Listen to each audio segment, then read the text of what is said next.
Teacher's phone rings mid-speech. With wide eyes and excitement he can barely contain, he turns to the class and declares, "The awakening platform is ready." Cue absolute chaos. Students leap from their chairs like it's the last day of school. Cheers echo through the halls as they stampede toward the platform. But in the back corner of the classroom, one student doesn't move. Lu Fan stays seated, eyes calm. The teacher walks over, puzzled. "Lu Fan, you re the top student. You've got nothing to worry about." But Lu Fan isn't hesitating because he's scared. It's because, bam! He just awakened a system out of nowhere. Super treasure map system activated. Lu Fan stares blankly. What? Now? Before he can process this surprise upgrade, the teacher slams a hand on his desk. "Lu Fan! You all right?" Snapping out of it, Lu Fan quickly nods. "All good, sir. Just visualizing success." Then, like a man on a mission, he dashes toward the awakening platform. As he runs, he reflects, of course, I'd get a system. I am a transmigrator, after all. Classic. But system analysis could wait. First things first, awakening ceremony. As the students gathered, they gawked at the colossal glowing crystal at the center of the platform. This was the medium for awakening, an ancient artifact that would determine their future. Tension crackled in the air like static. The teacher tried to keep everyone calm, but between dreams of glory and fears of disappointment, no one was listening. Lu Fan overheard a student whispering, "I hope I get a hidden class, maybe even a Saint-tier combat class." His buddy chuckled and brought him back to earth. "Yeah, and I hope I wake up with six-pack abs. Let's just try not to get chef or latrine cleaner, all right?" Soon, the ceremony officially began. The Grandmaster stepped onto the stage, his voice carrying over the crowd like a battle horn. "Let this year's awakening ceremony begin." He motioned toward a figure in flowing robes, the priest conducting the ceremony. As the priest walked up, students couldn't help but gawk at his dominating presence. This guy didn't look like a mere support class. He looked like he could tank a dungeon boss solo. Lu Fan's newly awakened system chimed in again, giving him a shiny new ability, Eye of Appraisal. "Let's test this bad boy." He focused on the priest. Instantly, information popped into view. Level 29 professional skills, professional awakening net worth, 5 million dragon coins. Lu Fan blinked. 5 million.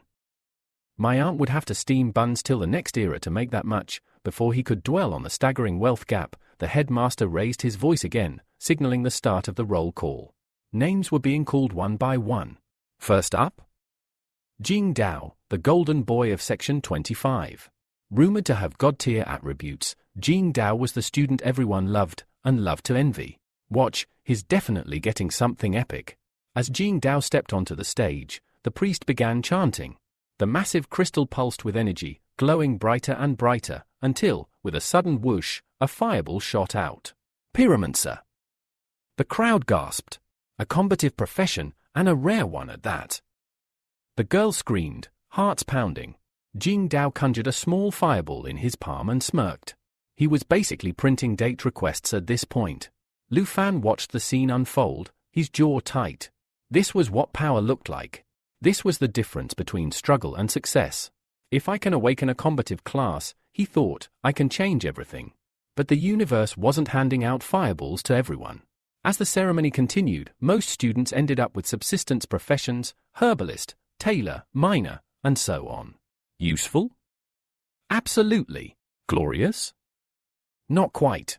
These were the people who made the world turn, but they didn't exactly get groupies. Lu Fan realized the truth. Despite all the dreams and hype, combative professions were rare. Most would leave this ceremony with nothing more than calluses and humble paychecks. And soon, it would be his turn. Awakening as a combative professional meant everything in this world: fame, power, fortune. It was the golden ticket out of mediocrity. Meanwhile, a subsistence profession meant you would likely end up working 9 to 5 just to survive. Still, not everyone saw it as a curse. A student ahead of Lu Fan whispered to their friend, honestly, even a subsistence profession isn't so bad. Better than a reinforcing class if you were re-broke. They brought up Li Ping from Section 3. Her family was already struggling financially, and yet she awakened as a reinforcing professional, a class that required tons of money just to level up. Skills? Useful. Maintenance? Bank breaking. For someone like her, it might have been better to get a profession like tailor or apothecary. At least she could earn a steady living. Lu Fan overheard and felt his stomach tighten. His family wasn't well off either. If he ended up with a profession that required wealth to grow, he'd be stuck right from the start.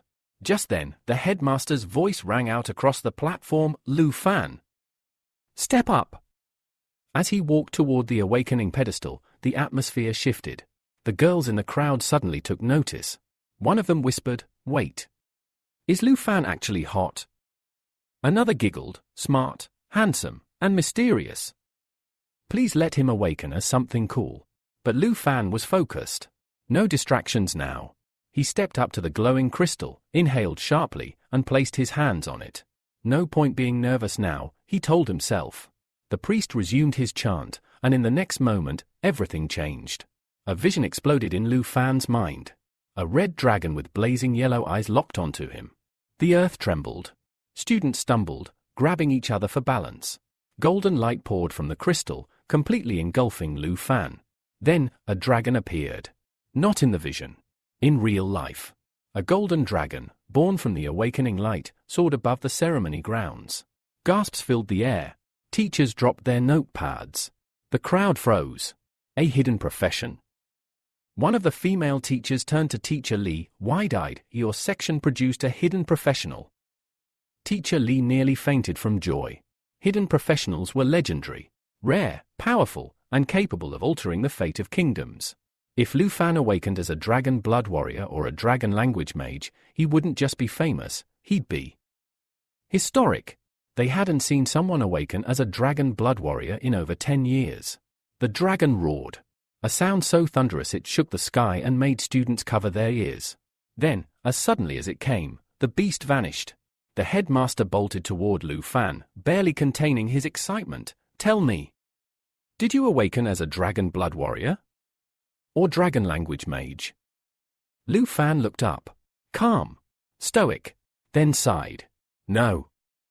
I awakened as a dragon tamer." Silence. Like someone hit the mute button on reality. The headmaster blinked. "You or what?" A few students whispered. Others straight up laughed. "Isn't that the most worthless hidden class in existence? You get a whole light show for that." Despite the ceremony ending in such dramatic fashion, Lu Fan found himself walking alone through the old town of Ganghai City later that day. His system interface hovered beside him like a personal HUD. Profession, Dragon Tamer level, 10 special skill, can tame dragons and dragon-like creatures. Net worth, 239 dragon coins, and not exactly the salary of a future legend, Lu Fan muttered. Flashbacks of the ceremony haunted him. Shocked teachers, mocking students, even his own doubts echoed in his mind. Sure, he had a hidden class, but it was the least useful one of the bunch. Why? Because dragons are ridiculously rare. And if you do find one? Good luck not becoming crispy toast. Dragons weren't pets. They were apex predators. Tamers needed absurd strength, charisma, and sheer luck just to get close, let alone gain loyalty. Some clueless students still didn't get the issue. Wait, if Dragon Tamer is one of the 3 great hidden professions, why is it so looked down on? Another student answered bluntly, because most people never even see a dragon. Taming one? That's fantasy-level nonsense. The headmaster, though clearly disappointed, tried to console Lu Fan. He gave him a gentle pat on the shoulder and said, "It's still a hidden profession, Lu Fan. Boundless potential. Maybe you can start with sub-dragon species? Grow stronger from there." It wasn't much, but it was something. And for Lu Fan, that was enough. Because no matter how weak or useless people thought his path was, he was going to prove them all wrong. But Lu Fan knew better. All the headmasters talk about potential didn't mean much without a real dragon. Sub-dragon species? Just glorified beasts with an attitude problem. Nowhere near the majestic, terrifying power of a true dragon. And the worst part? In the entire 800-year history of the Dragon Kingdom, dragons had appeared, sure, but a dragon tamer actually taming one? Not even once. Humans, no matter how strong, were still ants in a dragon's eyes. Lu Fan knew chasing the dream of taming a giant dragon was like chasing clouds, pretty, but pointless. He glanced at his system window. All his skills were locked. Why? Because he hadn't tamed a dragon yet. Classic catch, 22. He sighed, thinking about his aunt, Han Siyu. She'd worked herself to the bone to pay for his schooling, hoping he'd one day break free of poverty. And now? He couldn't even give her a better life. He couldn't even give himself a better skill tree.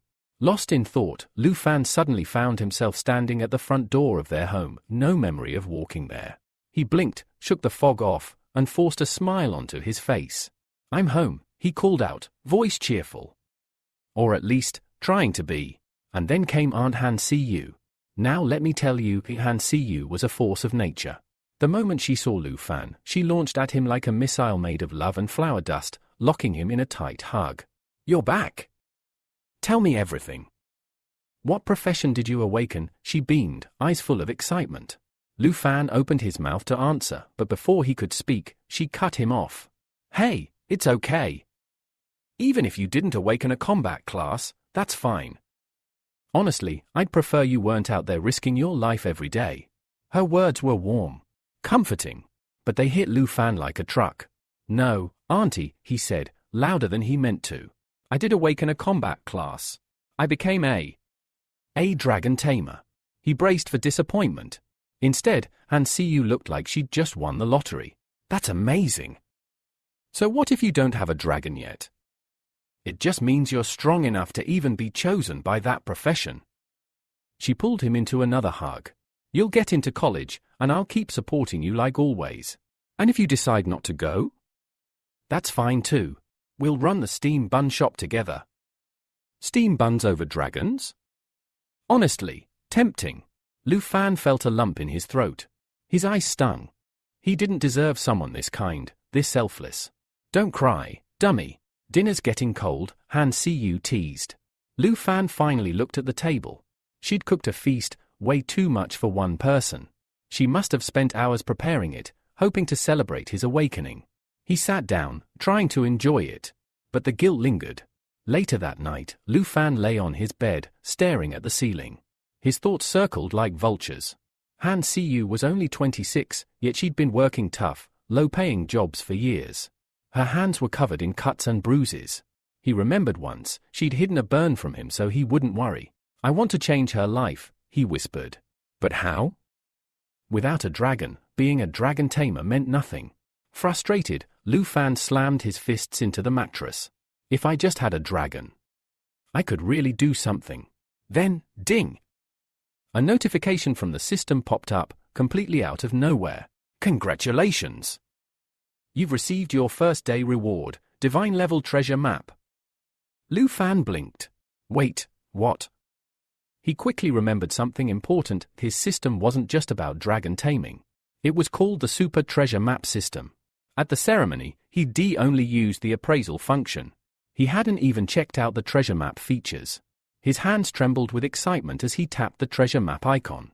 What if this wasn't just some gimmick? What if this treasure map actually led him to a dragon? A map, a lie, and a stampede. The system finally explained itself. Turns out, the treasure maps were ranked beginner, intermediate, advanced, and divine. And here's the kicker? 3 low-tier maps could be fused into one higher-level map. Pretty neat, right? Lu Fan barely had time to process that when another notification popped up. "You'll receive 1 random treasure map each day, graded and located randomly. Reach the marked area to receive a reward tied to your profession." Wait, tied to his profession? Lu Fan's eyes widened. If that was true, this treasure hunt could actually lead him to a dragon. For the first time in days, hope sparked in his chest. Maybe, just maybe, this super treasure map system wasn't some gimmick. Maybe it was his golden ticket from being the weakest to standing at the top. He clicked on the divine level treasure map. A glowing map burst open in front of him, highlighting one specific location, Mount Shiabas. Lu Fan knew the place. It wasn't too far from Jianghai City. If he caught the last suburban bus, he could be there by dawn. The next morning Han Siyu stretched, still in her nightdress, and flicked on the light. Her hair was a mess. She shuffled out and saw a note on the dining table. She glanced toward Lu Fan's room. Empty. Her heart sank as she read the letter. "Auntie, I've gone to Mount Shiabas. This might be my only shot to change my fate. Don't worry, I'll be back soon. She clutched the note tightly, eyes brimming with worry. Meanwhile, a bus rumbled through the misty mountain roads. Lu Fan sat alone, unaware that a group of shader-looking individuals was eyeing him from the back seats. But he wasn't thinking about them. He was thinking about his aunt, about the pain in her hands, about the life she deserved, and about the dragon that could change everything. He stepped off the bus at the barren outskirts of Mount Shiabas. The place looked deserted. No birds. No wind. Just eerie silence. Perfect setting for a horror movie, he thought. Then, bump! Someone knocked into his backpack. Lu Fan spun around. Two strangers stood there. A muscular man with a scar and a petite girl with fox-like eyes. They looked like the kind of people who robbed you before they asked your name. Lu Fan stepped back, hand on his weapon. Before he could react, a third figure, a grizzled old man with an eye patch, appeared behind him and grabbed his shoulder. You alone, kid? Want to team up? Lu Fan shrugged him off fast. No thanks. I work alone. He narrowed his eyes. These three weren't adventurers, they were dungeon robbers. And he was walking gold to them. The girl grinned, pulling out a knife. You sure? You might want to rethink that. The eye patch man leaned in. It's dangerous out here alone. You might not make it back. Lu Fan was sweating inside but didn't show it. He had to bluff. Hard. I'm a summoner, he lied. I can summon elemental creatures. I don't need help. The trio froze. For a moment, nobody said anything. Then the man chuckled. Oh? Well, that changes things. The girl winked and blew him a kiss. Hope we meet again, handsome. Lu Fan, momentarily flustered, 100% relieved. Yeah, sure, great. Let's never meet again, thanks. As they disappeared into the forest, he thought to himself, this wilderness is dangerous. But not as dangerous as getting stabbed in the back. The encounter rattled him. Without real power, he was nothing but easy prey. He opened his system map and picked up the pace. As Lu Fan ventured deeper into Mount Shiabas, he spotted something majestic and terrifying. A herd of power horn horses. Level 8 magical beasts. Graceful, massive, and very territorial. Lu Fan knew the drill, don't poke the horses. Don't get poked by the horses. He quietly veered off course, taking a long detour around them. The longer route made him anxious, but better anxious than trampled. Or so he thought. Soon, he found himself facing a group of giant horn antelopes. Stronger, faster, and known for their bad temper. He moved slowly, carefully, one step at a time. Squelch! A tiny frog underfoot screamed out its pain with a dramatic ribbit of betrayal. The antelopes snapped their heads toward him, eyes full of murder. Oh no! Next thing he knew, Lu Fan was running for his life. Through bushes, over roots, lungs burning. Spotting a flat rocky ledge, he dove. Thud! Dust exploded around him as the herd thundered past, narrowly missing him. Panting, he lay there, heart racing. I can't even handle an angry antelope, he clenched his fists. This is what being powerless feels like. But he wasn't done. Not yet.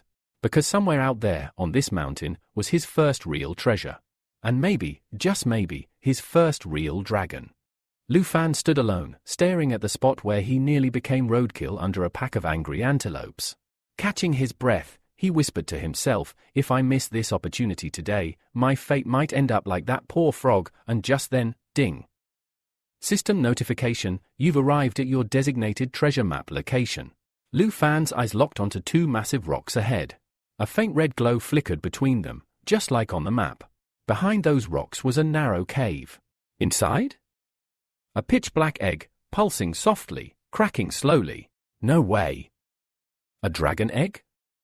Before he could even react, his system confirmed it. Unidentified black dragon egg, level unknown. Lu Fan's heart thudded. This was it. This was the moment. If he could tame this dragon, he'd go from bottom feeder to apex predator overnight. But before the excitement could settle, a rustle in the grass snapped him back to reality. Lu Fan turned, cleaver in hand. From the shadows emerged a bloodthirsty grey fox, its red eyes glowing with primal rage. It snarled and leapt, fangs wide, catching his cleaver in its canines with a metallic clang. The fox lunged again. Lu Fan twisted, flinging it to the ground. Panting, he activated his appraisal skill. Bloodthirsty grey fox, special skills, triple claw strike, Bloodthirst Recovery Triple Claw Strike? And it heals by draining blood? Great. Just great. He glanced back at the dragon egg. The cracks were widening.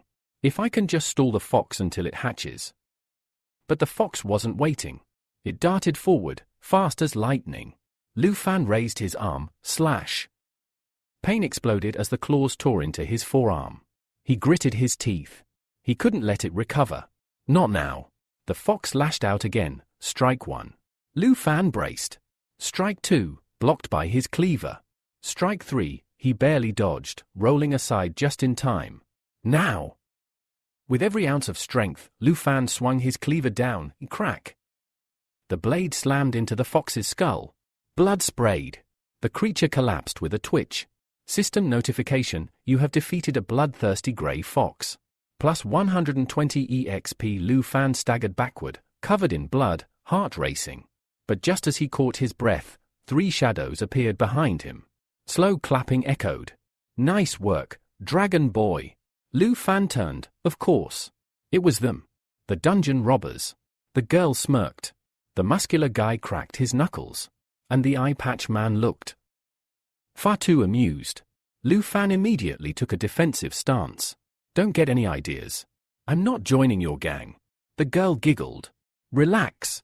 No need to be so nervous, she leaned in with a smirk. We know you lied about being a summoner. Eye patch chimed in, grinning, a real summoner wouldn't get scratched up by a fox. You're not fooling anyone, kid. Lu Fan cursed silently. They'd figured it out. Still, he played it cool. He nudged the fox's corpse toward them with his boot. Take the fur and scram. I'm not in the mood. The eye patch man picked it up and chuckled. Worth maybe 80 dragon coins. Nice try. He locked eyes with Lu Fan. But we're not here for this. We're here for that. Lu Fan's stomach sank. He turned his head slightly. Sure enough, the muscular guy and the girl were staring at the dragon egg. They are after the divine treasure too. Before he could react, the muscular thug charged. Boom! The punch landed square in Lu Fan's chest. His cleaver flew from his hand as he crashed to the ground, gasping. Dazed and dizzy, he opened his eyes to find the girl on top of him, knife pressed against his throat. Don't move, or you'll bleed. The eye patch man crouched beside him, smug. You underestimated a dungeon robber's nose for treasure. Then the muscular guy called out from the cave. Hey, boss! You won't believe what I found. He stood over the cracking dragon egg, his shadow looming ominously over the treasure that could have changed everything for Lu Fan. Lu Fan's worst fear had come true, his enemies had reached the dragon egg first. And now, lying on the ground with a knife to his throat, it seemed like the end. Finish him off, the eye patch man barked. The girl leaned in, blade glinting. You handsome. But it's time to say goodbye. But Lu Fan wasn't going down like this. Behind them, the dragon egg cracked wide open, and in a burst of light, something shot into the sky like a meteor. Everyone froze. Above them hovered a massive black silhouette, wings outstretched, eyes burning like twin furnaces. A dragon. A real, full-grown dragon. Panic struck the robbers instantly. The eye patch guy hurled a potion into the air. The dragon dodged it like it was swatting a fly. The muscular thug roared and tried to punch the creature. Bad move. Whoosh! The dragon opened its jaws, unleashing a searing blast of energy that incinerated him mid-air. Ashes! The eye patch man was paralyzed with fear, watching his buddy's crispy remains fall to the ground. The dragon turned its gaze on him. No. Please? Too late. Even the girl was trembling now. The knife dropped from her hand. Lu Fan didn't waste the chance. With one powerful shove, he knocked her aside and got back to his feet. You guys really picked the wrong target, he growled. He sprinted toward the dragon. It hovered in place, unsure of whether to fry him or not. Lu Fan raised his hands. Dragon taming technique. A golden light radiated from his palms. Even the dragon flinched, confused. Then, he touched it. System notification, Black Dragon Covenant tamed by Lu Fan. New skills unlocked, Dragon Claw, Dragon Fong Strike, Dragon Inspiration. The girl stumbled backward. What? Who are you? Lu Fan turned, finally smirking. I'm not just a summoner. I'm a dragon tamer. The dragon growled and leapt toward her. She panicked, tripping over herself. I didn't know it was a dragon egg. I swear. I'm sorry. But Lu Fan's voice was cold. You schemed against innocent people. You can join your friends. He pointed. Finish her. Boom. The dragon obeyed. The dust cleared. Lu Fan sat alone on a cliff's edge, wrapping a bandage around his torn arm. Beside him, the dragon rummaged through his bag like a curious puppy. He lifted the creature with both arms, laughing in disbelief. You're way too lively. If you'd re this strong now. Imagine when you level up. He hugged it tightly. Maybe being a dragon tamer isn't such a weak class after all. But something was off. The dragon stared at his wound, then gently licked it. A soft red aura surrounded its body. Then, whoosh! Wings spread. Magic swirled. And right before his eyes, the dragon transformed. Standing there was a stunning girl, with elegant black wings, a long sleek tail, and eyes that sparkled like obsidian fire. Lu Fan blinked. Wait. What? Yup. Plot twist. His dragon just turned into a girl. All hail the waifu tamer. Lu Fan was speechless. His newly hatched companion, now a human-like girl, stood before him, tilting her head like a confused puppy. She didn't speak human language yet. Just nodded at everything he said. This is adorable, and kind of terrifying. While she fluttered around like an over-caffeinated child, Lu Fan opened his system to check his newly unlocked powers. Dragon taming lets him form bonds with dragon-type beasts. Dragon Claw transforms his arm into a massive claw whose strength depends on his current dragon.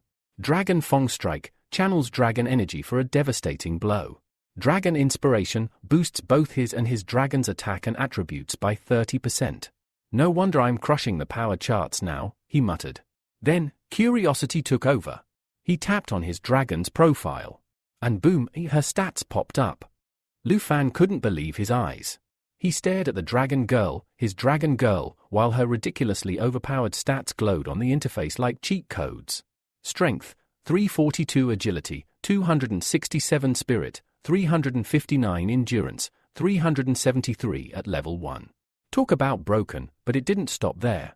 Her skill set was even more outrageous. Mighty Jaw Assault, she lunges forward, bites hard, and causes continuous bleeding. Lava Flame spews fire non-stop while healing herself. That's right. Damage and sustain. Black Dragon Heritage reduces all incoming damage by 50%, immunity to all debuffs, and boosts self-healing by 500%.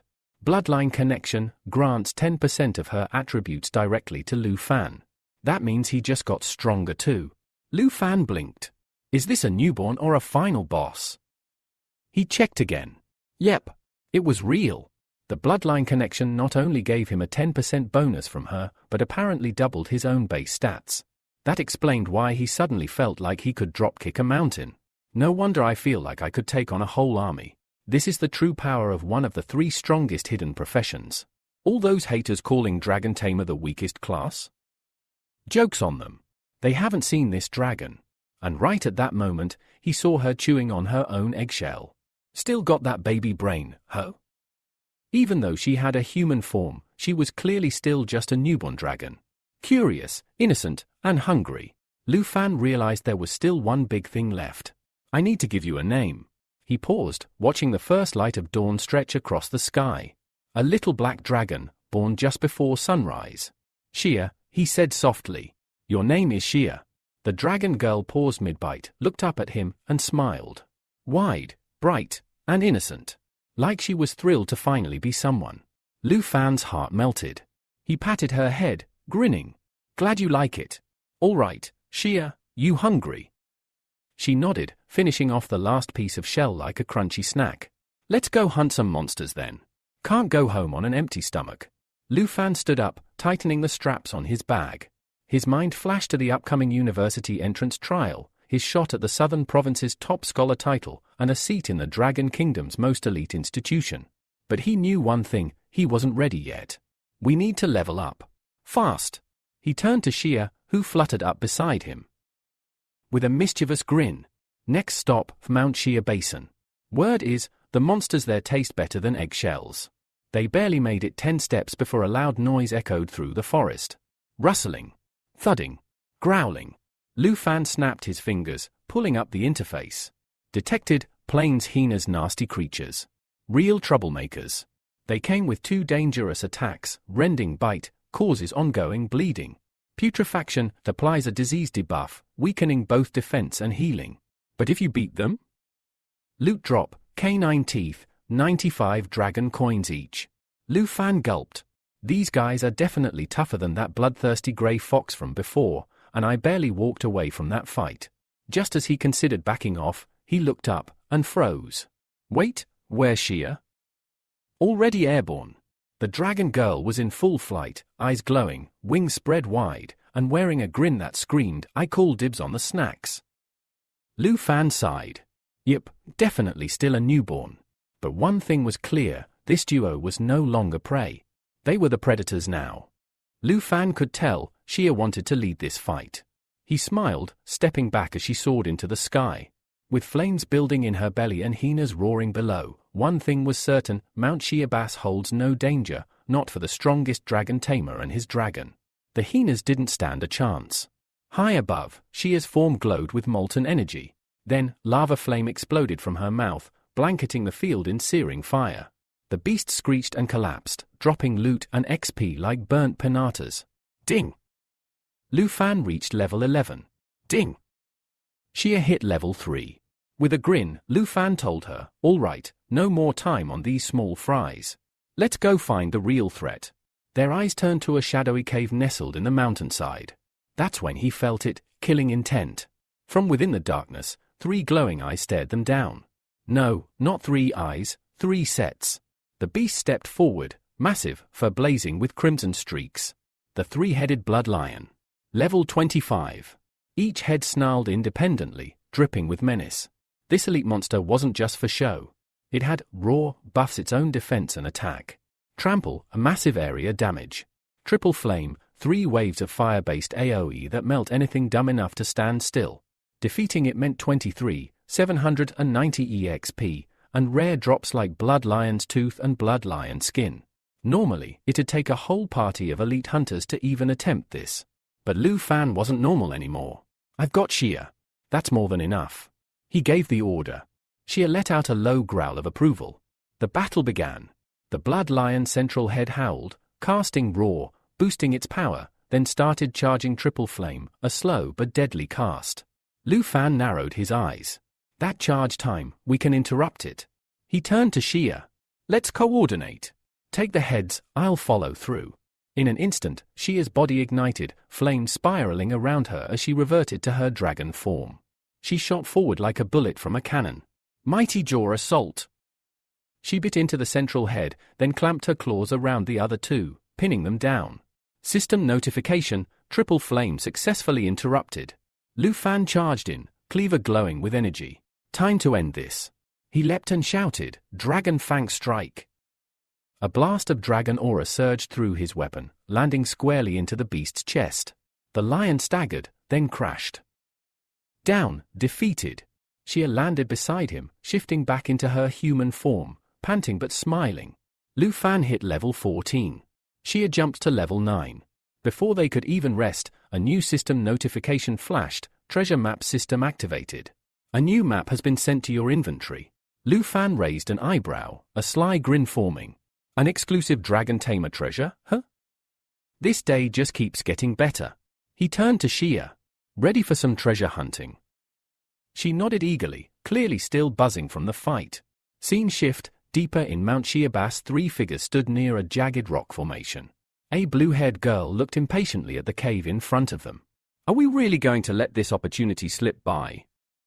Her uncle, a burly warrior named Sunu, crossed his arms and shook his head. The fortuitous realm needs 5 people to open. We don't have enough. He suggested sending Miss Kai, their rogue companion, back to Shanghai City to recruit more.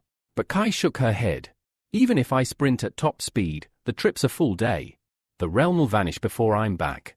That's when we learn the girl's name, Qin Shio. Her class remains a mystery, but she's clearly no ordinary rookie. She spoke calmly but firmly. Fortuitous realms appear randomly, and the loot is better than any regular dungeon. If we miss this, we won't get another shot. Sunu tried to cheer her up. You're top university material, Qin Shio. You'll have your pick of secret realms. But she wasn't convinced.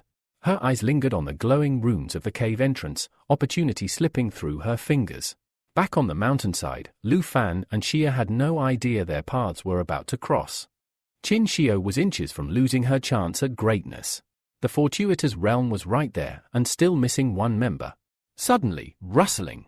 Sunu and Miss Kai spun around, weapons raised, ready for a fight. But it wasn't a monster. It was Lu Fan, casually strolling by like he was out for a picnic. Sunu blinked. A kid?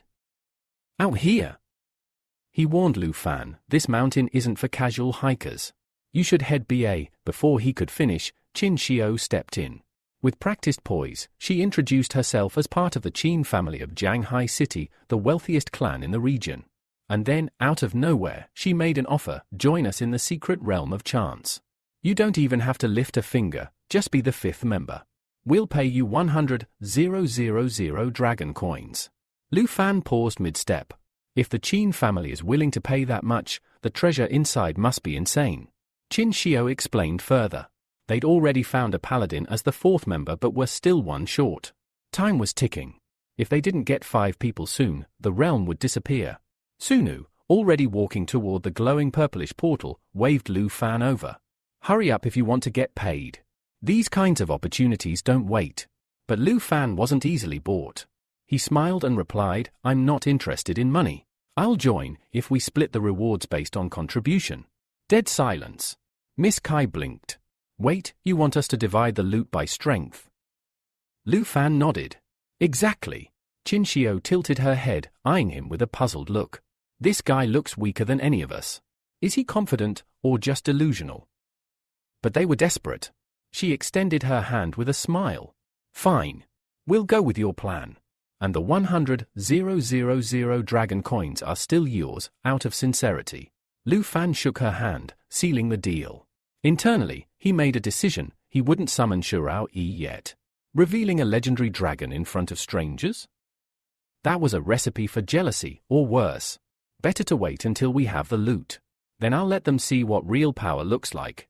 Inside the secret realm of chance, the group stepped into the portal and emerged into a haunting wasteland. Dead trees. A choking purple fog. And silence so heavy, you could hear your heartbeat. System notification, entered, Morning Village, level 20 fortuitous realm. Difficulty, solid. Group entry, 5 minimum, required. Qin Xiao whispered, it's so quiet. I can only hear us. Miss Kai analyzed the air. No wind. No animals. Even the fog's too still. Something's wrong here. Sunu, glancing sideways at Lu Fan, frowned. He doesn't even have a weapon. Is he planning to punch monsters to death? But Lu Fan just smiled. He raised his hand. Whoosh! Flames coiled around his arm as a massive black machete appeared in his grip. Its blade shimmered with dragon scales, glowing with an ominous red hue. System notification, equipped, dragon scale cleaver, epic quality weapon, no level requirement.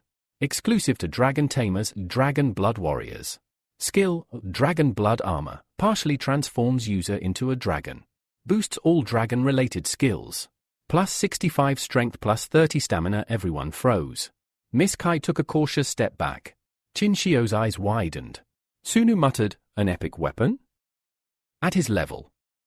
Lu Fan smirked inwardly, thanking the advanced treasure map triggered by the Blood Lion. That fight had been tough, but it paid off. Now let's see how much you all underestimate me after this dungeon. Lu Fan's flashy weapon had left everyone stunned, especially Sun Go, who blurted out, wait, are you sure you're just a material hunter? You look like a transfer student from some elite academy.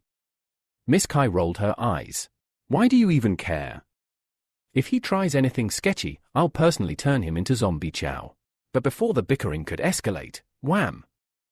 A hand burst from the dirt, grabbing Sun Go's ankle. He jumped back, startled.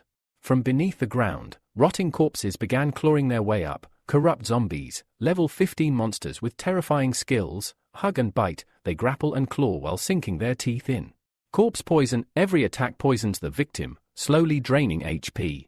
Zombie conversion, anyone who dies from the poison turns into one of them. Each kill gave 620 EXP, a corruption poison sack, and 256 dragon coins. Nice loot, but the cost could be fatal. Qin Xiao shouted a warning to Sun Go as more zombies erupted around them. But the paladin Jigu wasn't about to let anyone fall. Shield raised, he leapt forward like a tank on wheels, absorbing the initial wave. Status check, Jigu, level 20 knight, profession, fighter role, wall with a pulse. Miss Kai and Sun Go quickly fell back to support. Nice block, Jigu! Sun Go shouted, charging in next.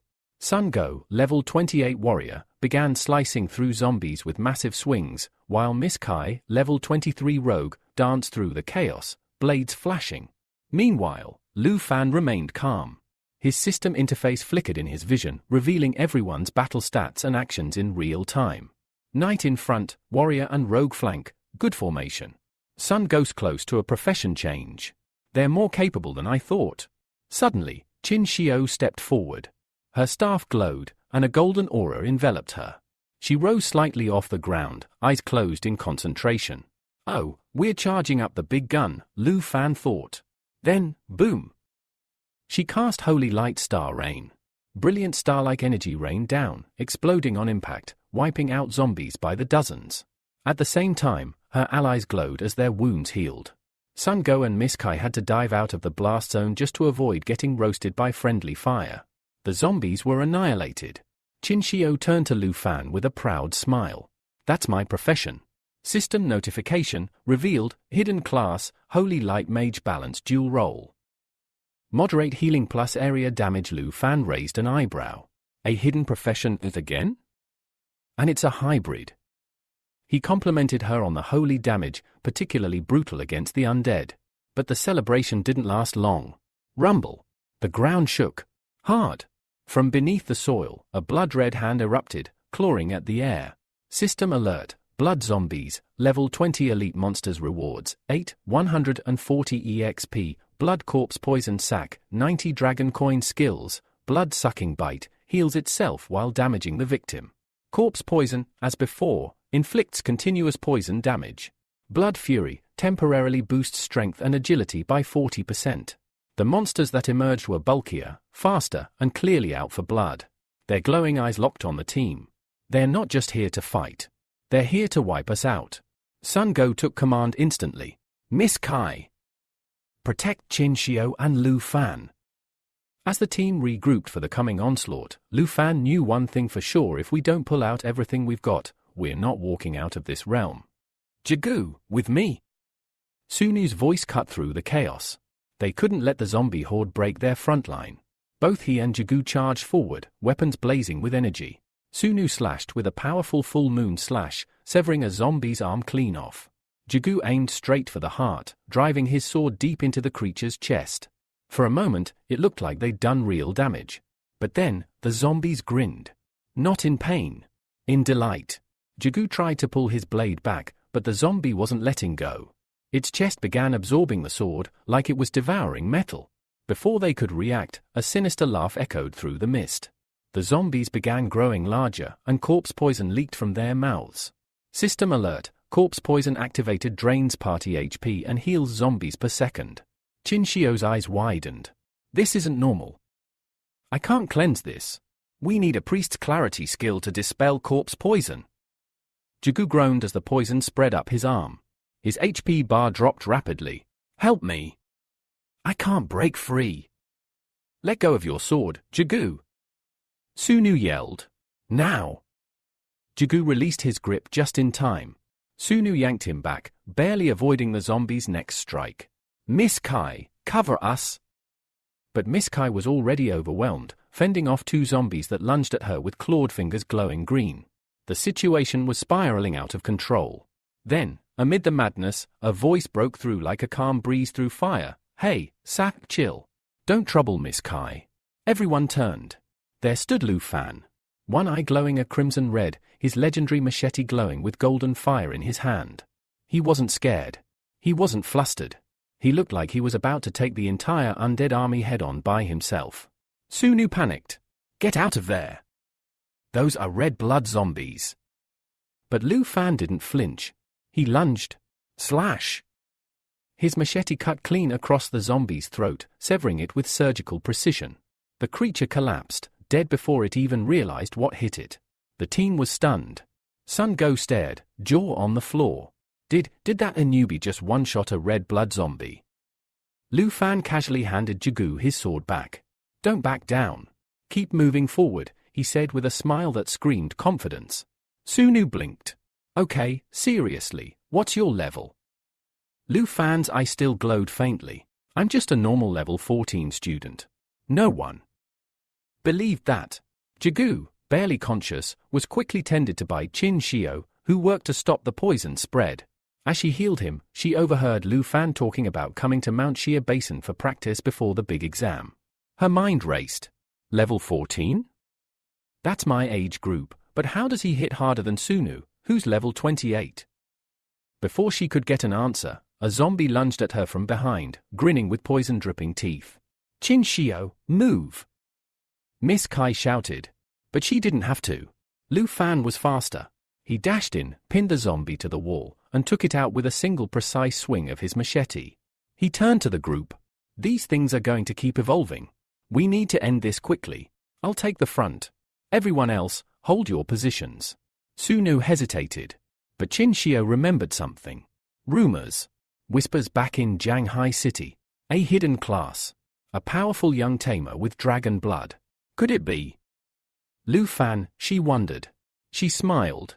We'll count on you then. With Lu Fan taking point and Sun Go covering him, Qin Shio could finally focus on healing, while Miss Kai secured the rear. Lu Fan introduced himself. The moment they heard the name, the group's suspicions clicked into place. He was the rumored dragon tamer. But even now, Qin Shio still couldn't figure out one thing: how can the weakest class in the system be the strongest person in this realm? Fast forward, the team pushed forward, carving through wave after wave of blood zombies, finally reaching the village center, a place where the ground pulsed like it was alive, and even the shadows whispered warnings. Lu Fan stepped forward, glowing aura blazing, machete ready, and the real battle was just beginning. Lu Fan stood still, his eyes narrowed as the eerie silence around them deepened. The corpse poison was worsening, and Qin Shio's healing spells couldn't stop it. The teleportation gate wouldn't open until they took down the secret realm guardian, but time was running dangerously thin. Jigu's condition was critical. If they didn't hurry, he'd die. And come back, as a zombie. Miss Kai voiced what everyone was thinking. Where is this secret realm guardian anyway? As if summoned by her words, Jigu, barely conscious, spotted a threat. Behind you! Sunu! Then he collapsed. Before Qin Shio could even stabilize him, a red beam of light burst from a mound of debris. From within the rubble, it emerged. A monstrous iron-skinned zombie. Multiple heads. One glowing crimson eye. And charging like a freight train. Boss identified, iron-skinned zombie, Gel V. 20 EXP, 13, 720 dragon coins, 40. It wasn't just a brute. This thing had corpse poison assimilation, meaning it could absorb infected targets to regenerate. Worse, steel skin boosted its defense by 40%. Miss Kai gasped. This is it. The Guardian. Lu Fan quickly put the pieces together. Xiao's worsening condition must have attracted it. We have to take it out before it absorbs Jigu, he shouted. Sunu didn't hesitate. He activated Moonlight Slash and launched forward, but the attack bounced off. Not even a scratch. Luan followed up with his dragon aura ignited, jamming his black machete into the zombie's glowing eye. Still nothing. The steel skin was turning it into a walking tank. Lu Fan quickly opened his status window. There it was, Dragon Blood Armor. A high-tier transformation skill that could partially awaken his dragon lineage. Meanwhile, the boss had locked onto Jigu. It moved in fast, ready to assimilate. Qin Shio! Lu Fan yelled. Coordinate holy spells with me. Qin Shio raised her staff and began chanting. Lu Fan's arm started transforming, scales forming, claws sharpening. Sunu, protect Jigu. Miss Kai, support. With fire pulsing through his veins, Lu Fan's right arm completed its transformation, a gleaming, scaled dragon claw crackling with energy. Together, he and Qin Shio launched their combo attack. She unleashed Holy Starlight Rain, raining divine energy down as Lu Fan leapt into the air, going for the Crimson Eye. But just before impact, the unexpected happened. The iron-skinned zombie started to shed its metal armor. Its iron flesh cracked and fell away like rusted plates, revealing raw, faster moving muscle underneath. It's shedding its skin to move faster. Miss Kai shouted. Sunu's eyes widened. That explains everything. It fuses and absorbs to maintain its mass. But that armor, it's not the real body. Luan nodded. Which means, the original zombie somewhere inside all that bulk. And just then, it was revealed. The real zombie head, grotesque and rotten, appeared beneath the falling armor. Its glowing red eye throbbed like a beacon of death. Lu Fan. The eye. Qin Shio cried out. Without wasting a breath, Lu Fan sprinted forward, his dragon hand blazing with power. He soared through the air, eyes locked on the real core. Boom! He punched the crimson eye with all the fury of dragon fire. The creature shrieked, an inhuman screech that shook the ground. Its body ignited from within, flames bursting through its many heads. Ashes rained down. The Guardian was dead. Lu Fan landed softly, calmly reversing his transformation, and retrieved his machete like it was just another training session. Silence. Everyone stared, stunned. A freshman had just taken out a level 20 secret realm boss. Even Qin Shio, wide-eyed, whispered, that power. I've never seen anything like it. Not even from the top-ranked players. They didn't just survive. They witnessed a monster fall to a myth. As the dust settled and the remains of the iron-skinned zombie crumbled to ash, Qin Shio stared at Lu Fan with new eyes. Who exactly are you? She wasn't the only one wondering. But before she could ask further, something shimmered in the smoky air, a silver treasure chest, the iron-skinned zombie's reward box. Qin Shio let out a sigh and turned to Lu Fan. As promised, we'll divide the loot fairly. And I owe you an apology for underestimating you earlier. Sunu added, half joking. Honestly, Lu Fan could have soloed the entire realm. The rest of us were just background decoration. Lu Fan laughed lightly, brushing off the compliment. Thanks, Sunu. Qin Shio, you handle the distribution. You're the leader. Qin Shio nodded and opened the chest, but what they found inside left them all blinking. Strength potions. Several of them, but all normal quality, boosting strength by just 2 points each. Rare antidote potions, strong enough to cure corpse poison. And a single equipment drop, morning bracelet, excellent quality, level requirement, 10 plus 16 strength, plus 17 endurance. Miss Kai raised an eyebrow. This is it? For defeating the boss of the secret realm of chance? That's it, kinda lame. Even Sunu looked disappointed. You'd expect something more epic. This feels like dungeon leftovers. Lu Fan frowned, uneasy. Something felt off. Still, Qin Shio moved forward, asking Sunu to help Jagu drink an antidote potion. As Sunu helped the weakened warrior recover, she handed Lu Fan the morning bracelet. You earned this. And take a few potions too.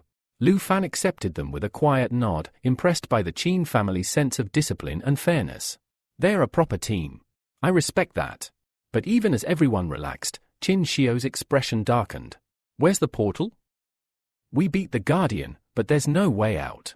Lu Fan had just slipped on his new bracelet when he froze. Something was coming. Before anyone could react, Miss Kai casually suggested, maybe the portal's elsewhere? We can scout. Wait. Don't move. Lu Fan barked, sharp as steel. He was staring at his system window. We haven't cleared the realm yet. The system says we're still in danger. Sunu blinked. How can there still be a boss left? We wiped everything.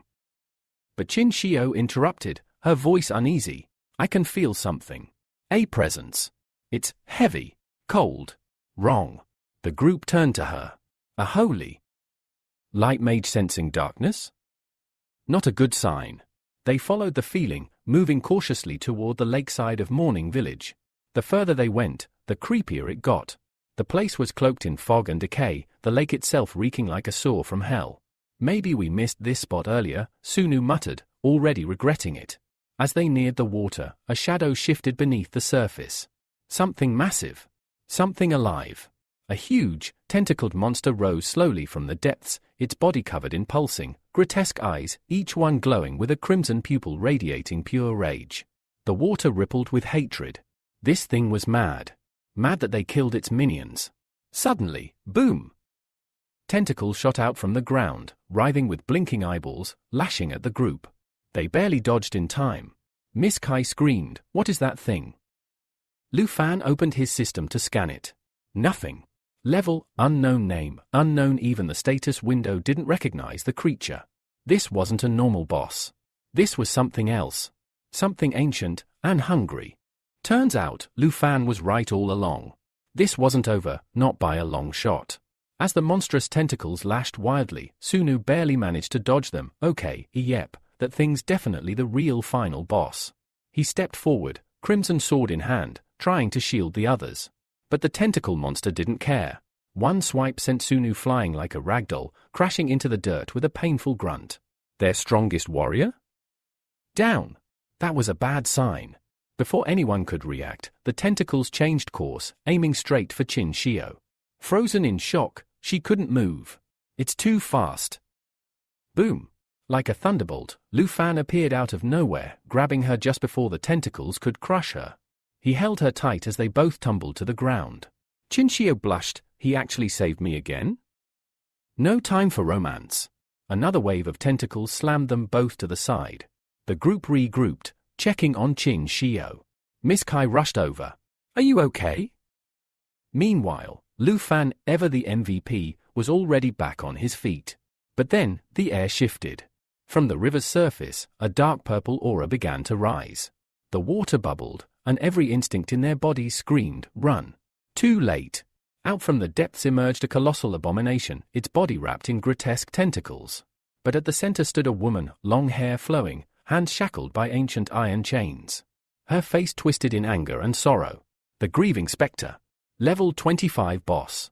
Strength, 27 agility, 183 spirit, 50 stamina, 266 her passive aura. Brutal. Corpse aura reduces all attributes of living beings in the realm by 20% just by existing. Her active skills? Worse, chain whip, massive burst damage. Resentment explosion, blasts enemies back and infects them with corpse poison. Miss Kai stood frozen. That's the real boss. Behind her, Jigu groaned, finally regaining consciousness and trying to stand. Let me fight. But Sun Go stopped him. No. You just recovered. I'll protect you. Let us handle this. Jigu protested, but Sun Go held firm. You've done enough. Don't push yourself now. Meanwhile, no one noticed the tentacles curling above Sunu's head until the last second. He glanced up and barely blocked with his sword. Too close, but the battle wasn't waiting. Lu Fan, seeing the others barely hanging on, knew it was time to go all in.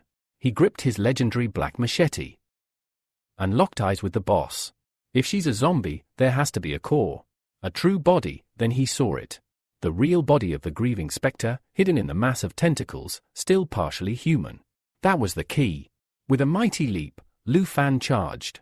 The boss shrieked, her mouth opening in a grotesque distortion, unleashing a corpse Kai envelopment. The debuff hit everyone hard, dropping their stats across the board. Still, Lu Fan pushed forward.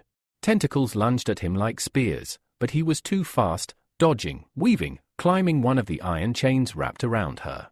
Even the boss seemed stunned by his boldness. Lu Fan, watch out for the shackles. Qin Shio shouted. Too late. The boss snapped one of the submerged chains like a whip, chain lash. It smashed into Lu Fan, throwing him off balance. He began to fall, but he refused to let go. Gripping his machete, he used the chain to swing back into action. Now the boss was angry. Really angry. Tentacles flew everywhere. Chains lashed like lightning. Miss Kai and Jigu tried to block them, but Jiaji's shield shattered under the sheer force of a single hit. The team was breaking. Still, Lu Fan was climbing. Still fighting. Still going. If I can reach her, I can end this. As Lu Fan charges toward the specter's true body, he suddenly notices a tentacle sweeping toward Sun Go and the others. It's fast. Too fast. The monster sneers, keep resisting, and your whole group dies. Lu Fan's fury explodes. Everyone, get out of the way. His body surges with dragon energy as he activates Dragon Strike once again. His blade glows with golden fire, slicing through the tentacle with one powerful arc. The boss lets out a monstrous shriek, wounded, but far from finished. Suddenly, chains whip toward the team, striking with relentless fury. They lash out like lightning, forcing everyone to scatter. Realizing brute strength isn't enough, Lu Fan takes it up a notch. Time to stop holding back. Dragon blood transformation activated. His right hand morphs into a gleaming dragon claw, thick with scales and raw power. With a roar, Lu Fan shatters the chains attacking the team, sending the broken links flying like shrapnel. He lands with a thud, the battlefield trembling beneath his feet. Sunu watches, stunned. This boss, she's too strong. We can't win like this. We need a plan. Even Qin Xiao is worried. Lu Fan, we're in no shape to keep fighting. If we don't leave now, we won't survive. But the grieving spectre is far from finished. She glares at Lu Fan, chains twitching like angry snakes. Lu Fan doesn't flinch. You all need to retreat. Head to the village, we've cleared out the zombies there. He turns to Sunu and Miss Kai, assigning them the task of protecting the group. Qin Xiao steps forward, visibly conflicted. You're staying here? Alone? Lu Fan just offers a half grin. Don't worry, I'll handle her. I always do. Miss Kai nods. It's the only way. Qin Xiao, come with us. Still hesitating, Qin Xiao looks back at Lu Fan. But she knows there's no changing his mind. Then Lu Fan raises his clawed hand high and the sky ignites in flames. A flaming aura engulfs the battlefield, swirling like a vortex. The team watches in awe. Lu Fan isn't just powering up, he's opening a portal. Even without her debuff, we're still outmatched. So I'm calling someone who's not. From the portal, a shadow emerges, massive, winged, and lethal. Xia, come join me for some fun. Boom! Out bursts Xia, Lu Fan's legendary black dragon. Her wings whip up a storm as she slams into the battlefield with a deafening roar. The team? Absolutely. Speechless. Wait, he had a dragon this whole time. And not just any dragon, she is even bigger and more terrifying than when we first saw her. Without wasting a second, she lunges forward, grabbing the boss's tentacles in her razor-sharp jaws and tearing through them like paper. Lu Fan didn't want to reveal Xia to the team just yet, but desperate times, right? The grieving spectre tries to retaliate, lashing more tentacles, but Xia flares her wings and bats them aside like gnats. Then she leaps forward, claws flashing, and rips through the boss's defenses. Blood splatters. Tentacles snap. The boss screams, her body starting to leak cursed black blood. She is not done yet. She lets out a thunderous roar and charges again, activating her giant assault skill. With terrifying speed, she slams into the boss, biting deep and inflicting continuous bleeding damage. Every bite weakens the boss further. The spectre flails, her attacks becoming wild, desperate. But it's too late now. Because Xia is just getting started. With a mighty roar, Xia tears through the last of the chains, launching the spectre boss backward into the watery abyss she crawled out of. The lake goes silent. Ripples fade. For a moment, it's over. The secret boss of the realm of chance has been defeated, or so it seems. Sunu's mouth hangs open, eyes wide. 2 hits. He took her down in just 2 hits. Even Jaga looks like he's seen a ghost. So that's the power of a dragon. No way. The team is caught between fear and awe. All their lives, dragons were stories, omens of destruction, death in the sky. But Lu Fan just summoned one like it was his pet dog. Qin Xiao begins piecing it all together. Wait, the rumors about a dragon tamer in Zhanghai City. That's him.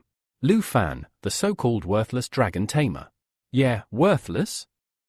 Doesn't look like it now. Lu Fan kneels beside Xia, giving her a gentle pat. Great job, girl. Her massive eyes blink slowly, content. Suddenly, the world flickers. The screen transitions, 3 centuries into the past. We enter the tragic origin of the grieving spectre. She was born in a serene, quiet city protected by the church. Life was peaceful until the plague struck. Her grandfather died first. Then the lake, once a place of laughter, turned into a graveyard. Corpses floated ashore faster than they could be buried. Desperate, she turned to the dark arts, not to destroy, but to heal. She wanted to save her people. Instead, she was branded a dark witch. Her magic let the living say goodbye to the dead. But she couldn't stop death itself. The church twisted her kindness into a crime. 2 knights came with chains. You're to be judged, they said. Confused and betrayed, she cried out, "Why are you punishing me? I just wanted to help." The knights bound her and threw her into the lake. As she sank, her last thoughts were of betrayal and pain. Back to the present, Lu Fan stares into the lake, the water once again calm. Sunu steps forward. We can finally leave, right? The bosses did. But Lu Fan doesn't move. His eyes narrow. No, it's too soon. Bubbles begin to rise. Lots of them. Before anyone can react, a violent eruption breaks the surface, and the boss's silhouette bursts into the sky like a cannonball. Lu Fan and Xia whip their heads upward, startled. The boss hovers above, arms outstretched, surrounded by a swirling aura of water and rage. Sun. Ghost Blade is out in an instant. The team falls back into formation, eyes wide with dread. Xia growls, wings extended to shield the team. Then, a colossal form rises from the lake. A woman made entirely of roaring water, her eyes glowing with red vengeance. A status window flashes before them, Grieving Spectre Boss, Phase 2 Level, 25, Nightmarish Difficulty, Strength, 286 Agility, 249 Spirit, 435 Endurance, 399 New Abilities. Lamentation Impact releases a curse that can instantly kill. If it fails, it still deals massive damage and may inflict poison, bleed, or stun. Deep Aquatic Pressure manipulates lake water to form prisons, trapping players. Body of Resentments nullifies all physical damage. Will of Resentment awakens all corpses within the secret realm. Sunu gulps. Her stats just went through the roof. He grips his sword tighter. Jaga and Qin Shio look shaken, taking cautious steps backward. Miss Kai's dagger trembles in her hand. She's entering her next phase. The real fight has only just begun. Lu Fan's dragon blood pulses. Round 2 starts now. The Grieving Spectre Boss raises her arms high, the sky darkening as her fury boils over. Boom! She unleashes her deadly skill, Deep Aquatic Pressure. From her watery form, a massive water giant emerges, hurling titanic water orbs down at the party like divine punishment. Just as one is about to obliterate the team, Xiaoi spreads her wings wide, activating her immunity skill, Restriction. The water explodes on contact, but the team remains unharmed.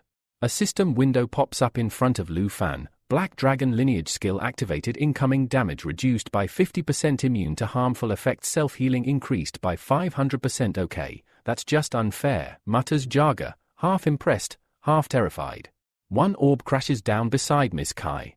She leaps away, but water slithers after her like a serpent, trapping her in a watery cage. Qin Shio gasps in horror. Miss Kai stabs at the water, but her dagger passes through without effect. Sun Go joins in, slashing with all his might. Nothing works. Physical attacks are useless. Qin Shio exclaims. She's using Body of Resentments. Miss Kai's strength fades. Water seeps into her lungs. She closes her eyes. I'm sorry, Shio? I messed up.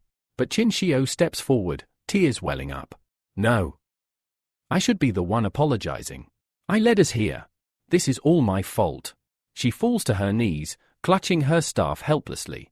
That's when Lu Fan speaks up. Calm. Firm. Are you really giving up now?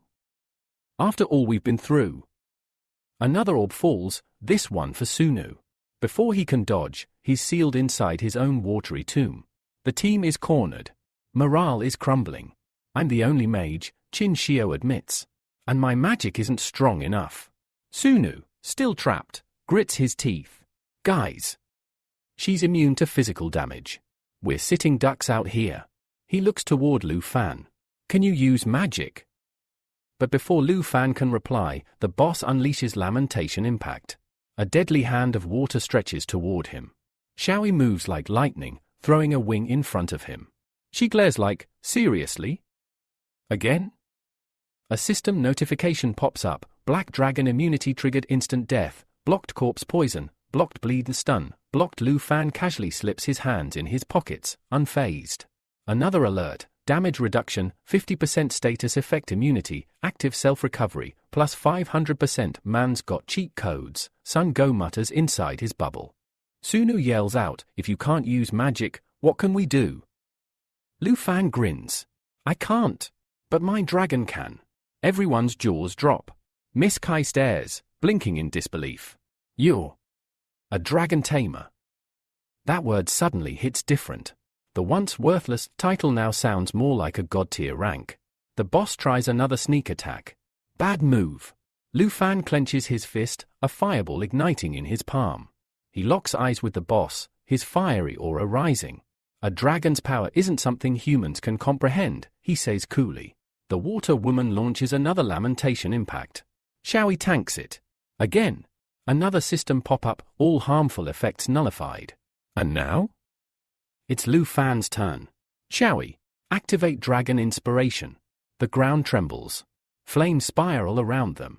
A system window flashes, dragon inspiration activated stat boosts, strength, 968 1, 258 agility, 767 970 spirit, 959 1, 246 endurance, 976 1, 268 Miss Kai. What the hell kind of numbers are those? Xiaoyi, Lu Fan commands, pointing toward the boss, unleash your lava blaze. Xiaoyi roars. Her wings glow red-hot. Then, boom! She exhales a burning torrent, lava and fire swirling together, scorching the water boss. The flames eat away at her form. Slowly, her watery body starts to evaporate, the steam screaming into the air. Not only is lava blaze dealing continuous elemental damage, it's also healing Xiaoyi with every burn. Wait, her fire heals her too. That's cheating. Jaga cries. But Lu Fan simply watches, eyes glowing like embers. The tide of battle has finally shifted. And now? The dragon is just getting started. The sky burns in swirling flames as the boss's monstrous form finally begins to disintegrate, consumed by Xiaoyi's unrelenting fire. At the lake's edge, Qin Xiao stands frozen, mouth agape. Xiao joins her, both staring at the inferno like it's the end of the world, or the beginning of a new one. As Xiaoyi's flames intensify, the watery prisons that trapped Miss Kai and Sun Go begin to steam and evaporate.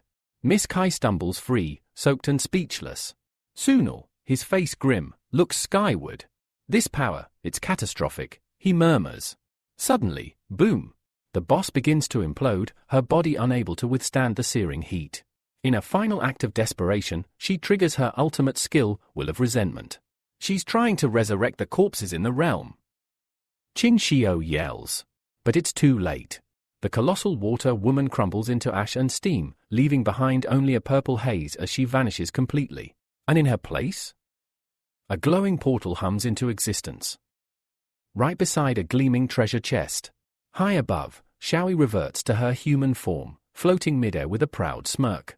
A system notification flashes, Black Dragon Realm level increased details, classified of course. Lu Fan chuckles, clapping his hands together. Nice work, Xia. Another alert dings, level up. +5 levels gained, not too shabby, he grins.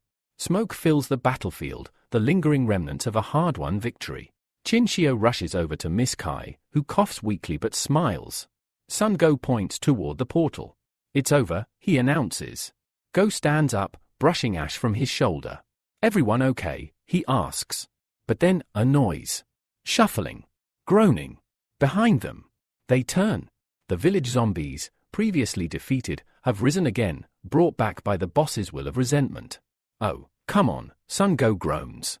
But before panic can spread, a familiar shadow soars overhead. Is that all the dragon?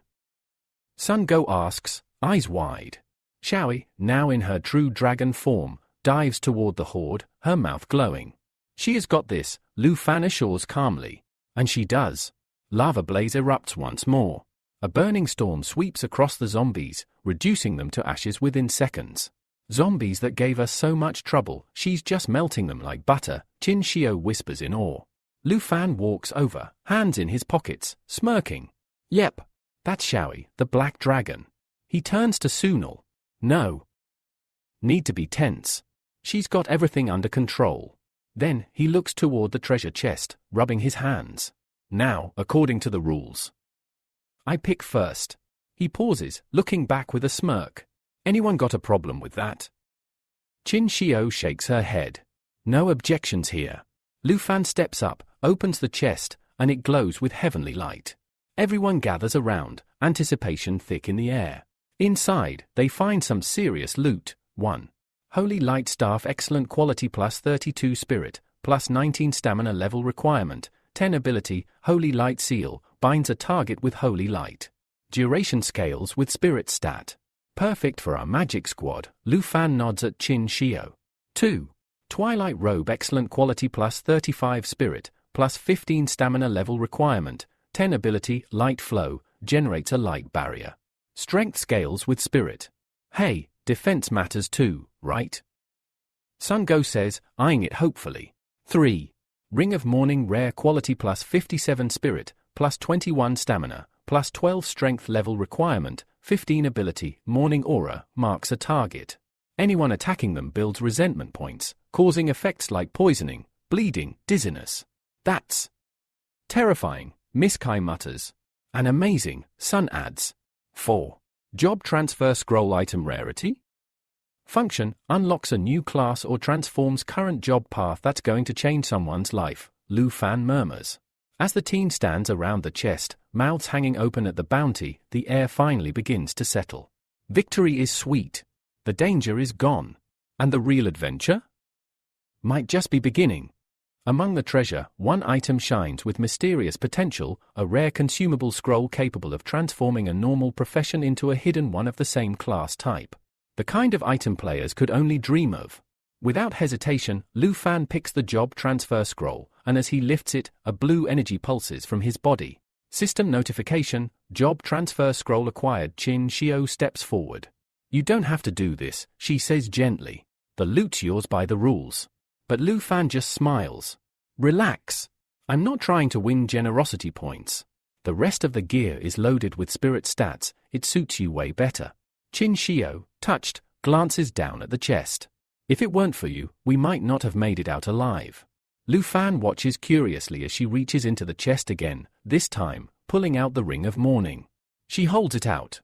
Then take this. You deserve more than just one reward. He accepts it without a second thought, closing his eyes briefly as the cool energy flows into his palm. Qin Xiao blushes, still clutching her staff. What else are you hiding, mystery man? She wonders silently, gazing into his eyes. Elsewhere, Shaoi is giggling while teasing Jiago, chasing his tail in Dragon Girl mode. Uncle Sun Ji Yu, watching Lu Fan from a distance, nods thoughtfully. That kid, he's something else. Miss Kai joins them, smiling. Time to head back. Later that night, Lu Fan returns to the familiar site of his Aunt Han Siyu's bun shop. The moment she sees him, she rushes over and hugs him tightly. You're back. Finally, she says, voice trembling. Surprised but warmed, Lu Fan pats her back. Whoa, easy. I'm still covered in wilderness grime. I don't care, she cries. You left without telling me anything. I thought I'd lost you. Feeling a pang of guilt, he gently wipes away her tears. I'm sorry. I won't disappear on you again. Nearby, Shaoi is curled up adorably, soaking up the attention as Han Siyu strokes her head. She's too cute, Han Siyu laughs. Hard to believe she's a fearsome dragon. Tell me about it, Lu Fan chuckles. Then, he pulls something from his inventory, the job transfer scroll. Auntie, I chose this for you. Han Siyu blinks in surprise. What? For me? Lu Fan nods. If you use this, you can upgrade to a hidden profession. No more toiling away in a bun shop. You deserve better. She shakes her head. Quickly. No way. This thing must be worth a fortune. Sell it. Use it to buy equipment for your big exam. But Lu Fan just pulls out his phone. Already covered. He flips the screen toward her, his bank balance glowing with digits most players only dream of. I sold materials I collected. Plus, Qin Xiao promised a 100,000 dragon coin bonus. He smiles. We're not going to worry about money anymore. Han Siyu stares, wide-eyed. And then, oh my, you really grew up. She hugs him again, tears of joy falling this time. Then I'll use it. For you. She takes the scroll and opens it. Immediately, a radiant blue light explodes from the parchment, wrapping around her like a divine aura. Her hair and clothes lift, suspended in the energy. She gasps, floating above the ground as the scroll dissolves into pure power. Lu Fan shields his eyes from the brilliance. Did it work? He asks. From within the light, Han Siyu turns to him, smiling softly. Yes. I succeeded. The air settles. The light fades. And everything changes. As the blue light faded, Han Siyu floated gently to the ground. Her profession had changed, she was now an enchantment chef. Lu Fan's eyes widened. A hidden profession? That's amazing. What can it do? Han Siyu beamed, still feeling the residual warmth of the transformation. It's called enchantment cooking. I can cook meals that grant buffs, speed, strength, even magic resistance. Lu Fan grinned. Your food was already legendary. Add buffs to it, and you'll turn into a 5-star buffing machine. Stop flattering me, she chuckled, playfully waving him off. But before Lu Fan could continue, he suddenly paused and looked around. Wait, where's Xiaoyi? Cut to the kitchen. Xiaoyi lay on the floor, stomach bloated, surrounded by empty plates and bun crumbs. She had snuck in, devoured every single dish, and promptly passed out in a food coma. Classic Xiaoyi. Meanwhile, that same night at the Qin family villa, Qin Xiao sat across from her father, Qin Shanhai, in his luxurious study. Swirling a glass of champagne, he asked calmly, "Is it true? A dragon tamer named Lu Fan summoned a black dragon to save you?" Qin Xiao nodded, her voice tinged with guilt. "Yes. I let my pride get in the way. If not for him, we'd all be dead." She clenched her fists. "We both have hidden professions, but the gap between us is like a firefly to the moon." Qin Shanhai turned to the window, silent for a moment. "Have you told anyone else about the dragon?" "No. I promised Lu Fan. Our family won't say a word." He smiled faintly, turning back toward her. "Good. The moment news of a dragon gets out, chaos will follow. Please," Qin Xiao added, eyes pleading. "Don't tell anyone. He saved our lives." Her father laughed softly. "Relax. I'm not the villain of your coming-of-age arc. So, how do you plan to repay him?" She explained the 100,000 yuan reward she'd promised him. Generous, Qin Shanhai nodded. "Take a purple tongue card and visit him personally tomorrow. Make it formal." She raised a brow. "Why not come with me if you're so curious about him?" He winked. "Because unlike you, I have a mountain of meetings. But I'd love to meet your dragon boy someday." Classic dad move. The next morning. The peaceful quiet of Han Siyu's bakery is interrupted by the arrival of two strangers, a short girl with a high-class aura, holding a magic staff. Her tall assistant, clad in sleek black armor, carrying a suspicious-looking suitcase. They step into the shop just as Han Siyu is kneading dough. "Sorry," she smiles warmly, peeking through the door. "No steamed buns today." But the girl wrinkles her nose in disdain. "This dump? Are you sure this is the place?" "Yes, Princess Jinshu," the assistant replies nervously. "Our intel confirms it." Han Siyu, puzzled, asks who they are.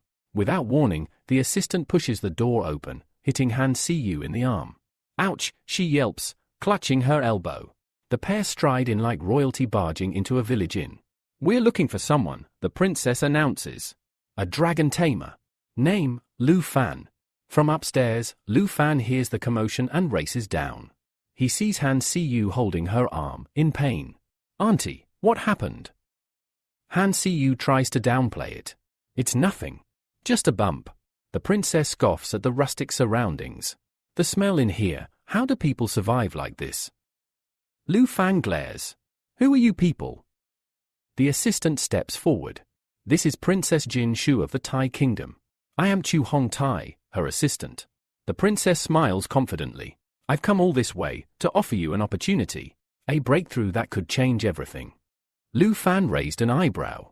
He had faced monsters, bandits, and arrogant nobles, but this? This was new. Princess Jin Shu gave a smug smile, then snapped her fingers. Her assistant, Chu Hong Tai, knelt down and unlocked the suitcase with a dramatic click. Inside lay a gleaming dragon egg, pulsating faintly with energy. Lu Fan's eyes widened. A real dragon egg. He could feel the mana pulsing from it. He even started to sweat. The princess pointed at him. "Accept my request, and this egg is yours. But in exchange, you'll be my servant. You will obey my every command without question." "Seriously?" Spoiled princess energy was off the charts. Chu Hongtai stood up proudly, cradling the egg like it was a crown jewel. The princess, meanwhile, started flexing her royal muscles. "This is a reward from the armored dragon lair. It's the only dragon egg in the world." Back in reality, Han Siyu was visibly furious. "Excuse me. You want to make my nephew your servant?" Lu Fan, staying calm, opened his status window and scanned the egg's details: species, armored dragon trait, 30% damage reduction attack, 1 move, a slow, wide area tail sweep mobility, poor combat potential, lower than a wyvern. This thing's basically a walking shield, he muttered. A dragon?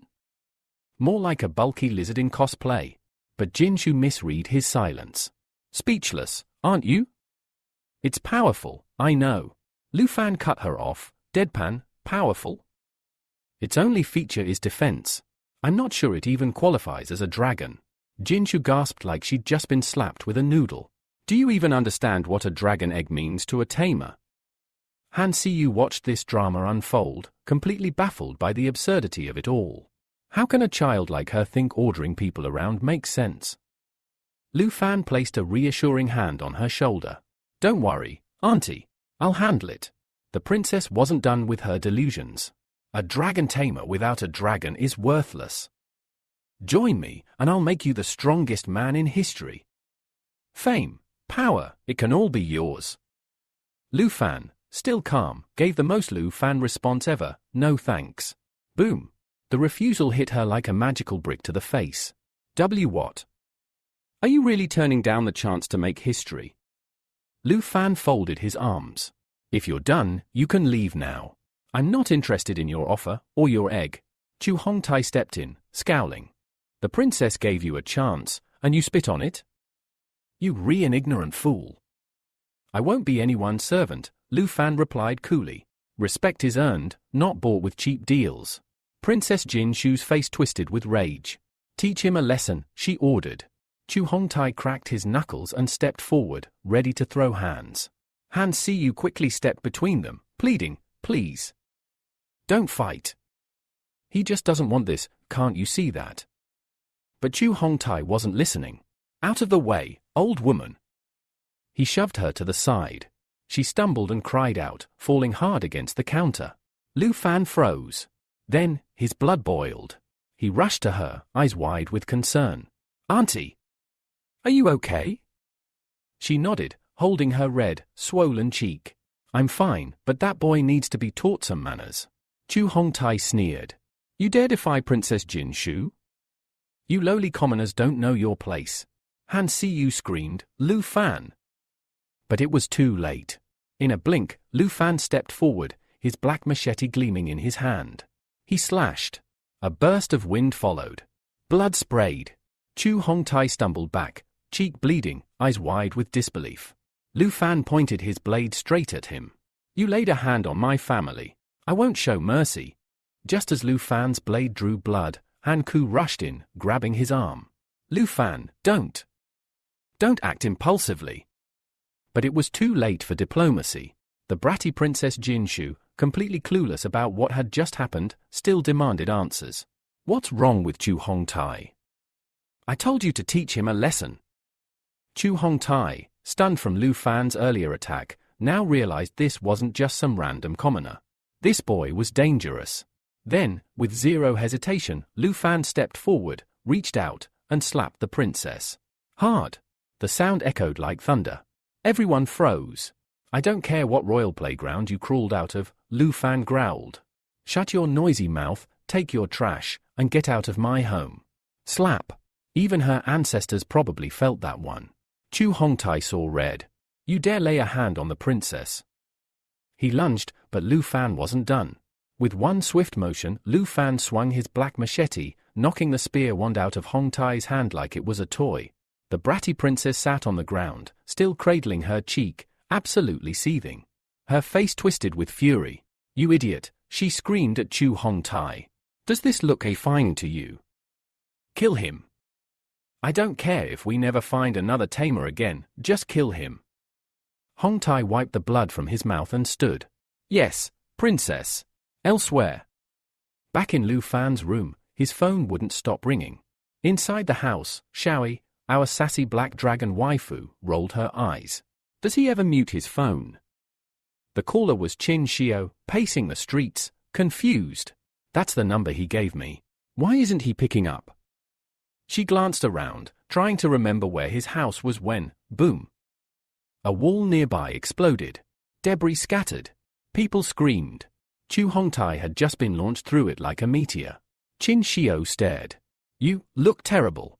Locals pointed and whispered, a foreigner's causing trouble. The princess snapped, go away, all of you. Stop staring. And through the dust, Lu Fan walked out like a boss. Big black machete in hand. Calm. Confident. Chu Hongtai fell to his knees.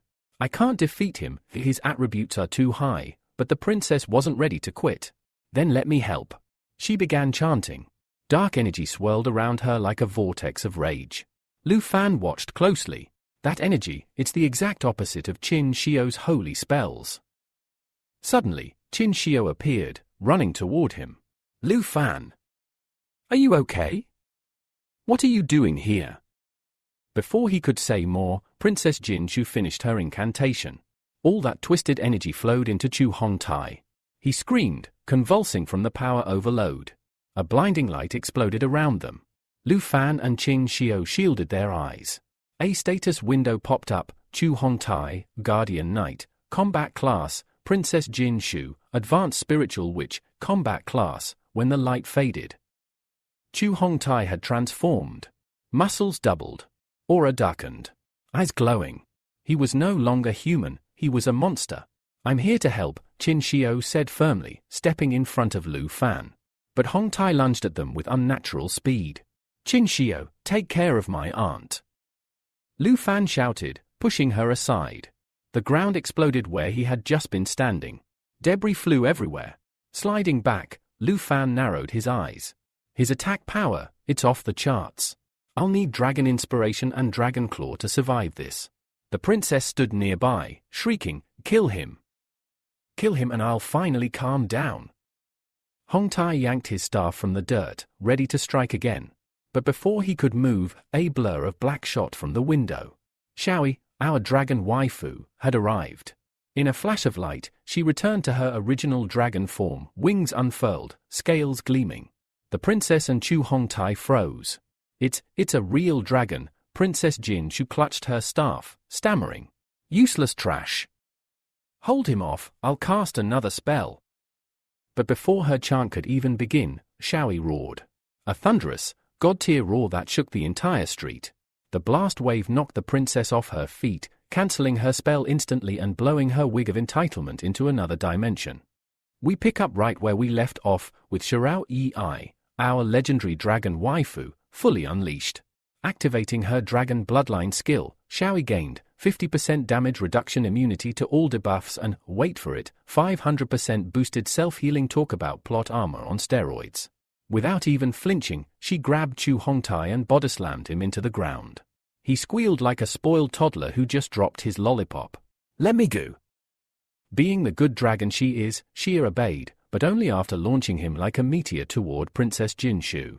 He crashed into the road beside her, creating a massive crater and zero sympathy from anyone. At this point, he honestly owed Honu, Lu Fan, and every pedestrian within 5 blocks an apology. Seeing her elite warrior flattened like a pancake, Princess Jinshu's eyes widened. For the first time, reality hit her. Wait, real dragons exist. Not just those gene family lizards with scale allergies. Before she could faint from realization, Lu Fan stepped in. Walking slowly toward her, his black machete in hand, eyes full of fury, and aura screaming final boss mode. Weren't you the one planning to kill me to vent your anger? He asked coldly. Jinshu backed away in fear, only to trip over her own ego and land on her royal butt. Stay away from me, she cried, now all tears and trembling. You attacked my attendant, injured him, humiliated me, threatened me. Oh, now she wants to play the victim? Classic. You're now an enemy of the Tai Kingdom, she wailed dramatically, like a villainous rejected in episode 1. But Lu Fan wasn't fazed. Not even a blink. He flexed his machete and asked calmly, trying to scare me. As he reached her, his gaze hardened. You sent your man to harm my family. I don't care if you're a princess or a god. I'll repay every act of yours. With interest. The princess was frozen in fear. And as if the moment wasn't intense enough, Xia was in the background, charging up a fireball the size of a truck. Lu Fan raised his blade, ready to strike. Lu Fan. A voice echoed from the sky. Qin Shanhai, Qin Shio's father, descended on a majestic griffin, heading straight toward the scene. Dad! It's dangerous. Xiao shouted. Xia noticed the incoming figure and locked onto him like a turret. Her fireball aimed and locked on. No, Xia, stop! Lu Fan ordered, holding out his hand. Right then, he sliced through the princess's staff, cutting off her power source just as easily as he cut her confidence.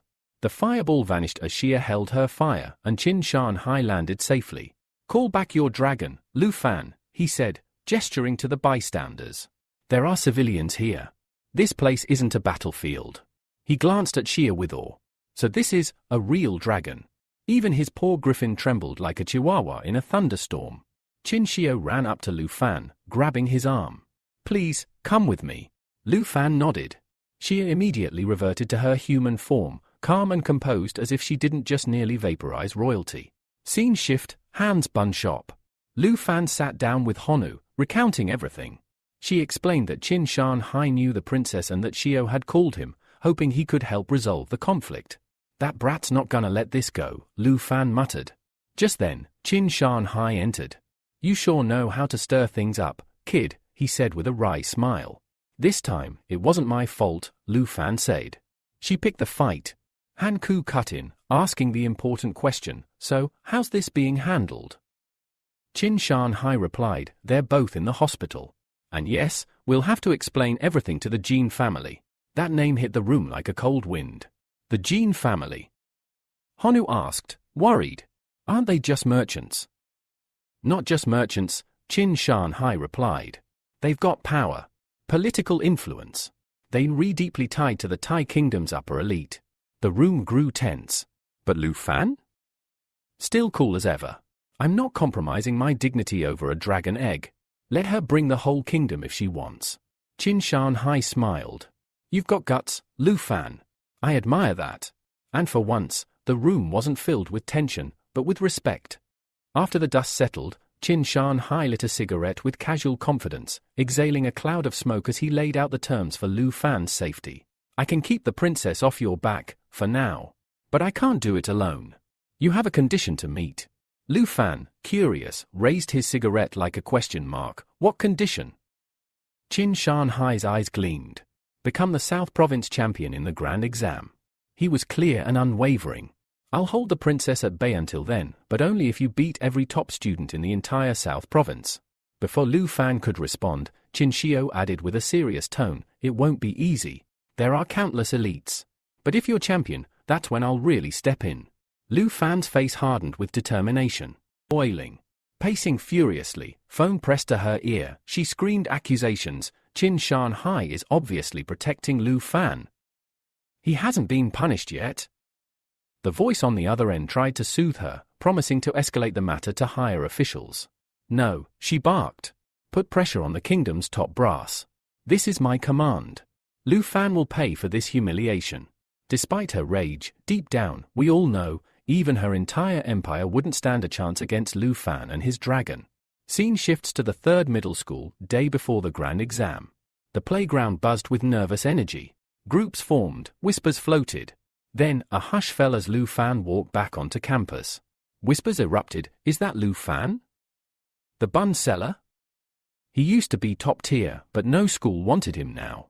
Why is he even trying the exam again? Lu Fan barely blinked at the gossip. Nostalgia hit him briefly, but he stayed relaxed, like a dragon who's already won. Suddenly, the headmaster's booming voice cut through the chatter. Settle down. The South Province Grand Exam is about to begin. Lu Fan stood among a sea of students, thoughts deep. He remembered the treasure maps he'd been collecting, all intermediate level and unused. A plan formed, combine 3 intermediate maps to create a high-level treasure map for exam prep. Lost in thought, a familiar voice snapped him back. Teacher Li approached. Lu Fan, you're in the grand exam. Yeah, been training hard, Lu Fan replied. Impressed, Teacher Li handed him a rare teleportation stone. I believe your fighting spirit might rival even the professionals. The stone had cool features, use it in the trial secret realm, and it teleports you to the first floor of the Heavenly Tower. Use it in the Heavenly Tower, and it sends you back to the trial secret realm platform. Teacher Li's tone grew serious. Professions matter here. This exam isn't a game. One wrong move can mean injury. Or worse. Find a reliable teammate, and don't hesitate to use that stone to escape if things get dangerous. Lu Fan nodded. Got it, I'll be careful. As Teacher Li walked off, whispers circled again, this time doubting Lu Fan's strength. But Lu Fan was unfazed. He wasn't here to just scrape by, he wanted to win. Top score. Champion title. Just like he promised Qin Shan Hai. Then, from across the yard, a new voice called out his name. Lu Fan turned at the call and saw Qin Xiao approaching, accompanied by a girl he hadn't met before. Curious, he greeted them both and asked, "Is she your teammate?" Qin Xiao introduced her without hesitation. "This is Ta Xiaoman, my best friend and a level 1 combat professional swordsman." Ta Xiaoman smiled politely and said hello, but before she could elaborate, Qin Xiao cut straight to the point. "Lu Fan, do you want to team up with us for the trial?" Ta Xiaoman blinked, surprised by the invitation. Lu Fan, however, politely declined. "Thanks, but I'm going solo this time. I set this challenge for myself." Waving goodbye, he headed off to the exam site, leaving Qin Xiao a little disappointed. She mused that teaming up with someone like him might actually slow him down. After Lu Fan left, Ta Xiaoman whispered to Qin Xiao, puzzled, "Why did you invite someone from the weakest profession?" Qin Xiao just smiled knowingly. "He's stronger than he looks. I think he might even be the top scorer in the southern province." Ta Xiaoman gasped, teasing her, "Are you falling for the dragon tamer himself?" Blushing, Qin Xiao denied it, but her reddened cheeks gave her away. Ta Xiaoman laughed. The scene shifted to the Grand Exams Trial Secret Realm. Lu Fan strode confidently through the portal, feeling like the real boss here. Up on a giant screen, Principal Bai Henggu addressed the gathered students. He explained the 4 portal difficulty levels: normal, all projections, no fatal injuries, score multiplier 0. 9x. Hard, real monsters begin, teleportation stone can be used to exit safely, score multiplier 1. 0x. Most students choose this. Fear, more ferocious monsters, not recommended for solo challenges, score multiplier 3. 0x. Safety over sharing scores. Nightmare, the toughest challenge, left implied. Suddenly, a loud laugh broke out. Hong Wu, a level 14 Kaiyong master with a hidden profession, confidently declared, "Watch me set the highest score in the exam." Ta Xiaoman watched in awe. Qin Xiao explained, "Hong Wu is the #1 expert at #1 middle school and ranks top 5 in the province. As a Kaiyong master, he's deadly versatile, great at attack and defense." Hong Wu's bold claim dampened spirits. Many students sighed, thinking only lower rankings were left for them. Cut to Principal Bai Henggu's office, screens tracked students' progress. The principal of #1 middle school laughed boastfully, "Hong Wu is our strongest, top scorer for sure." He gave a nod to Qin Xiao as a rising star, expecting her to be top 3. But Principal Bai Henggu felt wistful. If only Lu Fan had awakened another hidden profession, he might have taken first place. His thoughts were interrupted by Qin Shan Hai, who mentioned a promising candidate for the top spot. Curious, the #1 school principal asked who. Qin Shan Hai answered, "Lu Fan, the dragon tamer from #3 school." This left Principal Bai Henggu stunned. The #1 school principal scoffed, "All the students have already entered the tower, but Lu Fan hasn't. Is he giving up?" He dismissed Qin Shan Hai's faith, snorting, "What could a dragon tamer possibly achieve?" Glancing at the scoreboard, he noted, Hong Wu's already on the 4th floor, ranked first. Suddenly, Principal Bai Henggu leaned in toward the screen, eyes wide. "Wait, he's not giving up." Everyone turned toward the monitor. Lu Fan wasn't hesitating. He was waiting for the final portal, the nightmare trial. The portal shimmered into view, casting a dark red glow across the sky. A massive notification appeared above it, "Nightmare trial open, score multiplier 9. 9x." The room went silent. Then chaos broke out. The principal of #1 school jumped from his seat. "Is that kid insane? That trial's a one-way trip." He turned to Principal Bai Henggu in panic. "Stop him. He'll die in there." But it was too late. With calm confidence and the faintest smile, Lu Fan stepped into the portal. Principal Bai Henggu's face darkened. No one who's entered that trial has ever come back intact. He recalled the last attempt, 8 years ago. The challenger had been devoured alive by a ferocious beast, not even his bones remained. The #1 school principal scoffed. Did he even study the rules? He's clearly lost his mind. He side-eyed Qin Shanghai. Maybe your judgment needs a reality check. Lu Fan isn't even in the same league as Hong Wu.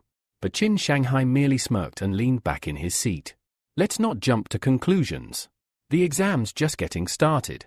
He added with a wink, let's focus on your invincible Taeyong master for now. Principal Bai Hunggu turned toward him. Why do you trust Lu Fan so much? But before he got an answer. Inside the nightmare trial, first floor fog thick as soup. Shadows moving. Red eyes glowing. Then, thud. A massive paw hit the ground. Lu Fan stepped forward, unfazed. He could sense them, at least 10 monsters circling him. The fog parted, revealing a pack of snarling black wolves. Level 10. Sharp fangs. Fast movement. Their most dangerous traits. Bite attack inflicts continuous bleeding. Night howl increases all allies' attributes and resets their skill cooldowns. The wolves roared and lunged. Lu Fan didn't flinch. Let's see what you've got. He raised his massive black machete. Dragon Fang Strike. A blinding slash tore through the fog. In one sweeping motion, every single wolf was cut down. Notification popped. First floor complete, Nightmare Trial Sky Tower plus 990 points control room, silence. Then, chaos. The principal of #1 school gawked. Wait, what? One hit. What is this kid? Even Principal Bai Hunggu looked stunned. Could it be did he find the legendary dragon? On the scoreboard, Lu Fan's name soared upward. Rank 2 to 990 points. Everyone in the surveillance room now had their eyes glued to Lu Fan's feed. He took down level 10 black wolves like they were puppies. Suddenly, the door opened. A tall figure entered, wearing a detective's coat, cap low, glasses on, and a briefcase in hand.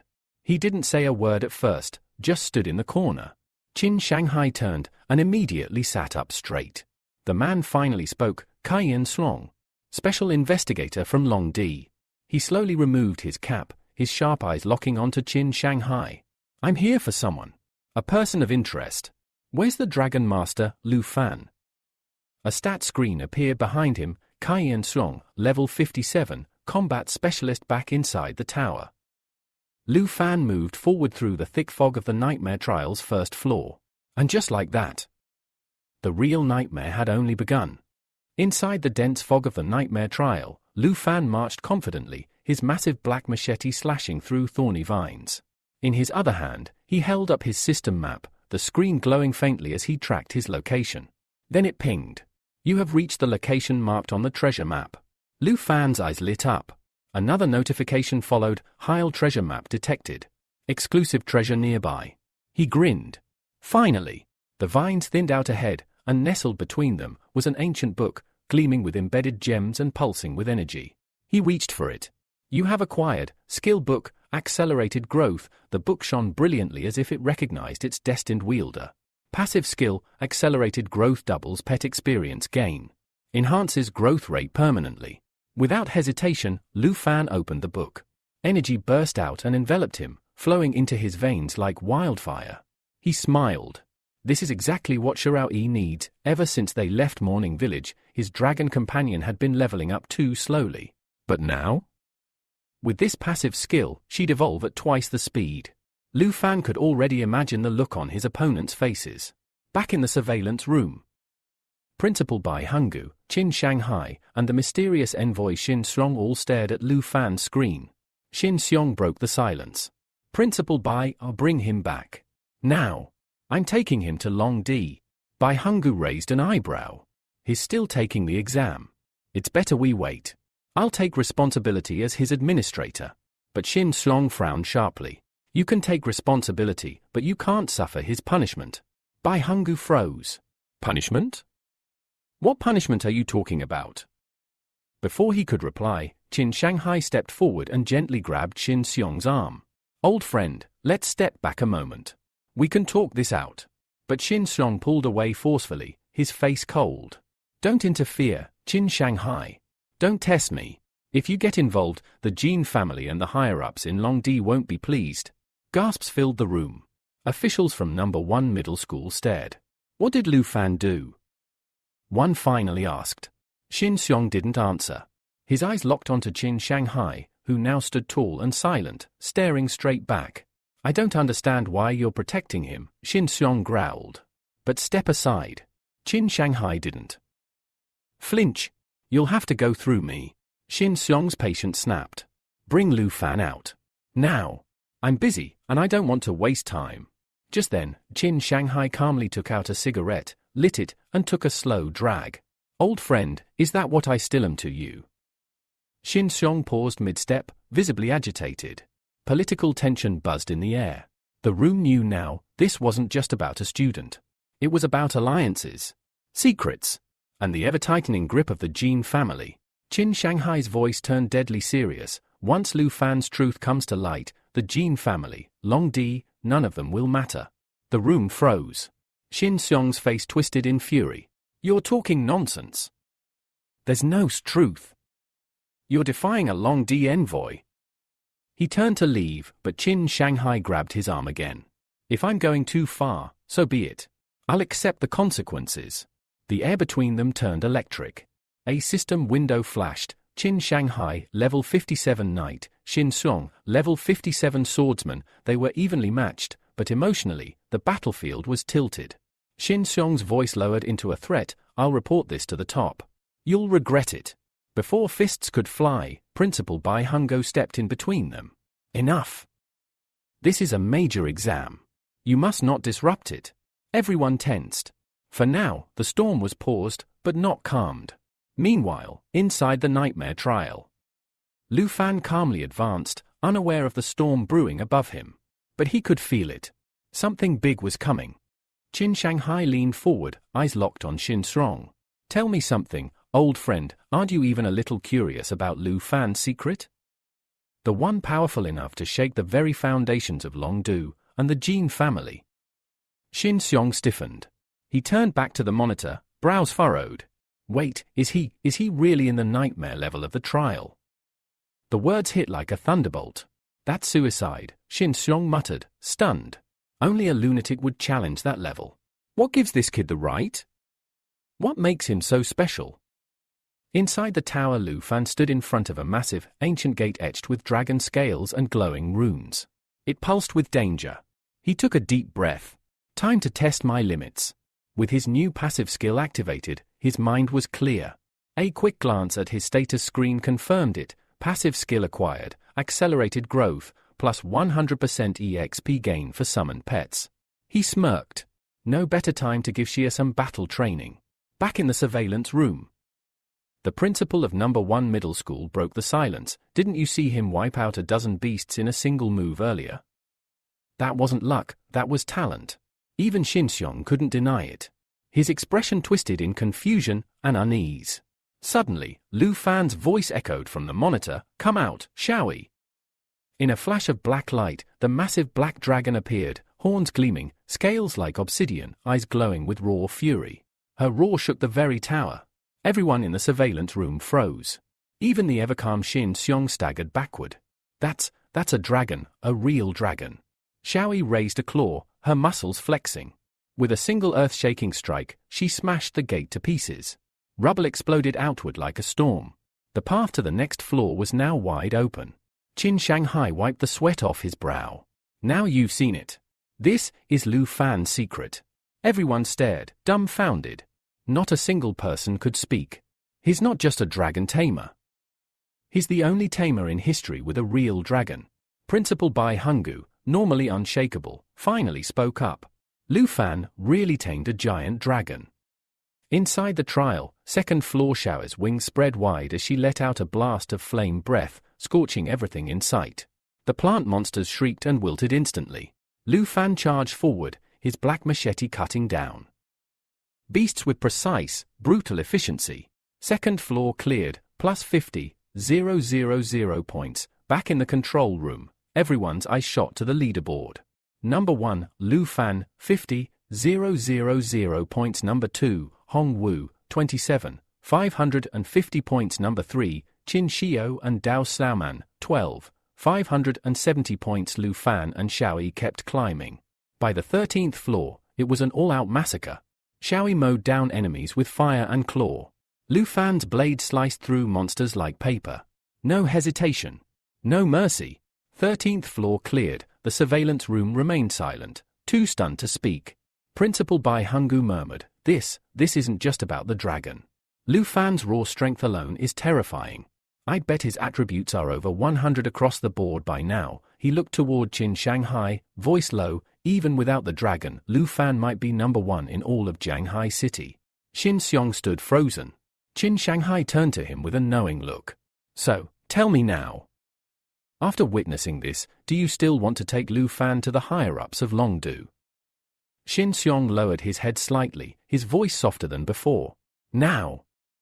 I understand. I finally see why you dared to defy the Jin family. Qin Xiong stood quietly, the image of Xiao's destruction replaying in his mind. He whispered to himself, half in disbelief, I've truly witnessed the power of a dragon. Qin Shanghai nodded with a knowing smile. He pulled out a crystal drive and said calmly, I'll send a video segment of Lu Fan's major exam to the teacher. From now on, there's no need for any special envoy to mess with Lu Fan or the Jin family. He turned to Qin Xiong. You should return. Qin Xiong's eyes narrowed. Teacher?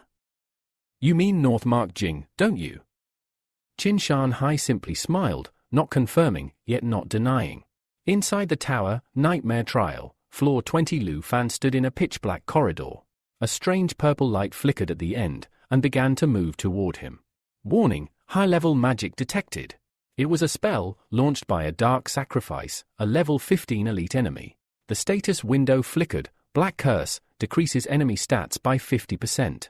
Increases allies' stats by 25%. Merge into darkness, grants invincibility for 15 seconds. Dark Control, full command over allied Dark Knights. Dozens of shadowed figures stood behind the sacrifice, glowing eyes locked on Lu Fan. But Lu Fan just smirked. Xia? Let's turn up the heat. Lava blaze. Xiaoyi let out a roar, her body glowing orange as flames surged around her. She fired Lava Blaze, a stream of molten destruction that incinerated everything in its path. The best part? Lava Blaze, continuous damage plus self-healing active, total carnage and regeneration. A true dragon multitasks. Within seconds, the entire corridor was turned to scorched rubble. All enemies, gone. 20th floor cleared, Xiaoyi, level up, 11, Lu Fan, level up, 16, Lu Fan looked at his dragon with pride. We're just getting started. Let's conquer the Heavenly Tower, together. Fear Trial, 50th floor meanwhile, on the Fear Trial side, a huge explosion rocked the battlefield. 50th floor cleared, it was Hong Wu, basking in the destruction. He grinned smugly, flexing for the invisible cameras. This year's grand exam is tough, but come on. These monsters should be on the 70th floor, not here. He mentally brushed aside every competitor. Qin Xiao's my only threat, but she's in a team. Her points will be halved. First place? It's mine. He chuckled and spoke loudly toward the viewing crystal, Principal Bai Hunggu. Better start calling the top universities. Your future no. One is ready. Too bad, no one was watching. Surveillance room. The principals had their attention fixed elsewhere. The 50th floor, the murmured Principal Bai Hunggu. This is where most professionals in the southern province fall. The principal of First Middle School nodded. It's a true threshold. Even if Lu Fan passes it, he'll slow down. The difficulty spike is brutal from here. Back to Lu Fan, 50th floor of the Nightmare Trial. A snowstorm whirled around him. The landscape was covered in deep ice, creating an eerie silence. Lu Fan checked Xiao's status window and blinked in surprise. New skill unlocked, shape transformation. This wasn't just a power-up, it was a game-changer. Xiao now had 4 separate forms. Young Dragon form, boosts all stats, cuts energy cost by 50%. Dragon Maiden form, formed by their blood pact. Also, definite waifu material. Destruction Dragon open form E-50% strength, plus 100% spirit. Gain skills, Daylight Incineration Lava Eruption World-ending form E-50% spirit, plus 100% strength. Gain skills, Earthbend Fearful Raw. Lu Fan stared at the forms, speechless. She's not a pet anymore. She's a one-dragon apocalypse. Suddenly, the ground shook. Giant boulders stirred. 3 massive figures formed from the snow and rock, each one an amethyst mountain giant, level 20. Their eyes glowed blood red. Skills detected: mountain arm, devastating frontal strike. Landslide, large-scale area collapse. Amethyst rock, reduces magic damage by 50%, immune to armor pierce. Lu Fan tightened his grip on his machete. All right, then. Let's see how these giants handle a dragon with 4 modes. Back in the surveillance room, Principal Bai Hunggu leaned forward, concern etched on his face. How is Lu Fan going to handle 3 nightmare-level bosses at once? The principal of First Middle School nodded in agreement. I thought the 50th floor would slow him down. Even so, Lu Fan's score has already surpassed the rest. If this keeps up, he'll not only top Jianghai City, but likely become Southern Province's top scholar. He sighed wistfully, adding, why isn't such a promising student from our First Middle School? Ah, that classic academic rivalry. Some things never change. Back on the 50th floor meanwhile, Lu Fan stood face to face with the colossal amethyst mountain giants. Their status windows blinked ominously, skill charging, mountain arm, a crushing frontal assault was coming straight at him. But did Lu Fan panic? Not even slightly. So, this is what halfway up the tower feels like. Time to bring out the big guns. Just as the attack was about to connect, Xiaoyi leapt forward. She raised her left claw and caught the massive blow, sending shockwaves rippling across the frozen battlefield. Lu Fan stood calm and composed in the eye of the storm. All right, Xia. Try out your world-ender form. Xiaoyi let out a thunderous roar. Suddenly, her body erupted in crimson flames. Her silhouette twisted and reformed, turning pitch black with glowing, blood-red eyes. In the surveillance room, Principal Bai Hunggu sat up straight. Lu Fan's dragon is transforming.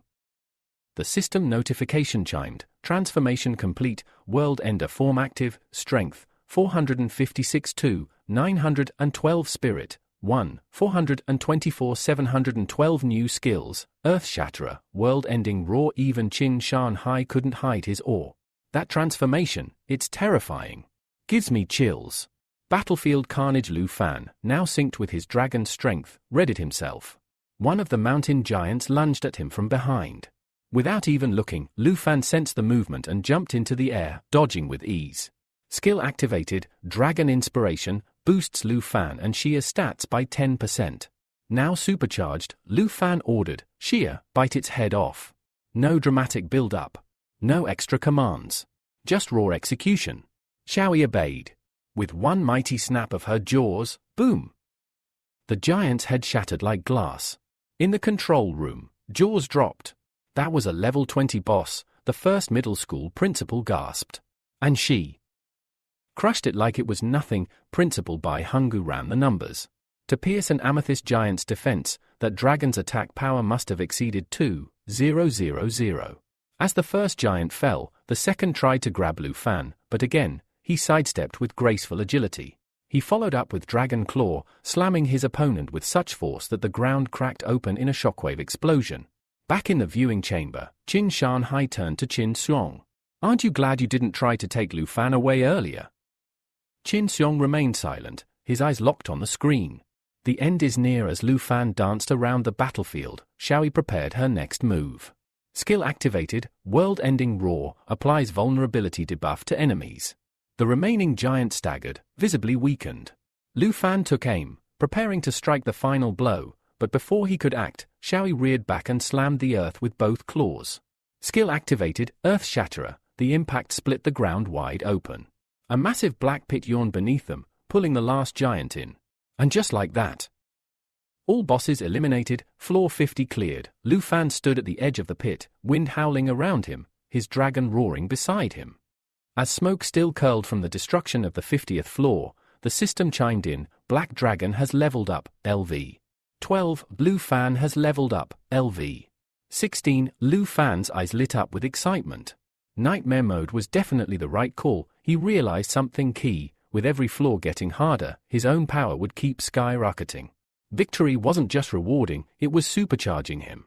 Suddenly, another announcement echoed, "Congratulations! You have cleared floor 50. Without hesitation, Lu Fan turned toward the glowing portal, Xiaoyi following close behind like a shadow forged in fire. Back in the monitoring room, Qin Shan Hai crossed his arms with a smirk. So much for the dreaded 50th floor. Didn't even slow him down. The principal of first middle school added, "That dragon. Her strength goes beyond anything I've studied. It defies common logic." Principal Bai Hungu turned to Special Envoy Qin Xiong, who had spent years in the battle-hardened Dragon City. "With your experience, can you estimate the Black Dragon's true strength after transformation?" Qin Xiong's face was unusually serious. "I've seen monsters in Dragon City that could tear through legions. And yet, compared to them, this dragon's transformed strength? At least 500 points, bare minimum." Gasps filled the room. The principal of first middle school nearly choked. 500. Our entire stat sheets look like child's play compared to that. Bai Hungu nodded slowly. "Just as I thought. Her stats are only going to keep growing." Then the principal added something that grabbed everyone's attention. "Now that Lu Fan has cleared floor 50, the X+1 mode kicks in." Qin Shanhai raised a brow. "X plus what now?" Bai Hungu explained, "The Trials architect designed this mode to mimic real secret realms. After floor 50, every floor labeled a X is followed by a boss floor, the +1. It keeps challengers in a constant state of mortal peril. And in nightmare mode? Both the X floors and the +1 floors are packed with nightmare-level bosses. Not just one per floor, of multiple. All with enhanced strength and AI." Qin Shanhai gave a dry laugh. "Sounds brutal. But why worry? Lu Fan's out there turning nightmare bosses into fertilizer." Elsewhere in the tower, Lu Fan was doing exactly that. Wielding his massive black machete, he hacked through a heavily armored boss like it was a training dummy. Meanwhile, Xiaoi, his pitch-black, flame-wreathed dragon, sank her teeth into the head of a different monster like it was a crunchy snack. The system blared again, cleared floor 70. Xiaoi has leveled up, LV. 13. Lu Fan has leveled up, LV. 18. In the surveillance room, Qin Shanhai whistled. The Tower of Heaven was designed to be unbeatable past floor 50. But with that dragon by his side, Lu Fan doesn't need tactics, just targets. Lu Fan casually wiped the blood from his mouth, eyes sharp with focus. "Xia, let's move." With a growl of delight, Xiaoi responded, splitting a monster's head like it was a ripe melon. Principal Bai Hungu leaned forward, his voice low with disbelief. "He's at floor 78 already, in mere minutes." The first middle school principal shook his head. This year's Heaven Tower was supposed to be the hardest version ever crafted. "I doubted anyone could reach the 80s. He paused, then chuckled bitterly. "Guess I'll be eating those words now." Rampage mode, activated just then, the atmosphere shifted. Xiaoi let out a world-ending roar and went into full rampage mode. Flames poured from her mouth like volcanic wrath, lighting up the tower's stone halls in apocalyptic red. The nightmare-level bosses, previously oozing intimidation, were now fleeing like panicked rats. Monsters ran. Xiaoi hunted. And Lu Fan? He walked through the inferno like a god among mortals. The system's voice cut through the tension like a blade. 76th floor cleared, the boss this time? A giant worm-like monstrosity, all fangs and scales. It didn't even get the chance to blink. One strike from Lu Fan's dragon blood armor, and boom, it was over. Xiaoi has leveled up, LV. 14. Lu Fan has leveled up, LV. 19. Xia casually held the boss's severed head like a bored butcher showing off her catch. Back at the principal's office, Principal Bongu sat in silence, staring at the monitor.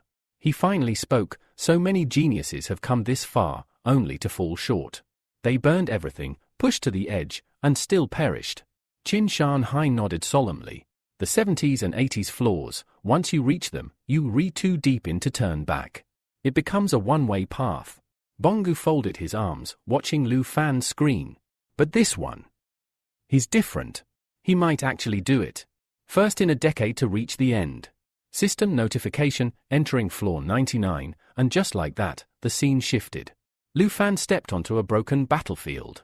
It was a desolate, ruined hall, crumbling staircases, shattered pillars, and a massive obsidian throne in the distance. Surrounding it, for headless knights, each wreathed in blue flames. Silent. Menacing. Armed to the teeth. They didn't need eyes to see, just bloodlust to feel. Each one had a nightmare toolkit, penetration strikes with deadly multipliers, auto-trigger counterattacks, lightning speed assaults, and the worst of all, a beheading skill that instantly killed anyone under 57% HPO, and to make things more fun. They shared boosted HP pools and armor. Yeah, Lu Fan muttered, cracking his neck. Real welcoming committee. But Lu Fan wasn't shaken. He recognized this flaw. It mirrored the Shattered Kingdom, a realm swallowed in flames centuries ago by the undead. History class ends now. Without delay, the axe-wielding knight charged. Its glowing weapon shimmered with the instant kill curse. Lu Fan had no control skills. Only raw power. So he went headfirst. He leapt into the fray, black machete singing through the air. The first strike? A scratch. The knight instantly healed. Worse, the slash triggered a counterattack. The knight struck back, hard.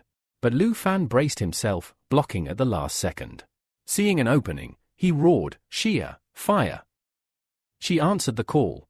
Flames burst from her maw, consuming the throne room.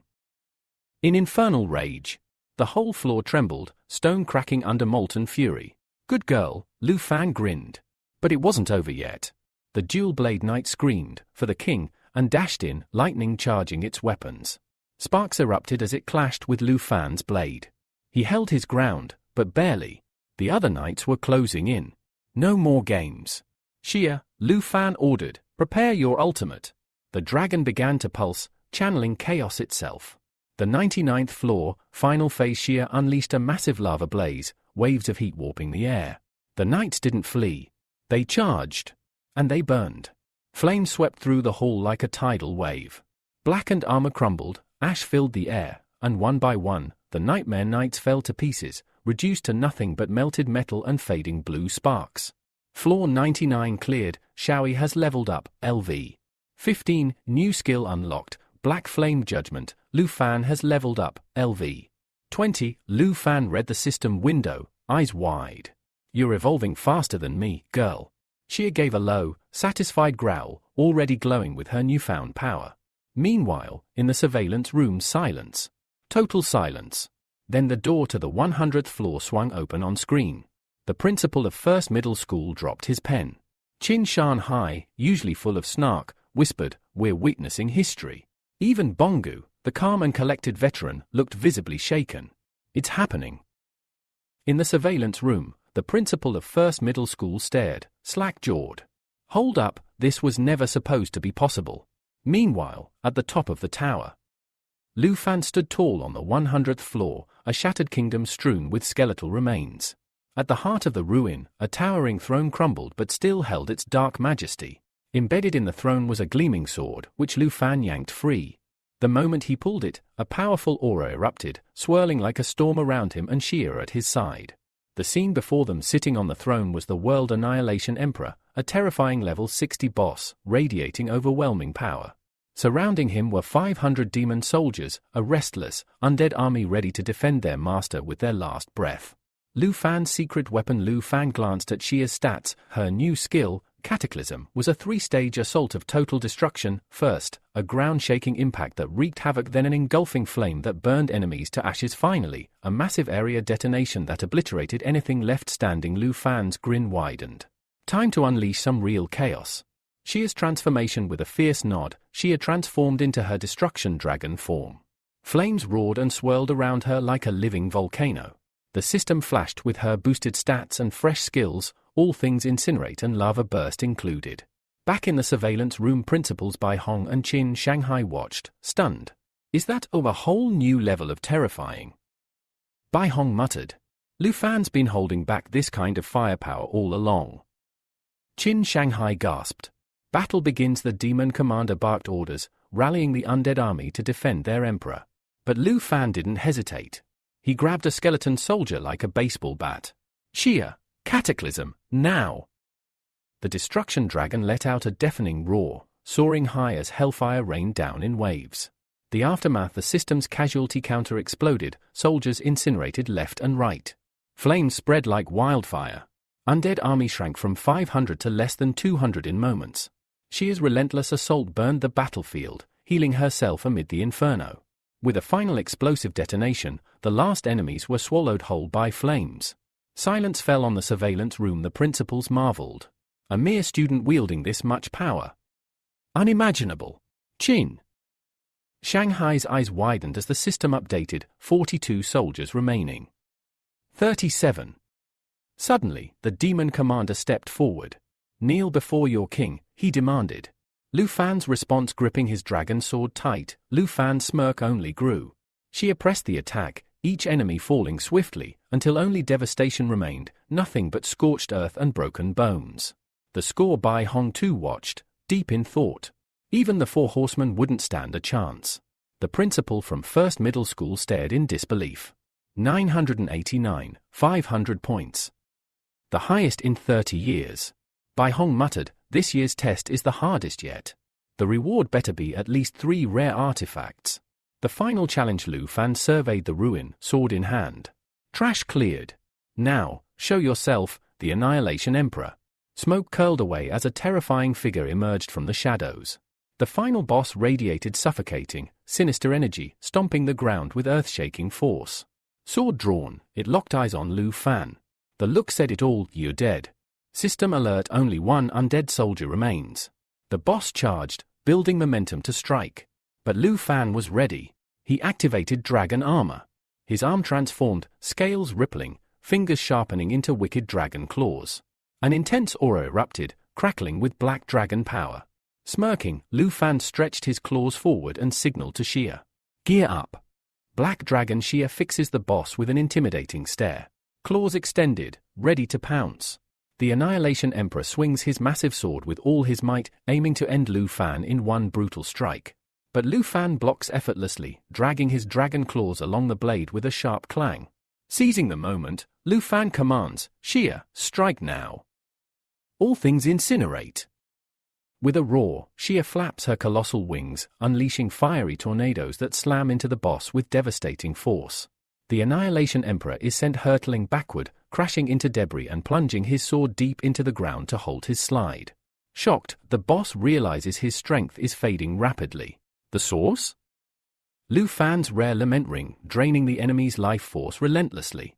Lu Fan, with a cocky grin, points to the glowing ring and taunts, "This power drain?" It's just getting started. System confirmation, Lament Aura is in full effect. This rare ring, requiring at least level 15 to wield, is a total game changer, boosting Lu Fan's spirit, stamina, and strength, sapping his foes at the same time. Desperate and enraged, the boss snarls, "Cheater!" Using dirty tricks. Lu Fan remains unfazed. Calm and collected, he orders Xia to unleash the second stage of All Things Incinerate. Xia roars louder, flapping her wings with even greater fury. Fire tornadoes erupt and explode all around, detonating near the boss and smashing him into the shattered throne. The Annihilation Emperor barely holds on, bracing for a counterattack. Lu Fan's dagger gleams. He draws it back, gathering every ounce of energy. Bursting through the flames, he lunges forward in a devastating surprise attack. The boss tries to block, but it's futile. With ruthless precision, Lu Fan drives his dagger deep into the boss's chest, pinning him against the cold stone throne. The boss gasps, defeated. System declares, victory. All undead soldiers have been annihilated, 0 remain. Level up. Black Dragon Xia ascends to level 17. Lu Fan reaches level 22. Triumphant, Lu Fan strides to the throne. One foot rests on the armrest, one hand on the fallen emperor's shoulder. With flair, he yanks the dagger free. It's over, Xia. Back in the surveillance room, silence reigns. Principals and teachers are stunned. Bai Hongtu's face is pale with disbelief. No one has ever scored 1,000,000 points in the last 30 years. The first middle school principal is speechless. Mr. Qin Shanghai crosses his arms, smirking. Our school's reputation? About to skyrocket. Lu Fan casually walks away from the battlefield. Dagger resting on his shoulder, hands in his pockets. Turning to Xia, he grins playfully, "Time to go home." "Hey, have you been craving Aunt Hank's cooking?" Xia roars happily, eyes shining as she flaps close. "Definitely missed it." System announcement, level 100 cleared. A treasure chest materializes before Lu Fan. Inside, 3 incredible items await: Wrath of the Ice Dragon King, a rare blue skill book teaching devastating ice magic that freezes enemies and slows their movements. Lu Fan grins, control skills sooner than expected. Rare Spirit Wind Ring, boosts agility, stamina, and spirit, includes a skill increasing speed by 35%. Perfect for Lu Fan, though Xia can't use it. Legendary flames and frost cloak, massive stat boosts and incredible protection against fire and ice, enhancing damage against those enemy types. Lu Fan drapes the cloak over his shoulders, slides on the ring, and clutches the skill book. Feeling unstoppable, he pulls out his teleportation stone and opens a portal back to the school. Back in the surveillance room, Lu Fan appears. He greets everyone coolly and asks Principal Bongu, "Can I head home now and wait for the results?" Teachers stare in astonishment. Bai Hong steps forward, pride glowing from his face. "Lu Fan, you are the pride of this school. Your photo will hang on our wall of fame." And with that, a legend is born. Back in the surveillance room, the first middle school principal pipes up with a smirk, "Wait, doesn't the wall of fame usually honor heroes who've died fighting monsters? Are you cursing Lu Fan by putting him up there already, Bai Hong?" Bai Hong shoots back, not missing a beat, "Mind your own business. Lu Fan's broken records and his future? Immeasurable." The first middle school principal chuckles and waves it off. "Well, this exam definitely made Lu Fan famous. Mr. Qin Shanghai approaches with a serious expression, nodding in respect. "I tried preparing for this exam mentally, but Lu Fan's power. I'm still blown away." Lu Fan, locking eyes with Qin Shanghai and setting aside all emotions, asks coolly, "Have all the conditions been met? Does that mean the Princess of Tai Kingdom won't throw any more tantrums?" Qin Shanghai smiles, eyes closed, "You'll have your piece. I've got my part covered. The teacher should already have the message." Lu Fan raises an eyebrow, curious, "Teacher? Which teacher?" Qin Shanghai just places a reassuring hand on his shoulder, "Don't worry about that now. Focus on which academic institution you want next." Meanwhile, in the shadows, a man quietly adjusts his cap and walks away. It's Qin Slong, the special envoy from Longju. The principals quickly gather around Lu Fan, buzzing with excitement. Top 10 academic institutions will be fighting tooth and nail to recruit you. Don't forget wealthy merchants from the southern province, they'll be all over you, trying to build connections. They warn Lu Fan to watch his back and beware of their true motives. The first middle school principal excitedly blurts out, "Hey, Lu Fan. Can you call out Black Dragon Xia? We want to see her in person." Principal Bai Hong cuts in sharply, "No way. If Xia shows up here, she might accidentally level the whole school." All eyes turn to the ranking board. Lu Fan sits firmly on top with an insane 1.3 million points. Bai Hong can't help but gush, no one's come close to this record in 50 years.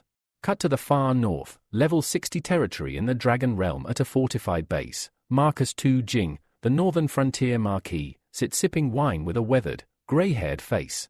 He watches battle recordings of Lu Fan and Black Dragon Xia, a rare smile crossing his lips. Suddenly, a knock interrupts. A man in a jacket enters, carrying reports. Apologizing for the interruption, he hands over the files. Tu Jing's expression shifts instantly, becoming serious. He asks, "Any new evidence?" The man confirms, everything Qin Shanghai deduced is spot on. Tu Jing reads, eyes darkening. The reports detail a conspiracy involving Princess Ta Jingu and her inner circle. Even more shocking, Lord Ruan Chongfeng, a high-ranking official in Dragon City, is deeply tangled in the plot, secretly supporting the Jin family. Tu Jing's grip tightens around his wine bottle until it cracks. His jaw clenches as he mutters, "Ruan. A scheming traitor." The white-haired subordinate explains, Ruan and the Jin family pretend to maintain friendly relations, but behind the scenes, Ruan's granting them privileges. Furious, Tu Jing shatters the bottle into pieces and stands, fury blazing in his eyes. Ruan Chongfeng has been backing Princess Jingu, letting her run wild. Tu Jing declares, strip Ruan of all titles and power. Dragon City has no place for him. He dares Ruan to face him personally if he dares complain. And warns, if the Jin family tries to meddle again, the Griffin squad will be the first to greet them. The stage is set. Power struggles beneath the surface threaten to shake the realms, while Lu Fan's legend only grows. The subordinate, wide-eyed but understanding, nods and steps back respectfully. But Tu Jing isn't finished yet. Pointing firmly at the door, he orders, keep close tabs on which school Lu Fan chooses. Make sure that institution provides him with all the resources he needs. Outside, the red moon hangs heavy over the snowy northern landscape, casting an eerie glow. Tu Jing reflects quietly, this young dragon tamer, Lu Fan, has brought a rare glimmer of hope to the north. I look forward to meeting this legend someday. But with so much on my plate, who knows when that will be. Meanwhile, in a lavish hotel suite far away, Princess Jingo sits on her bed, phone in hand. Suddenly, the call comes, and the news hits her like a ton of bricks. Ruan Chung Fong has been dismissed. By none other than Mark Jing. Panic flashes across her face. The caller quickly tries to soothe her nerves, but there's some good news. Curious but frustrated, Jingu demands to know what it is. The caller reveals, with the exam results soon to be released, we discovered another dragon tamer in Qinghao City besides Lu Fan. Princess Jingu's panic morphs into wicked intrigue, a sly smile creeping across her lips. This could be a game changer. Maybe this new dragon tamer will be easier to manipulate. Back at the trial site of 3rd Middle School, Luan bids everyone farewell and vanishes into a portal. Out steps Hong Wu, freshly declared a pass on the South Province exam, scoring an impressive 89,500 points and reaching the 72nd floor of the horror level. Bursting with joy, Hong Wu already daydreams of fame, top universities battling to accept me, flashy awards, maybe even a shot at the stars. In his mind's eye, he sees the 1st Middle School principal praising him as the undisputed champion. He's convinced the buzz around him must be all about his incredible score. But reality hits differently. Approaching the principal with a proud smile, Hong Wu announces his score eagerly. The principal gives him a concerned look and asks quietly, "Is your training complete?" Hong Wu nods confidently. The principal places a reassuring hand on his shoulder, "You did exceptionally well and will easily get into a top university. But you need to know your limits and take care of those injuries." Hong Wu is stunned, trying to decode the unexpected reaction. After a moment, he realizes the message, stay humble. Grateful, he thanks the principal, understanding that humility will serve him well on his journey. Fast forward 7 days, the day the nightmare exam results are announced. As Lu Fan and Aunt Hank open their door, they're immediately engulfed by a mob of reporters and excited fans. Hank's face twists in alarm as journalists swarm her. Fans push forward, eager to hand Lu Fan gifts, one even holding out a fancy box and inviting him to visit his estate. Reporters shout questions about his university plans while more fans try to shower him with presents. The chaos is real, and Lu Fan stands at the center of a storm he never expected. Just then, Mr. Qin Shanghai arrives, adding fresh energy to the growing excitement surrounding Lu Fan. He announces with a broad smile, the university entrance exam results are about to be officially released. And let me be the first to call Lu Fan the top student in the entire South Province. Seeing the overwhelming crowd, he suggests moving indoors to continue the conversation in a more private setting. Aunt Hank, relieved by the change of pace, leads the way. Inside, Mr. Qin Shanghai pulls out 6 grand prize boxes, each filled with an astonishing 50 million yuan, an honor befitting the best student in the province. He urges Lu Fan to accept the gifts, emphasizing, this incredible achievement deserves the highest recognition. Lu Fan glances at his phone and notices a notification, he's officially secured 1st place. Although his total score remains classified, it's known that Chun Tanzi, a fierce rival, trails behind him in 2nd place with 215,628 points. Mr. Qin Shanghai continues, on top of this prize money, Principal Bai Hong has sent additional special rewards to celebrate your victory. Lu Fan's eyes gleam with curiosity as the first gift is unveiled, a skill book titled Roar of the Blue Dragon King. This powerful spell unleashes a lightning attack that paralyzes enemies and stacks power for a massive follow-up strike. Lu Fan can already imagine how this skill will perfectly complement Shuro Yi's magic, melding ice and thunder for devastating combo effects. Next up, a legendary thunder potion. This rare elixir boosts Lu Fan's lightning power and permanently increases his power attribute by 20 points. He knows this will make his thunder magic a fearsome force on the battlefield. The 3rd prize, Green Wind Armor. A rare armor piece with impressive stamina and strength bonuses, capable of deflecting impact damage. Mr. Qin Shanghai explains that every item was carefully handpicked by Principal Bai Hong himself. But that's not all. The final prize is revealed, a pair of legendary flashwing boots. These boots grant lightning-fast movement with a 30-second recharge time and come equipped with Flashwing Leap, a skill that allows the wearer to dash across a 50-meter radius at breakneck speed, also with a 30-second cooldown. Holding the briefcase packed with these epic rewards, Lu Fan marvels at how such powerful tools are usually reserved for high-ranking magicians. Determined not To waste this chance, he resolves to master these gifts, knowing they will be game changers for both him and Shirao Yi. The system confirms his acquisition, rewards obtained, Dragon King's War Skill, Lightning Flashwing Boots, Green Wind Armor, and Legendary Thunder Potion. Just as Lu Fan tries to wrap his head around the flood of powerful new items, Chinchio bursts into the room, excitement practically radiating from her. She's got some wild news that promises to shake things up even further. The scene kicks off with an astonishing revelation. The presidents of 10 major universities have descended upon Jianghai City and are already at Lu Fan's house, eagerly waiting for a personal interview. Aunt Hank stares in disbelief. All this for one student. Meanwhile, Chinio awkwardly explains her presence, and Lu Fan, still recovering from the exam madness, raises an eyebrow. Aren't we moving a bit fast? The results just dropped. Mr. Qin Shanghai, ever the smooth operator, steps in when the university president saw footage of your, shall we say, electrifying performance. They dropped everything and rushed here. He leans closer with a grin and a hushed tone. That video? Only senior officials and the Dragon Capital have access. Let's keep it that way.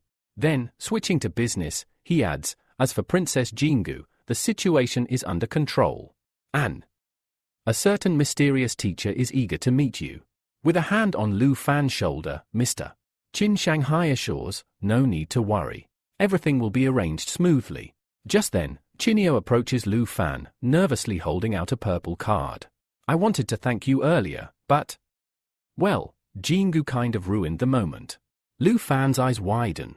Their previous deal was for 100,000 dragon coins. This card? Worth a jaw-dropping 10 million. Mr. Qin Shanghai laughs heartily. This is the Qin family's way of saying thank you, in style. He then shares another surprise. An escort will arrive in the evening to take Lu Fan to Jian Park, where a luxurious villa awaits, awarded by the city for topping the entire province. Hank, now overwhelmed, steps in between Lu Fan and Chinio, who turns beet red and snaps, Dad, stop teasing. Lu Fan and I need to go. We've got an appointment with the academy officials. Meanwhile, deep in the forests near Shounen City, a black jeep skids to a halt. Out steps Princess Jingu, cloaked in arrogance, flanked by her elite guard. Report. What's the status on the other dragon tamer? Hong Tai, her loyal subordinate, salutes and reports, Chun Tanji has reached level 19, and his armor dragon is at level 14. Jingu raises an eyebrow. Impressed. Dragon tamers really are full of surprises, leveling up like maniacs. Cut to Chun Tanji himself. He's locked in a fierce battle with a monstrous beast. The ground shakes with each blow. Leaping high into the air, Chun avoids a devastating strike, then counters with a critical hit, level up to 20. Watching from afar, Jingu nods. Not bad, at least I didn't waste that dragon egg. Chun bows respectfully. I will not bring shame to the royal family. But Jingu isn't here to hand out compliments. You'd better not. The last one failed miserably. She then makes a grand announcement. Chun Tanji shall now wield the dragon lance. The air grows tense. Anyone got a problem with that? Hong Tai replies instantly, as you wish, your highness. With the legendary spear and his armor dragon, Chun Tanji feels invincible. Lu Fan, I'm coming for you. Jingu's thoughts linger on Lu Fan. His score is classified, but rumors say it's over 300,000. TCH. Her rage simmers. Engrave Lu Fan's name into your soul. Do not rest until you defeat him, and bring me that black dragon, Shia. She leans in, voice icy, succeed, and you'll be the greatest dragon tamer in Tai, second only to me. Chun bows deeply, I swear it. As she turns to leave, Jingu sneers, at least you had the brains to take my offer. Unlike him. Before departing, she sends Kai Hong Tai to Jianghai City. Find out which university Lu Fan plans to attend. Fail, and you are re-finished. Kai nods grimly, knowing the stakes. Back in Jianghai, at the stunning Qin family villa, Lu Fan and Chinio walk through the garden. Chinio, cheeks flushed, glances at him and quickly blurts, "So, have you picked a school yet?" Before he can even open his mouth, she waves her hands nervously. I mean, it's not me. It's my dad. He's just super curious, that's all. Lu Fan chuckles. Looks like fame isn't his only problem now, love might just be knocking too. As Lu Fan and Chinio strolled through the elegant Qin family villa, Chinio hesitantly brought up something her dad suggested. He thinks we should apply to the same academy so we can look out for each other. Lu Fan, ever cool and collected, nods with a smile. Teamwork is important. We've made a solid team before, especially in, say, sudden monster ambushes in the middle of nowhere. Chinio chuckles but can't hide her worry. She doesn't know Lu Fan's exact score, but she fears the distance between their abilities is growing. Inside, she makes a silent vow, no matter what, I'm going to catch up. I'll apply to the same academy as him. I have to. Lu Fan, reading her determination, gently smiles. Sounds like a good plan. With that, he pushes open a grand door and walks straight into a chaotic interview that felt more like a royal auction. Inside, a chubby man draped in priest robes jumps up with excitement. Lu Fan. It's really you. That entrance exam video? Legendary. Sitting beside him, a mysterious masked woman calmly adds, you re the first dragon tamer in history to actually have a dragon companion. The entire nation's watching you now. She cuts to the chase. As top scorer of the southern province, have you decided which academy to join? Lu Fan opens his mouth to speak, but the fat man from Jiangnan Academy can't hold back. Why even think about it? Come to Jiangnan Academy. We're offering 10 million dragon coins per year, unlimited potions, and entry to our exclusive secret realms. The masked woman scoffs, trying to bribe him with spare change. Please. We're heads of the top academies in the Dragon Kingdom, not merchants at a street fair. Red-faced and flustered, the fat man fires back, fine. Northern Academy will double it. 20 million dragon coins annually, and access to our Snow Kingdom's top secret realm, reserved just for him. And just like that, the room erupts. One head yells, we've got better resources.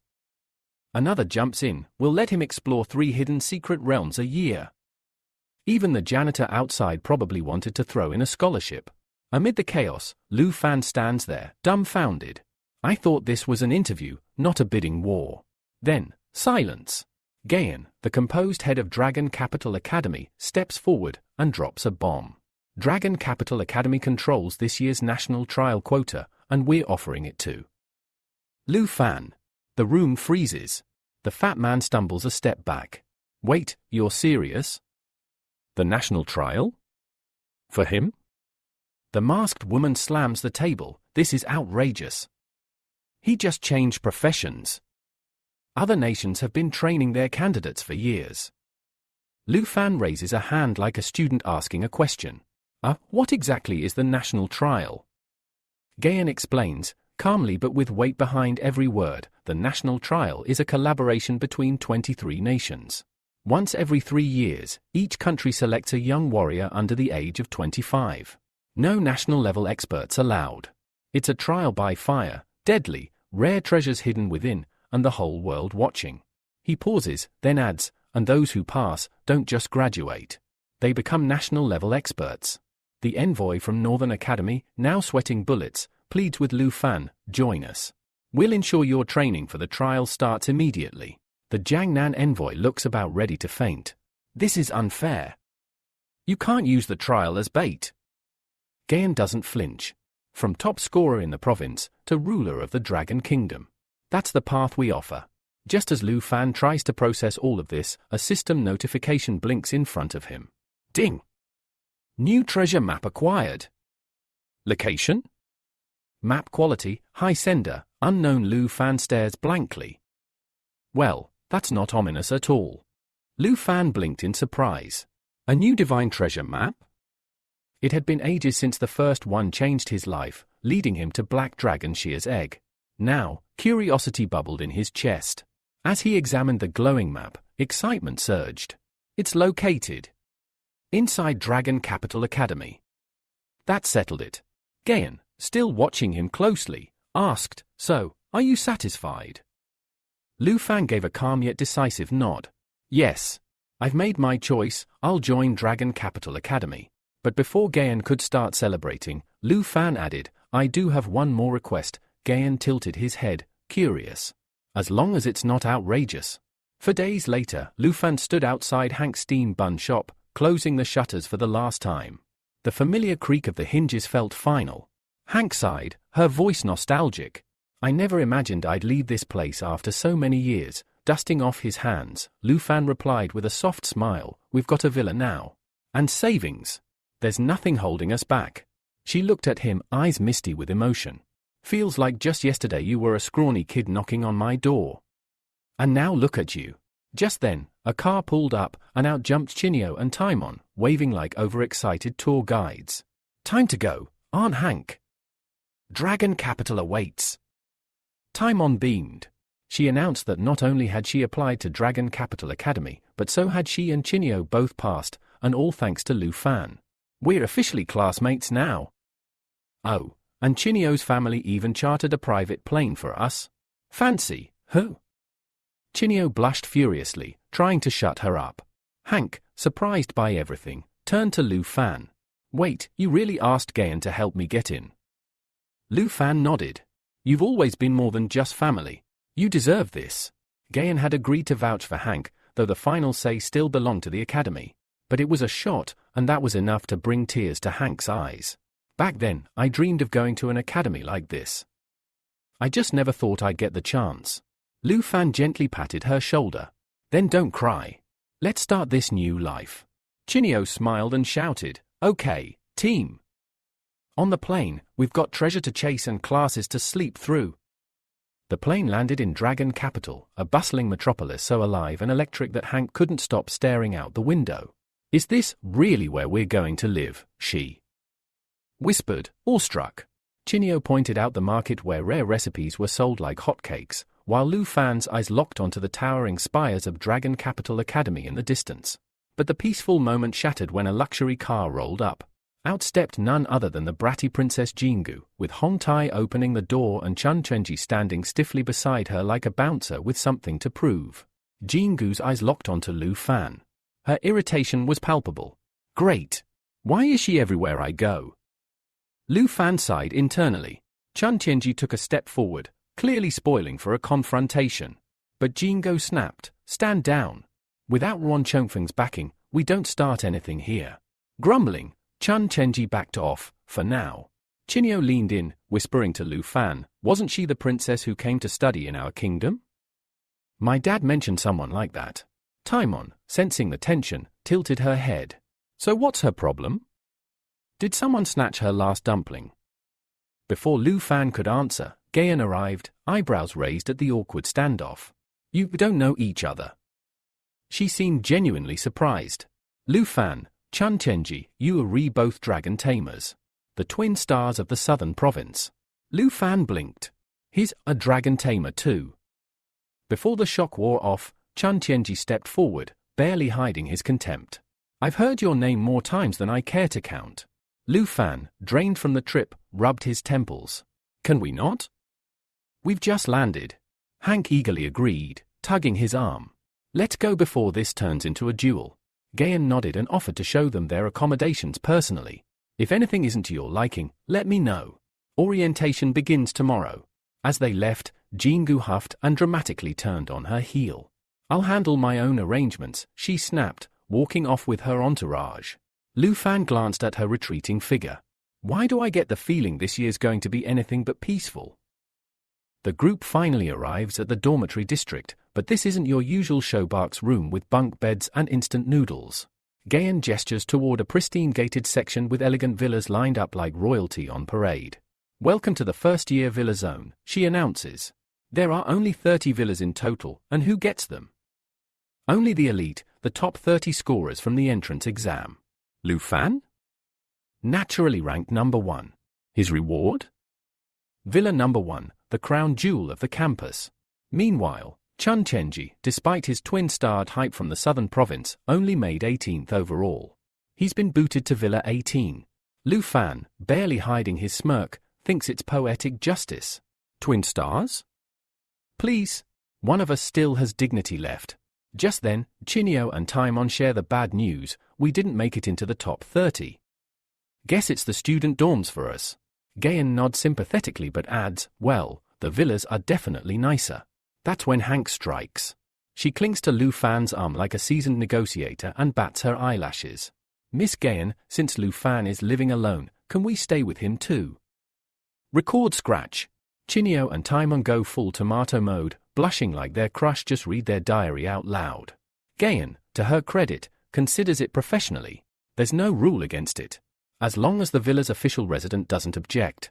Hank turns to Lu Fan with her secret weapon. You really want to give up my special cookies, Lu Fan folds like wet paper. I don't mind. Victory.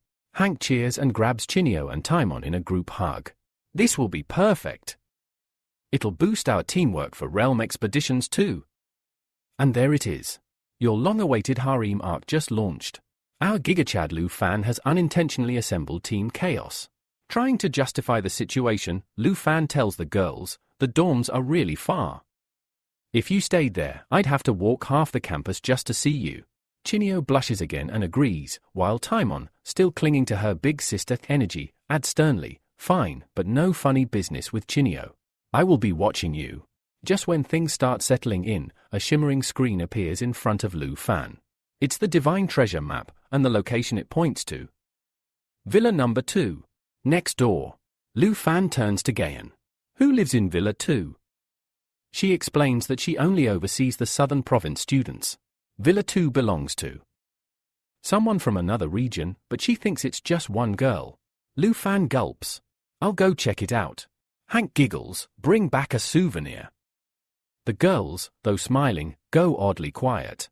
Lu Fan senses the shift and quickly clarifies, I'm just curious who the second-ranked student is, okay?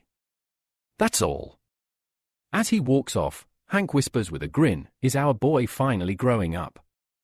Taimon huffs, annoyed. 3 girls already live with him and he still wants to meet the new neighbor. Lu Fan, meanwhile, just wants to find the treasure, honest. He's standing in front of Villa number 2, a cake in hand like a nervous delivery boy on Valentine's Day. Hope she likes sweets, and lets me in before she finds the treasure. The door creaks open, and standing there is a girl dressed completely in black. Silent. Unblinking. Zero emotion. Lu Fan flashes his best smile and introduces himself, Hi. I'm Lu Fan, from Jianghai City in the Southern Province. I live next door. The girl just stares. Awkwardness intensifies. Trying to salvage the moment, he offers the cake like a peace treaty. This is, for being neighbors. A sweet start to our neighborly friendship. No reply. Just blank eyes and a quiet breeze. Lu Fan chuckles nervously. Great. Either she's shy or she's deciding if I'm edible. Still trying to play it cool, Lu Fan offers a warm smile and extends the cake. Let's be friends. Maybe get to know each other better. Right then, the system throws in a twist, party popper, ding, this cake boosts agility by +3 on first use. Hold up, it's a stat-boosting dessert. Lu Fan just handed over a small fortune in calories and combat efficiency. Even so, the mysterious girl continues to stare at him like she's assessing his soul. Finally, she reaches out, takes the cake, and speaks in a soft voice, Jianyang, from Yinbei Province. Lu Fan nearly stumbles back, her voice is way too cute for her intimidating vibe. Now flustered, he blurts out the first excuse that comes to mind, I'm, thirsty. Can I come in for a glass of water? Brain, why did I say that? Mouth, too late, boss. But to his surprise, Jianyang simply steps aside. Lu Fan bows in thanks and slips in. But the moment she turns to close the door, poof. He vanishes like a rogue on a timer. Lu Fan sprints through her house like a burglar in a stealth game, treasure map in hand.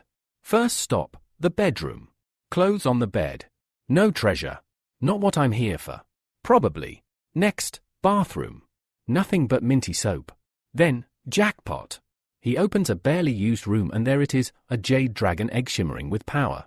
The system confirms it, bullseye, treasure map target located, without a second thought. Lu Fan grabs the egg just as Jianyang returns, with the promised water. Lu Fan panic switches to his awkward exit plan, you know what? I'm not thirsty anymore. But thanks. See you at the freshman ceremony. Bye. And he dashes out like he's late for a test. Jianyang stands there, glass in hand, confused. She notices the open bedroom door. clothes still on the bed. Was he actually just a pervert? Back at Villa Number 1, Lu Fan examines the jade egg with Xiao Yi. Holding it in his hands brings back memories, just like when he found Xiao Yi's egg. He activates his dragon taming skills. The egg begins to crack, and out pops a tiny jade dragon, glowing softly with mystical energy. The system rolls out the stats, life spring, constant healing for all allies. Jade light removes debuffs, buffs all stats by 30%, adds 3 layers of damage blocking blessings. Natural assimilation absorbs traits from gear. Jade dragon bloodline doubles all dragon skill effects and increases healing by 500%. Blood contract plus 10% attribute. Bonus to Lu Fan himself. Lu Fan's jaw drops. This isn't a fighter, it's a team-carrying medic from heaven. With over 600 spirit points, its buffs are massive. Paired with Xiao Yi, Xia's spirit attribute could hit nearly 12,000 mid-battle.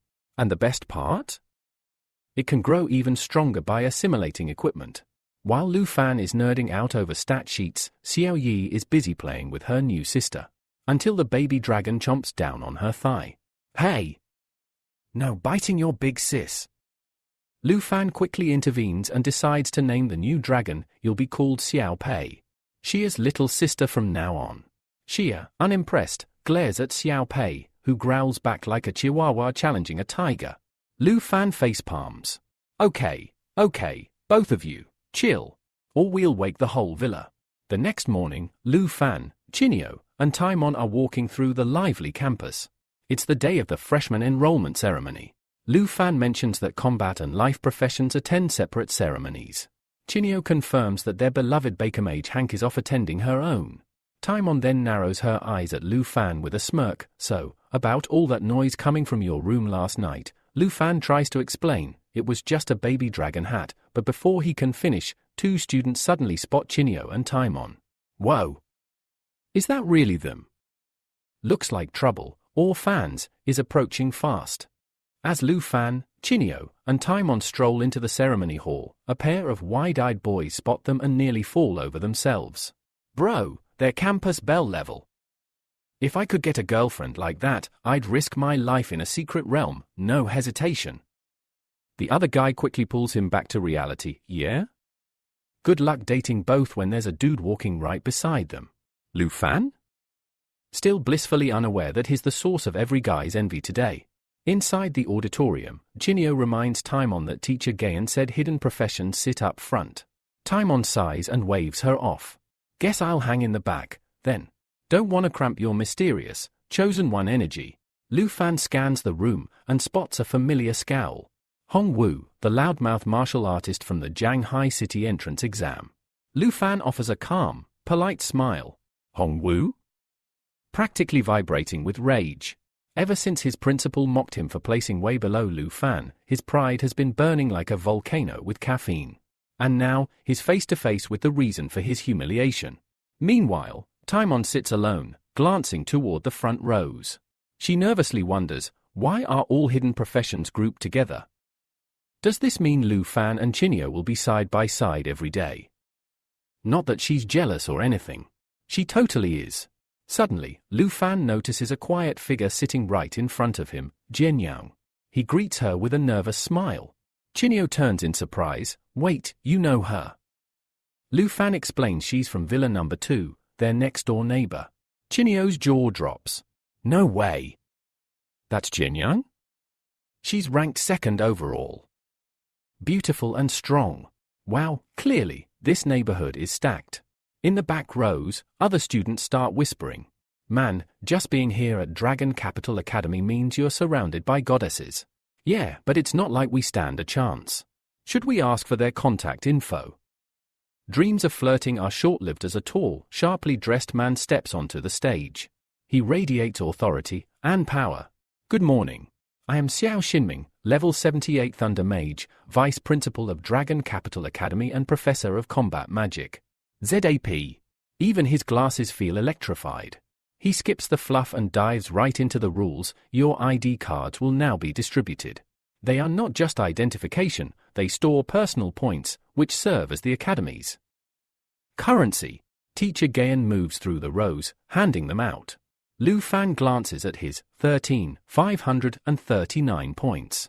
Points can buy weapons, potions, secret realm access, and more, Xiao Xinming explains. These are based on your entrance exam scores. Suddenly, a student rises, fuming, that's not fair. Some provinces had easier entrance exams. We were at a disadvantage. Xiao Xinming doesn't flinch. We account for that. Each province is adjusted by a difficulty coefficient. The hardest trial, this year, from the southern province, gets the lowest coefficient. Their scores are divided by 96. Lu Fan reflects. So 13,539 is what I get to start with. Not bad, but not permanent. Xiao Xinming isn't done. These points are temporary. In 1 month, the freshman assessment will be held. The top 30 will join the blue class. The room erupts in whispers. What's the blue class? Special secret realms. Exclusive skills. They get to live in the villa zone. Suddenly, even students who had no clue before are fired up. Lu Fan does the math. I'm first place now, which qualifies me. But if I drop out of top 30, I'll lose Villa #1, no pressure, right? The tension in the room thickens like fog on a battlefield. Vice Principal Xiao Xinming cracks a grin as he explains the rules of the prestigious blue class. You think being in blue class makes you safe? Think again. Anyone can challenge you. Lose, and your spot is gone. The crowd stiffens. Oh, and by the way, refusing a challenge? Not an option. The auditorium erupts as a giant screen flashes the names of the current blue class top 30. Right at the top? Dragon Tamer Lu Fan, rank 1. The murmurs start instantly. He's the top scorer? Seriously? Wait, isn't that the guy always surrounded by those pretty girls? How'd that guy beat everyone else? Some try to look him up online, nothing. No test footage. No score breakdown. Must be some spoiled noble with connections, one student mutters. I heard he has a dragon. Even an earth dragon is crazy strong. The seeds of jealousy begin to sprout. Elsewhere, Chun Chenji whispers to Jingu, so, when do you want me to take care of Lu Fan? Jingu plays it cool. Not yet. We probe first. He's still an unknown variable. Meanwhile, Chinio leans over to Lu Fan with a smirk. So, the vice principal just painted a giant target on your back. You ready for that? Lu Fan exhales, dropping back into his seat. Yeah, definitely didn't see this coming. Jian Yang, ever silent, watches everything unfold with calm eyes. As the ceremony ends, Lu Fan shifts gears. Let's go check out the secret realm hall. Maybe I can find materials to evolve Xiao Yi. But just as he turns to leave, Lu Fan. A familiar, angry voice echoes through the hall. It's Hong Wu, the martial artist from Shanghai City. He's pointing right at Lu Fan, eyes burning. Blue class members can't refuse a challenge, right? Then let's fight. Lu Fan blinks, mildly confused. You seriously challenging me? Right now. Hong Wu steps forward, full of fire. No records. No scores. You've got to be some fraud with a few minor subdragons. I'll prove it. Lu Fan sighs, hands still in his pockets. Chinio, step back. Hong Wu smirks. You got guts, I'll give you that. Let's make it interesting, 200 dragon coins. Lu Fan raises an eyebrow. That's it? Is this a fight or a vending machine bet? But he shrugs and agrees, knowing 200 coins is a lot for someone like Hong Wu. The crowd encircles them like kids around a schoolyard brawl. Lu Fan's a summoner, right? Let's see if he's all hype. Watching from afar, Jingu whispers to Chun Chenji, watch everything. This fight is our first glimpse into Lu Fan's real strength. Hong Wu clenches his fists. Golden energy flares around him, charging his body like a human power plant. 1, 2, Taimon turns to Chinio, nervous. Does Lu Fan even stand a chance? Chinio chuckles, leaning on her staff. Oh, you're in for a show. 3. Hong Wu explodes forward, a golden comet of martial rage. His fist blazes with chi energy, aimed straight for Lu Fan's chest. Lu Fan doesn't flinch. He just watches. Calm. Focused. Still hasn't taken his hands out of his pockets. Hong Wu roars, pouring everything into his attack. QI strike.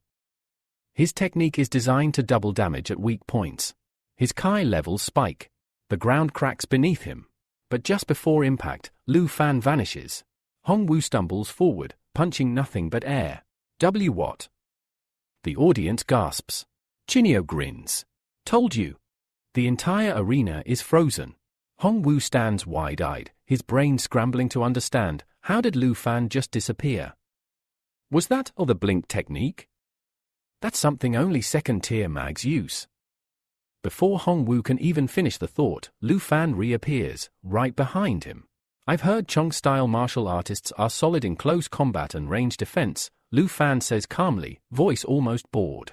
Hongwu spins, startled, only to be met with Lu Fan's piercing gaze and a glowing blue aura pulsing around him like pressure waves from another realm. Lu Fan gives a slight smirk and mockingly waves. This is it? That's all you've got? Gasps ripple through the student crowd. They weren't expecting this, not from him. Burning with rage, Hongwu roars, activating his chi rising wave technique. His fists fire forward like cannons, each punch sending a destructive ripple of force through the air. The more he punches, the stronger the waves get. But Lu Fan? He's already gone. Sliding between the strikes like a phantom, inching closer with every breath. Hongwu panics. I need to stop him before he summons a dragon. But here's the twist, Lu Fan doesn't need a dragon. He stops just in front of Hongwu, eyes calm, body coiled like a loaded spring. Let me show you how unbreakable really breaks. Hongwu braces himself, flaring his solid as a rock technique. A radiant golden aura explodes around him. His body becomes a fortress, each point of Kai boosting his defense to absurd levels. Come at me. I'm not moving. Bad idea. Lu Fan's leg blurs in motion, boom. A single kick to the chest. Hongwu's shield of Kai shatters like glass. He flies back like a missile, crashing into the floor with a violent thud, blood seeping from his lips. Silence. The audience? Stunned. Lu Fan just one-kicked one of the Academy's top martial artists without even summoning his dragon. A brown-haired student leans to his friend. Wasn't this supposed to be a summoner fight? His blue-haired buddy gulps. Bro, that was a summoning of pain.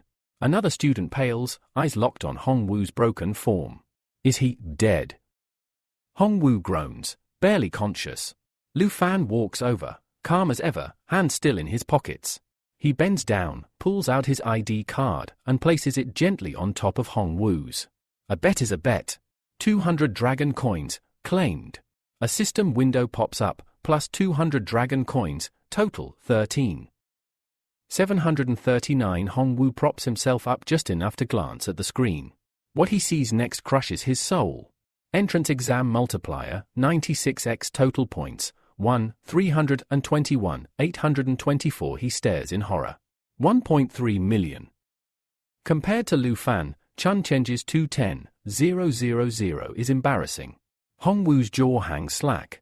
His pride crumbles. His arms tremble. His entire life choice feels like a mistake. He collapses back, spirit broken. On the sidelines, Jingu observes coldly, hands on her hips. Assessment. Chun Chenji's face tightens. He hasn't even summoned his dragon. With your support, maybe a 70% chance of beating him. Jingu scoffs. Not good enough. Meanwhile, Lu Fan casually strolls away, hands back in his pockets like he just walked out of a grocery store. Qinxiu and Taiman fall in step behind him.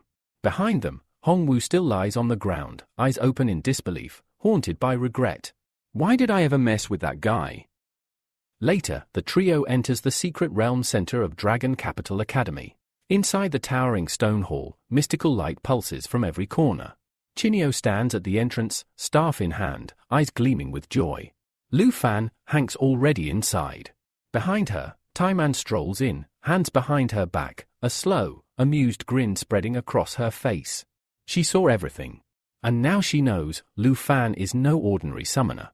Inside the secret realm center, a tall, elegant girl storms into the hall. Hank. Her eyes search frantically until they land on Lu Fan. Are you hurt? Who dared to challenge you? Lu Fan, calm as ever, lifts his tablet with a casual smile. All good. Just a minor interruption. Taiman joins in, practically bouncing with excitement, cheeks flushed pink. It was epic. He sent Hong Wu flying, like Air Mail Express level flying. Qin Shio snickers, teasing Tai Man. Didn't you say Lu Fan reminded you of Uncle Sono? Thought he was unbeatable. Tai Man blushes deeper. Okay, maybe Lu Fan's stronger. But now I really want to see his dragon. Qin Shio smiles knowingly. Trust me, Xiao Yi is even more terrifying than you think. Lu Fan steps forward, tablet raised. Found a secret realm, perfect for leveling up. Everyone gathers around as the screen displays the info. Poisonous Spiderwood Forest, level 45 realm entry cost, 45 points team size, minimum 5 Lu Fan's points, 13, 739 a realm known for its insane difficulty and deadly terrain, basically, the place adventurers go to write their own funerals. Lu Fan sighs, muttering under his breath. If it weren't for Hong Wu, we'd already be leveling Black Dragon Shia. Hank steps forward, worry in her voice. Lu Fan, this isn't a training ground, it's a death trap. But Lu Fan, ever the confident storm, flashes a smile. Don't worry, I'll protect you all. Tai Man, ever practical, points out the math problem. We're 4 people. We need 5. Lu Fan turns to Qin Shio. Got any ideas? Qin Shio scans the hall and spots a girl sitting cross-legged near a pillar, tablet in hand, focused and calm. Jin Yang. As they approach her, Lu Fan wears his most harmless grin. Hey there, long time. Jin Yang cuts him off with a glare colder than frostbite. You again, pervert. A record scratch moment. Everyone freezes. Lu Fan gulps. Oh no, not this again. Hank stares, stunned. Qin Shio blinks in confusion. Tai Man folds her arms, eyes narrowing. Okay. Spill. What did you do? Lu Fan waves his tablet like it's a white flag. It was a total misunderstanding. She walked in when I was, never mind.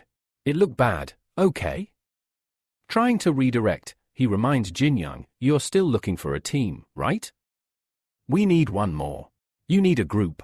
Let's team up and dive into Spiderwood. Jin Yang eyes him with a frown.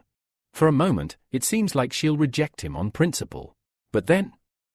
Fine. But stay out of my personal space. Lu Fan nearly collapses with relief. Hank clasps her hands together, smiling. Phew. That could have gone way worse. Lu Fan straightens, hand on hip, grinning. Does this count as team building? Qin Shio chuckles. You just convinced the top student from Yinbi province. Yeah, I'd say that counts. Tai Man nods, arms crossed. You've got serious negotiation skills, even if they come with accusations. Jin Yang walks to the portal terminal, not waiting for anyone. Lu Fan steps up to help, but she swats his offer away with a cold look. I can manage. She inserts her ID. The system beeps. Jin Yang, points 8, 744 main exam score, 802, 110 even. Lu Fan whistles under his breath. And I thought my score was high. The portal flares open, swirling with green and violet energy, pulsating like a living heartbeat. One by one, they step inside. The moment they enter, Hank covers her mouth. The air, it's sharp. She's right. The atmosphere feels toxic. Every breath tastes like metal, and the trees ahead pulse with faint venomous glows.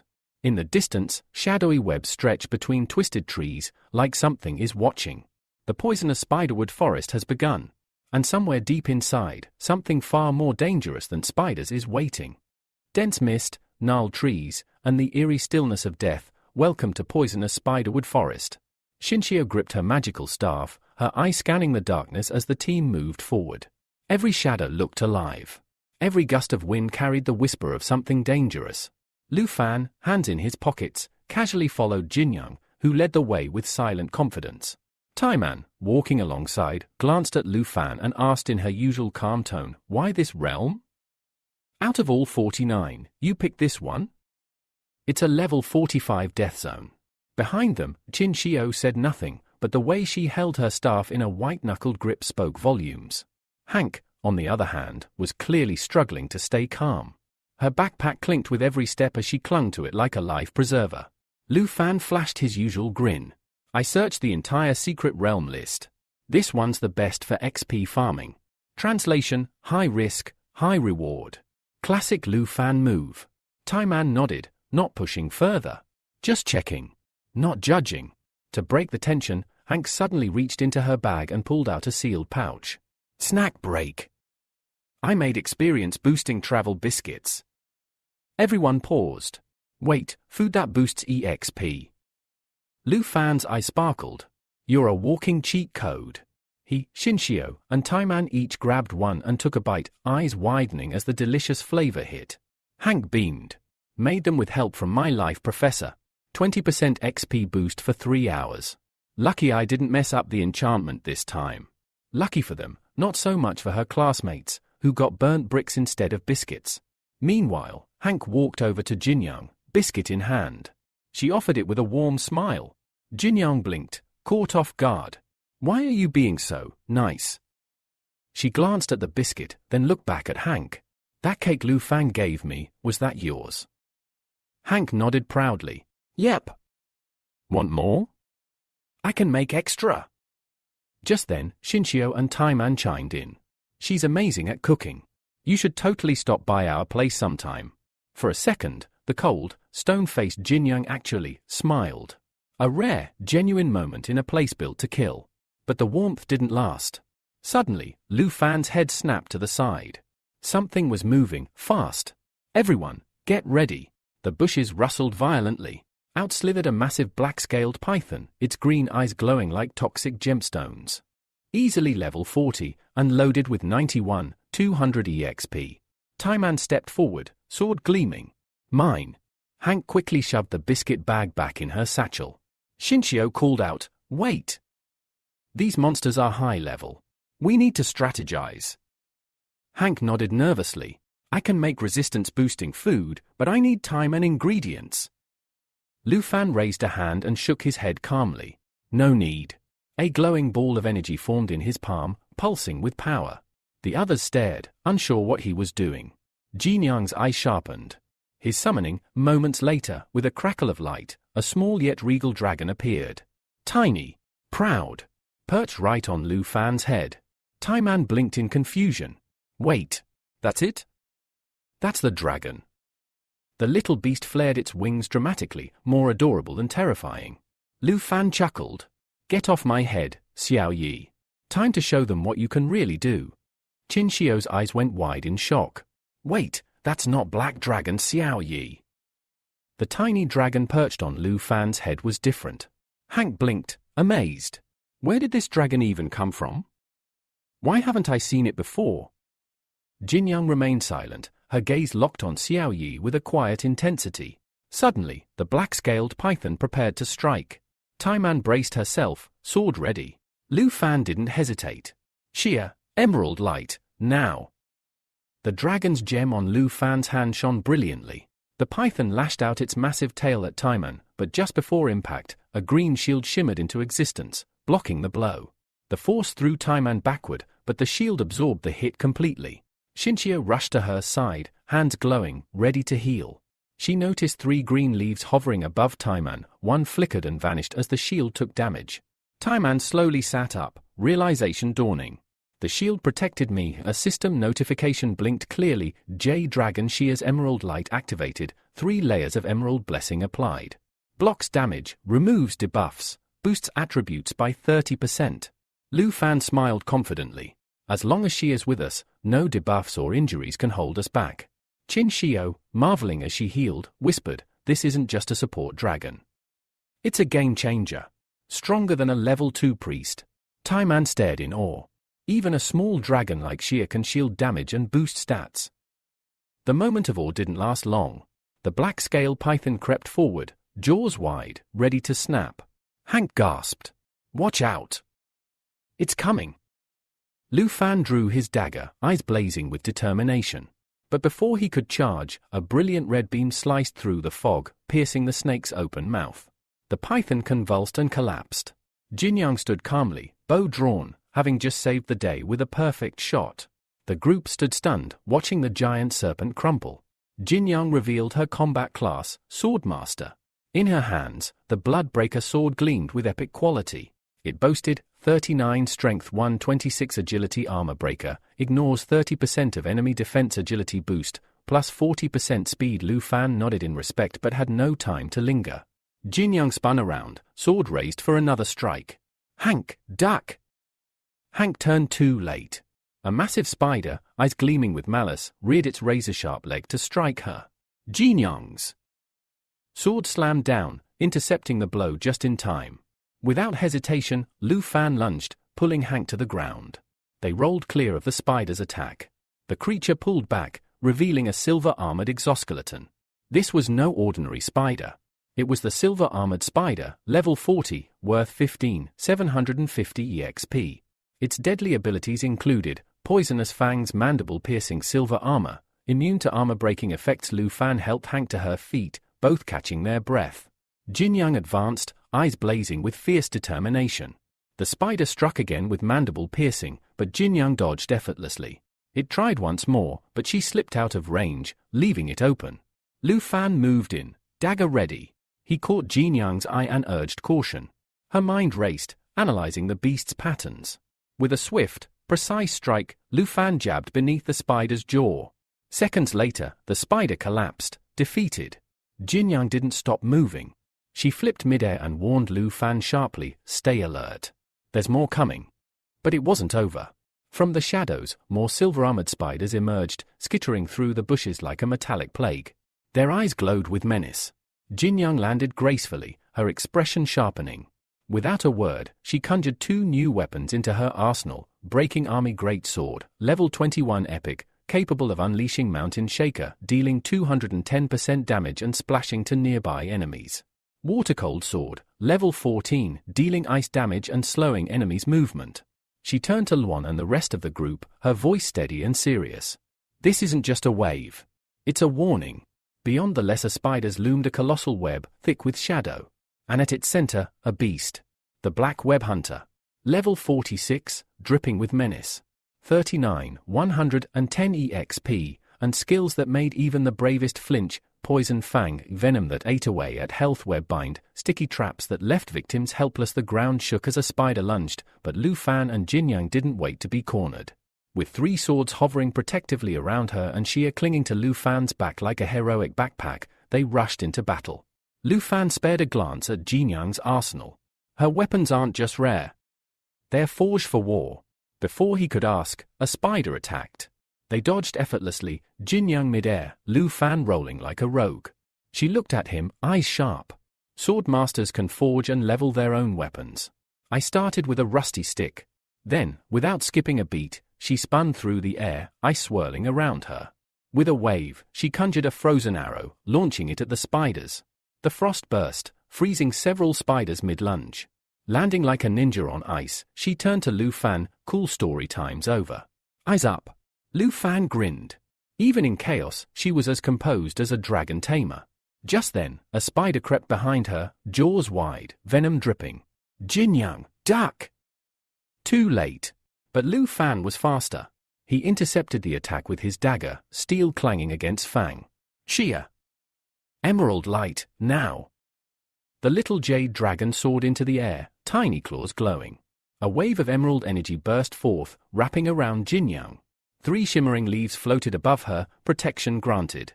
She looked back, speechless for once. You just cast a priest-tier buff, with a baby dragon. Choosing offense over gratitude, she clenched her fists and activated Mountain Shaker. Her Breaking Army Greatsword surged ahead, impaling a spider's armored chest, crushing it in one earth-shaking blow. With her Water-Cold Sword still glowing, she twirled it like a ribbon of ice and sliced another spider clean through, frost trailing behind. "Thanks for the buff, Dragon Boy." Lu Fan chuckled. "You're welcome, Swordstorm." He admired her combat flow, Breaking Army for offense, Water-Cold for control. Together, she was a walking hurricane. Meanwhile, Xia fluttered beside Lu Fan, glowing faintly. "Congratulations! Xia has leveled up to level 2. Just as the team started catching their breath, a terrified scream echoed. "Help!"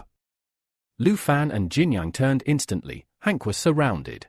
Paralyzed by fear, Hank had fallen to the ground. But Qin Shio and Taiman weren't letting her go down alone. Qin Shio gripped her magic staff. "Taiman, shield her!" Without hesitation, Taiman stepped forward, sword raised, ready to defend Hank with her life. Lu Fan's pulse surged. "Jinyang, find the Black Web Hunter." "I've got them." Jinyang, catching her breath and clutching her chest, flashed him a grin. Go get them, hero. I'll handle the Spider King. She turned toward the ominous web in the distance, swords gleaming. The true boss fight was about to begin. The spiders advanced, fangs bared and legs twitching, but Taiman stood firm, sword drawn, shielding Hank with all her might.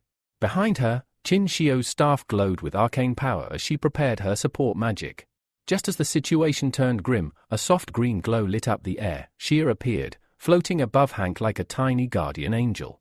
With its tiny claws raised, it cast emerald light, summoning 3 shimmering leaves that shielded Hank from harm. Meanwhile, Lu Fan dashed through the chaos, slashing at spiders with precise dagger strikes. Xiang! Stay away from the webs, he shouted. Get caught, and it's game over. Jinyang blinked, surprised by his concern, but the moment was short-lived. For webs shot toward her like homing missiles. She deflected 3 with her swords, the 4th grazing her arm, leaving a burning, sticky cut. She winced. The pain was sharp, but her spirit sharper. Clutching her arm, she retreated into the woods, her eyes still blazing with focus. Lu Fan's heart dropped. Xia, heal her. But before he could chase her, Qin Shio's voice rang out. Lu Fan! Help Jian! We've got this covered. Taiman, now the queen of parrying, blocked spider strikes like a pro while shouting, Go already! We're not newbies! Lu Fan made his choice. He bolted into the forest, Xia flapping beside him like a jade firefly. The trees closed in around him, webs hanging like ghostly curtains. Then he saw it. The black web hunter's lair. A monstrous web, strung between trees like a sick joke. And at the center, Jinyang. She stood wounded, blood trickling down her arms, one sword snared in the sticky web while she clutched the other tightly. Her gaze burned with rage, but she was clearly at her limit. Not on my watch, Lu Fan muttered. He rushed forward, signaling Xia. The little dragon cast emerald light again, protective leaves circling Jinyang, lighting her up like a warrior saint. She looked back, breath heavy, frustration flickering across her face. I don't need saving, she snapped. Cue karma. The black web hunter launched another web bind. The sticky silk zoomed toward her. Lu Fan moved instinctively, appearing by her side in a blur. You don't. But maybe you need backup. He raised his arm and unleashed his secret weapon. Dragon Claw. His hand transformed into a draconic gauntlet, gleaming with scale-like armor and raw power. Jinyang's eyes widened. That's not normal.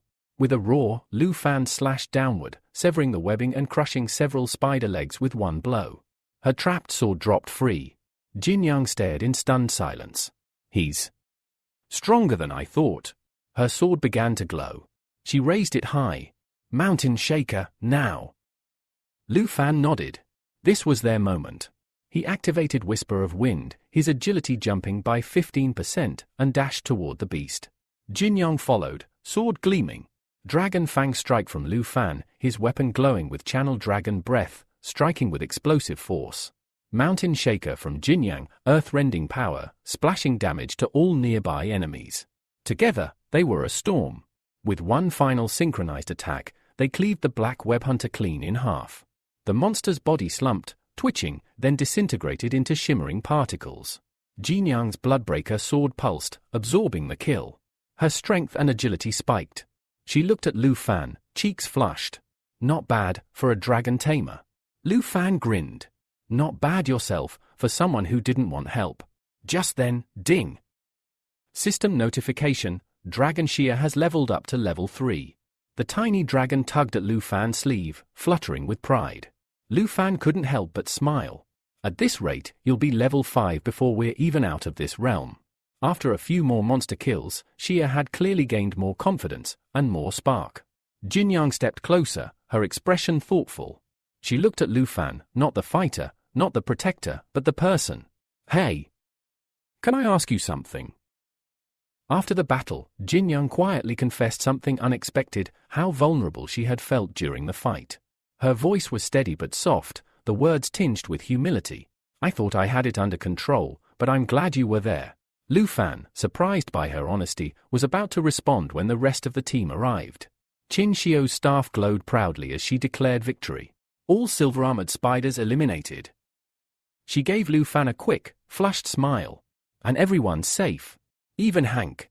Speaking of Hank, she beamed. I leveled up. Lu Fan turned to Jinyang, praising her bravery and strength. But she looked puzzled at first. He smiled warmly. Being strong doesn't mean standing alone. We're a team. No one fights alone. Her expression softened. She looked at him differently now, less like the reckless tamer she once underestimated, and more like a true comrade. Maybe even more than that. High above, she perched proudly on Lu Fan's head, little eyes flicking between teammates like a tiny guardian general. Hank, ever the curious one, pointed out something odd. Why didn't you use emerald light on yourself? Lu Fan placed a hand on his hip, closed his eyes, and smiled. Didn't need it. Taiman, hands firmly on her hips, rolled her eyes. Yeah? Try using it on everyone next time, hero. At Lu Fan's cue, Xia activated Fountain of Life. The gem on its chest pulsed, and a soft wave of emerald energy swept over the team. Wounds faded. Fatigue melted away. Even the air felt lighter. Qin Xiao sighed in relief. Now this is the kind of magic I like. Taiman closed her eyes, placing a hand dramatically on her stomach. Careful, Lu Fan. Your head's glowing green. You're starting to look like a walking salad. Lu Fan laughed. Xia, skip her next time. The group burst into laughter, even Jinyang cracked a rare smile. As the sun dipped low on the horizon, the team approached the edge of a steep cliff, the forest falling away into mist. Lu Fan stood with his hands on his hips, Xia still firmly stationed on his head like a tiny commander. Taiman held the tablet, frowning. The map ends here. What is this supposed to be? Lu Fan didn't answer. He just stared. Qin Xiao stepped beside him and looked down, and her expression shifted. Then they all saw it. At the base of the cliff, partially veiled in poisonous mist, was a massive web. It stretched like a glistening battlefield, crawling with hundreds of spiders. And at its center? The screeching spider mother, Lu Fan muttered. He pulled up her status window. This wasn't just a brute. The queen spider had abilities like regenerative feeding and collective fury, giving buffs to every spider in her army. She was the hive mind and the ultimate threat. Jinyang joined them, peering over the cliff with steady eyes. It doesn't matter. Big or small, we deal with the minions first. Hank stepped up too, though her knees trembled. Qin Xiao gently put a hand out. You don't need to look. But Hank shook her head, fists clenched. I do. Even if it scares me. Taiman blinked at her, impressed. Girl, that's gutsy. Even seasoned fighters would be running for the hills. Still, the moment Hank peeked over the cliff, gurgle. She immediately spun around, leaned against a tree, and threw up. Qin Xiao was at her side in a second, rubbing her back. Lu Fan winced, trying to smile. She's trying her best, aunt or not. Xinyang, watching quietly, nodded. We clear the small spiders. Then go for the queen. Taiman opened the tablet again, reading out loud. According to shared logs from other teams, this realm usually takes 4 days to clear. She paused. Long-range fighters are supposed to lure spiders out while the others pick them off. Hank groaned, still holding onto the tree for dear life. 4 days? You've got to be kidding me. My snack stash won't even last till tomorrow. Lu Fan chuckled. Looks like hunger's going to be our first enemy. In the tense silence before battle, Hank tried to lighten the mood. Hey, did anyone ever tried roasted spider legs? Might be crunchy. Qin Xiao nearly fainted. That's disgusting. Why would you even say that? Hank shrugged. Gallows humor. It helps. But humor faded as Lu Fan suddenly raised his hand toward the sky, a confident smile cutting through the tension. He clearly had no intention of dragging this fight out over 4 days. Jinyang tilted her head. You've got a plan? Taiman, still clinging to her tablet like a lifeline, squinted. Please tell me it doesn't involve dying. Qin Xiao's eyes widened. Wait, are you summoning Black Dragon Xia? Lu Fan didn't answer with words. Flames exploded around them as Lu Fan extended both hands upward, shouting with power. The air cracked with energy, and the ground trembled. Then, a thunderous roar. Descending through a vortex of fire and smoke came Xia Yi, the black dragon in her destruction form. Her massive horns curved like blackened blades, and her fiery wings spanned wider than a house. Her arrival was monumental. Even Taiman was speechless. That's not a dragon. That's a myth. The spider mother screamed in response, shrieking so loud it echoed through the forest. Her army obeyed instantly. Waves of glowing-eyed spiders surged forward, launching web attacks toward Xia Yi. But Lu Fan was ready. Xia Yi, light them up. With one powerful flap of her wings, she ignited the air itself. The sticky webs burned mid-flight, the forest below catching fire in her wake. The sky turned orange from the heat. Hank clutched Lu Fan's arm. That's insane. Taiman could barely speak. More like legendary. Even Jin Young, always calm, had to admit, this wasn't the dragon they knew. This was a monster slayer. Lu Fan turned to little jade dragon Xia, grinning. Time to take her even higher. Xia activated Emerald Dragon Heritage. Her gemstone flared brilliantly as emerald light radiated, coating Xia Yi in glowing energy. Then Lu Fan used Dragon's Inspiration, buffing her by 30% across all attributes. With a sky-shattering roar, Xia Yi surged with new power. Her stats spiked: Strength, 2, 937 Agility, 4, 117 Spirit, 992 Endurance, 5, 728. The boost was unreal. Flames curled off her scales, and with a sweeping dive, dozens of spiders vaporized beneath her. The forest floor turned to ash. But the spider mother wasn't idle. Her 8 eyes glowed deep red. Another roar, and the cliffside exploded in motion as her swarm climbed fast. Lu Fan placed a firm hand on Hank's shoulder. "You're doing great. Qin Shio, protect her." Qin Shio nodded, staff glowing. "We've got this." Lu Fan turned to Jin Young, flashing a cocky grin as he drew his dagger. "Let's go clean house." Without hesitation, Jin Young summoned 3 swords, floating with power. Then, they jumped. The 2 heroes dropped into the chaos.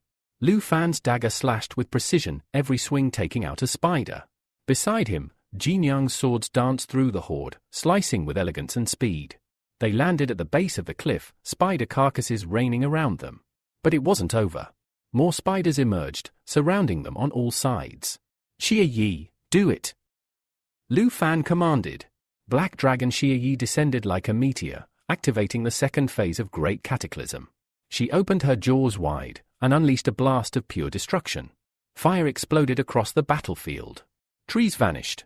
Spiders turned to cinders. Even the earth cracked from the impact.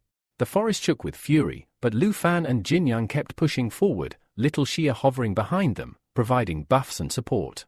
Then, 2 system notifications flashed in the air. Little Dragon Xia has reached level 4, Black Dragon Xia Yi is ready to unleash final phase, Great Cataclysm, Infernal Crown. The heat became unbearable, but no one backed down. Jin Young could hardly believe it. She's not a dragon. She's a walking apocalypse. Back up top, the fight wasn't over. Taiman swung her sword, cleaving through any spider brave enough to climb. Beside her, Qin Shio chanted spells, forming barriers and shields to protect the cliffside. "This is insane!" Taiman shouted. "Can't we just skip to the loot chest?" "No skipping," Qin Shio replied, panting. "We're re-grinding this one to the end." High on the cliffside, Qin Shio called down to Lu Fan, her staff pulsing with energy. "We'll hold the line up here. Just finish that thing." Lu Fan nodded, trusting her words. He turned to Jin Young. "Let's end this. Together." The Spider Queen hissed, her massive legs stabbing the earth. Clearly, she was done waiting. With a screech, she launched forward, spewing venomous green bile that splattered all around them. Lu Fan and Jin Young dove aside, just barely dodging the corrosive blast. The poison sizzled on the rocks where they stood. Lu Fan grimaced. "That thing means business." Without hesitation, Lu Fan raised his hand toward Jin Young. "You're not going down today." From above, little jade dragon Xia responded, her emerald gem flashing.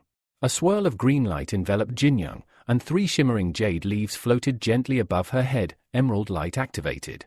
Jin Young blinked. You cast a buff on me." "Only the best for my sword-slinging partner," Lu Fan said, grinning. But their moment was interrupted. The Spider Queen seized the chance and fired a web straight at Lu Fan. He slashed with his dagger, slicing it midair, but not fast enough. The sticky strands grazed his cheek, drawing blood. He winced, then wiped the cut. "Okay. That's it. No more playing around. Xia. Burn it all." Black Dragon Xia Yi roared, then triggered her brutal ultimate, burning of all things. for massive tornadoes of fire spun outward from her body, engulfing the battlefield. Spiders disintegrated on contact, trees vanished into smoke, and the entire sky glowed orange with destruction. Up above, Xinyang stood frozen in awe. That's not a skill, that's a natural disaster. Even from a distance, they could feel the intensity of Xia's power, the heat so overwhelming it distorted the air around them. As she continued her aerial assault, the last waves of spider minions were reduced to ash. Then, 2 system notifications appeared. Little Jade Dragon Xia has reached level 5, new skill unlocked, Emerald Blessing. Lu Fan barely had time to process the info when he noticed something strange. Why's her gem glowing that bright? Suddenly, Jade Dragon Xia began to float. Her body twisted in midair, glowing more intensely than ever before. Her wings expanded, her tail shimmered with new energy, and her entire form morphed into that of a green-haired humanoid girl, graceful and glowing like a forest spirit. Lu Fan shielded his eyes from the light. No way, is this a full evolution? As the glow faded, standing in midair was the new Jade Dragon Xia, in her humanoid ascended form. Her energy had skyrocketed, her presence calm yet overpowering. Great, Lu Fan chuckled, now I've got 2 dragon wafers. Double the fire, double the chaos, Jinyang added dryly. But there was no time to appreciate the upgrade. Suddenly, the ground trembled violently.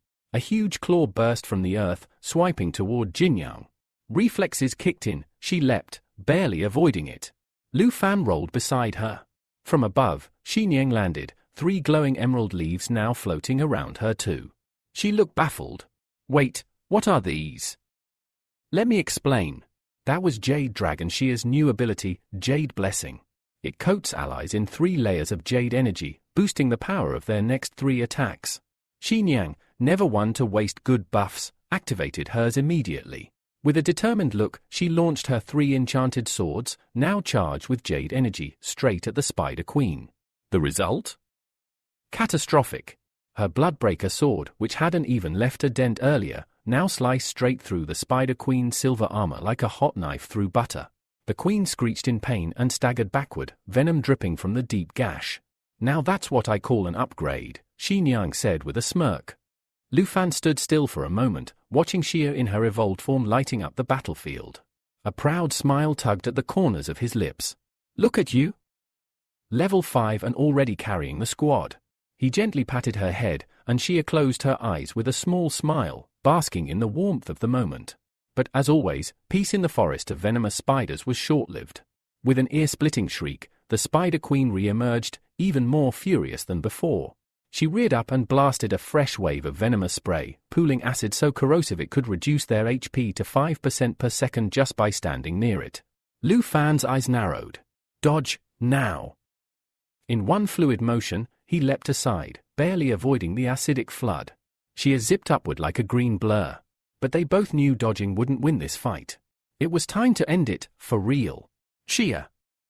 Lu Fan called, buff Xiao Yi. Hovering midair, Jade Dragon Xia nodded and zipped down. Black Dragon Xia Yi, cloaked in roaring fire, locked eyes with the Spider Queen like a predator sizing up its prey. Xia perched on Xiao Yi's head, focused, and activated her Jade Blessing. Instantly, 3 emerald leaves shimmered above Xiao Yi's head. The entire atmosphere changed. You could feel the power. Xiao Yi's flames exploded outward, her wings stretching wide as her aura amplified. With a ground-shaking roar, she triggered her most devastating move, Everything Burns. For tornadoes of fire spiraled outward, spinning toward the Spider Queen like raging infernos. The sheer heat warped the air. Jinyang had to raise her arms to shield her face, her expression part fear, part awe. Damage inflicted, 10,432. The Spider Queen screeched, collapsing under the overwhelming power, spitting blood as her legs curled in agony. Lu Fan saw the opportunity. Now! He dashed forward, Jinyang and Xinyang following close behind. As they closed in, the boss spider tried to rise, but it was already over. Lu Fan leapt, his dagger glowing with Dragon Fang Strike, empowered further by Bloodpact enhancement. He drove the blade into the spider's skull with precision and force. The impact was so intense, the earth rumbled. The Spider Queen let out one last, blood-curdling cry, before collapsing, limbs twitching, eyes dull. But Xinyang wasn't done yet.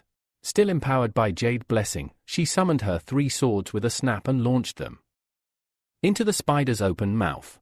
Splat! Slice! Splatter! The blades tore through its insides like butter, delivering the finishing blow.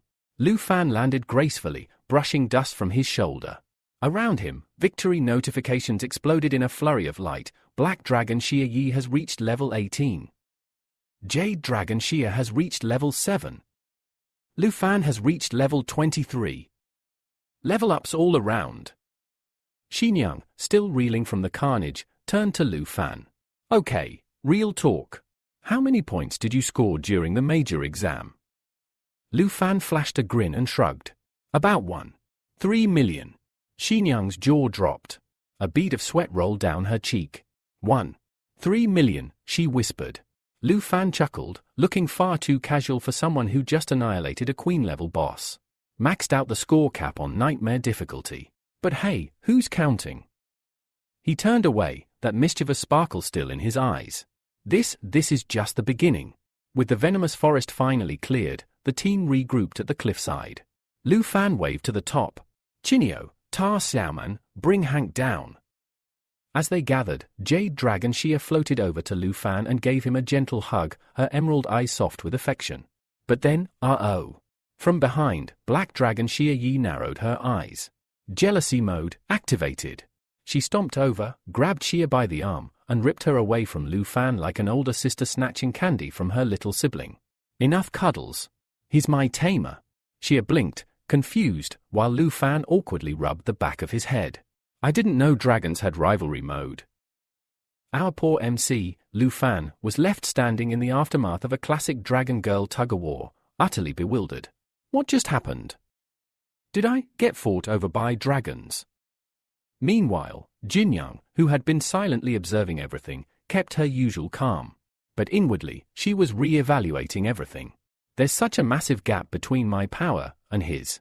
He's basically a walking cheat code. But enough about brooding thoughts. Let's talk about loot. Thanks to Aunt Hank's epic dinner buff, which probably deserves its own S-tier ranking, the team not only leveled up insanely fast, but they also scored rare materials and treasures. As the boss spider's corpse dissolved into sparkly pixels, a shiny treasure chest materialized. Naturally, Ta Xiaoman sprinted toward it with the speed of someone spotting a 90% off sale. Her face lit up like a Christmas tree as she flung the chest open. Jackpot! Behind her, Shinio glanced at Lu Fan with a quiet frown. Seeing both Xia and Shirai practically glued to him didn't exactly boost her mood. Even Xinjiang, the usually aloof one, had started blending into the team's rhythm, silently acknowledging their bond. With their mission complete, the crew finally returned to Dragon Academy. As they walked through the gates, Shinio clutched her staff and smiled softly at Jinyang. Hey, you mind sharing your contact info? Jinyang, as mysterious as ever, raised a brow and replied coolly, I don't use a phone. Before things could get awkward, Ta Xiaoman jumped in with a grin. No problem. We'll just show up at your place next time we need a mage. That evening, they gathered at Lu Fan's mansion, where Aunt Hank had prepared another mouth-watering feast. The table was filled with stamina-boosting dishes, glowing like they had their own health bars. While everyone dug in, Jinyang, poking at her plain rice, glanced at the girls around Lu Fan. Do you all seriously live with a pervert? Lu Fan choked on his drink. What? That's a misunderstanding. Qin Shio and Ta Xiaoman burst out laughing, clearly loving every second of his flustered defense. Black Dragon Xia? Sprawled on the floor, belly up from overeating. Jade Dragon Xia Fi? Curled up beside the couch, softly snoring. Aunt Hank? Queen of Feasts. 10/10. Fast forward, 2 weeks later. Lu Fan had fallen into the rhythm of academy life. Between classes and late-night forest raids, he had become Dragon Academy's unofficial MVP. Jade Dragon Xia hit level 13. Lu Fan climbed to level 24. Combat theory, strategy, and grinding? All part of the daily grind. With the freshman assessment looming just days away, the team headed back into the secret realm for one final showdown. Lu Fan and Black Dragon Xia launched a devastating synchronized strike against another spider boss. The explosion rocked the cave, shattering the spider into pieces. Hovering above, Xia nodded, signaling the clear. Lu Fan gave the cue, Xiaoman, Pop that chest. System messages rolled in like a dopamine flood. Xia has reached level 14. Black Dragon Xia Yi has reached level 19. Lu Fan has reached level 25. But they weren't the only ones leveling up. Ta Xiaoman, level 22 Qin Xiao, level 22 Aunt Hank, yes, even her level 18 Lu Fan smirked, already planning next steps. Next goal, Xia Fi to level 15, Shirai to 20. We're almost there. As Xiaoman opened the treasure chest, she gasped. Inside was a complete set of venomous spider armor, the one she'd been farming for over a month. She didn't waste a second suiting up. This is going to change everything. The armor came with a built-in passive that could web and poison enemies, draining HP over time. A total game changer for her. Qin Xiao smiled to herself, imagining Xiaoman tearing through the assessment like a stylish tank. Aunt Hank clapped her hands. All right, time to head home. Dinner's on me. Lu Fan, hands in his pockets and eyes on the stars, chuckled. Don't forget, tomorrow's the freshman assessment. Let's rest up. Ta Xiaoman raised a fist, full of energy. Let's crush it.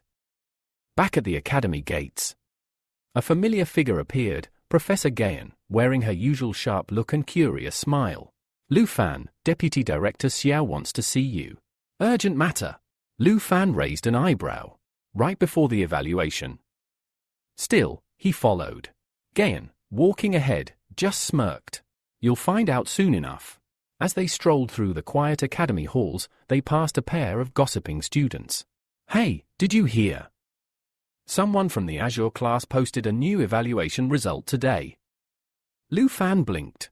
The Azure class? Weren't they upper year elites? Whatever was happening, it was serious.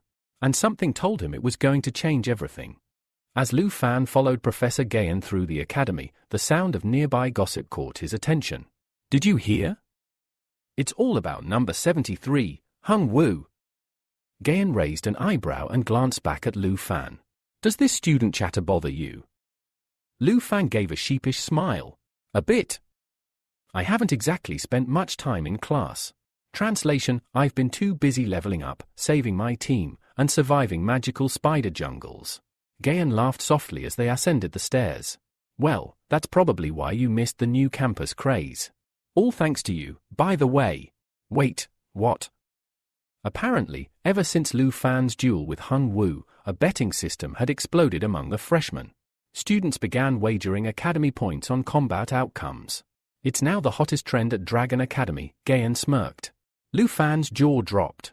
He'd unintentionally created an underground fantasy fight league. I just beat the guy once. Before Gayan could respond, she pointed ahead with a chuckle.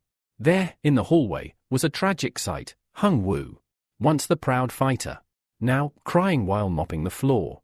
He lost so many points that he's working off debt just to eat, Gayan said, amused. And just to twist the dagger, she added, you know, your strength is now officially rated as 100 hongs. He's stuck at 1 hong. Lu Fan stared blankly. I don't even know what to say. Eventually, they reached the vice principal's office. Gayan gave him a reassuring nod and motioned toward the door. Good luck, Lu Fan. This one's big. Inside, Vice Principal Xiao Xinming sat looking unusually tense. As Lu Fan stepped in, Xiao leaned forward. The national test has been moved up. Lu Fan blinked. What? Originally scheduled for 5 months later, the national test had been pushed up by 2 months, by none other than the Tai Chi nation. Why? To coincide with the third transformation of Jin Shingen, the eldest son of the powerful Jin family. Jin was close to reaching level 60, which would make him a monstrous force nearly unbeatable at this stage. He's about to become a third transformation professional, Xiao said grimly. Lu Fan's expression darkened. He understood the implications. A second transformation was strong. But a third? That was god tier. Xiao Xinming, clearly frustrated, clenched his fists. They're targeting the Dragon Kingdom. It's unfair, but we've never backed down. Before, he looked Lu Fan dead in the eye. You need to reach level 30 and complete your second profession transfer in 2 months. Or we're done. No sugarcoating. Just cold, brutal reality. Lu Fan stood silent, thoughts racing. The task felt monumental. But then, he smiled. Good. That means I've got 2 months to prove I belong with the elites. Xiao's eyes lit up with hope. He stood, clapped Lu Fan on the shoulder, and gave him one final word: crush the freshman evaluation tomorrow. Show them who you are. The next day, the freshman evaluation conference, the academy was electric with energy. Hundreds of students packed into the grand evaluation hall.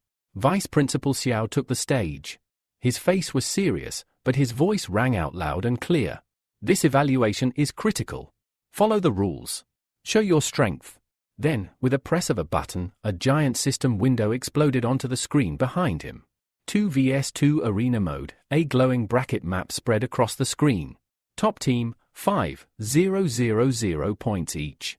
Second place, 3,000 each. Third, 2,000 each. Instantly, the hall erupted. Some students cheered. Others groaned. A team match. I thought we'd be solo. Who's gonna carry me?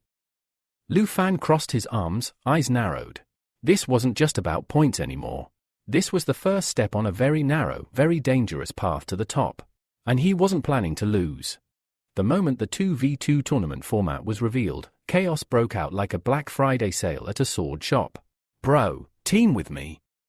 Dude, we're both healers. We'll get steamrolled. Yeah, not every duo was destined for greatness. Meanwhile, Chinio strolled over to Lu Fan with her usual cheerful confidence, her staff glinting under the lights. We don't need more than 5 in our team setup. We've got this. Lu Fan grinned. Especially since Aunt Hank's into non-combat stuff. For 2v2, you and I are a perfect match. Before they could keep strategizing, Vice Principal Xiao's voice thundered through the hall like a dragon on caffeine. Some of you still don't understand teamwork. Silence fell instantly. But don't worry. You'll learn fast. Because round 1 begins this afternoon. Gasps. Whispers. Someone dropped their potion. What? Today? As the students scrambled, Professor Gayan calmly took her place near the exit, overseeing registrations like the goddess of organized chaos. Lu Fan and Chinio made their way to her. Chinio greeted Gayan with a wave, her usual brightness unwavering. Lu Fan, hands in pockets, gave a casual nod and a confident smirk. But then... Cue the drama in trance. A purple-haired student slid into the frame like he was auditioning for a K-drama. I am the 7th-ranked dual swordsman, and I humbly ask you to be my partner, she. He clutched his heart dramatically. Even the wind seemed to pause for effect. She, A. K. A. Jiang Xinyang didn't even blink. No. The poor guy crumbled like a stale cookie. Before the awkward silence could linger, Dao minutes skipped over, all cheer and sunshine. Let's go register. On the way, they passed another student sulking in a corner. Let me guess, Dao Minute grinned, another rejection from she. Yep, laughed Chin Zio. He's the third one today. Lu Fan chuckled. It was clear who the MVP was in this arena. She didn't even need to fight to strike fear or heartbreak. I'll team with Chin Zio, Lu Fan decided. Dao, you partner with Jiang. Easy, efficient, no drama. Right? Wrong. Chinio, suddenly serious, stopped him. No way. You need to team with Jiang Xinyang. You two have the best chance of winning. Dao and I will handle support. Lu Fan raised an eyebrow. You sure? Positive. And so, it was decided. Flash forward, the arena, the crowd roared like it was a championship match. The atmosphere was electric. In one corner, Chun Tenji, a fellow dragon tamer, was putting on a fiery spectacle. With a massive tail swipe, his sub-dragon launched the enemy like a ragdoll. Chun dashed in, daggers flashing like lightning, finishing with a devastating combo. 28th consecutive win. The guy was on fire. Princess Jingju, arms crossed and smug as ever, nodded approvingly. Keep winning. My brother Jean is about to arrive. Chun Chenji bowed with a dramatic flair. For your honor, I shall win them all. But then... Next match, Lu Fan and 11 vs. The crowd exploded. Gasps. Cheers. And confusion. Wait. Lu Fan and Jiang Xinyang. On the same team. Even Chun Chenji froze mid-victory flex. Princess Jingju's eyes widened. How? Lu Fan cracked his knuckles and turned to his partner. Think it'll be a problem if we take first place? Jiang Xinyang, ever calm, nodded once. Not at all. In the stands, Chinio waved like an over-enthusiastic cheerleader. Dao Minute stood beside her, smiling softly, proud of their team. But rewind just a few hours.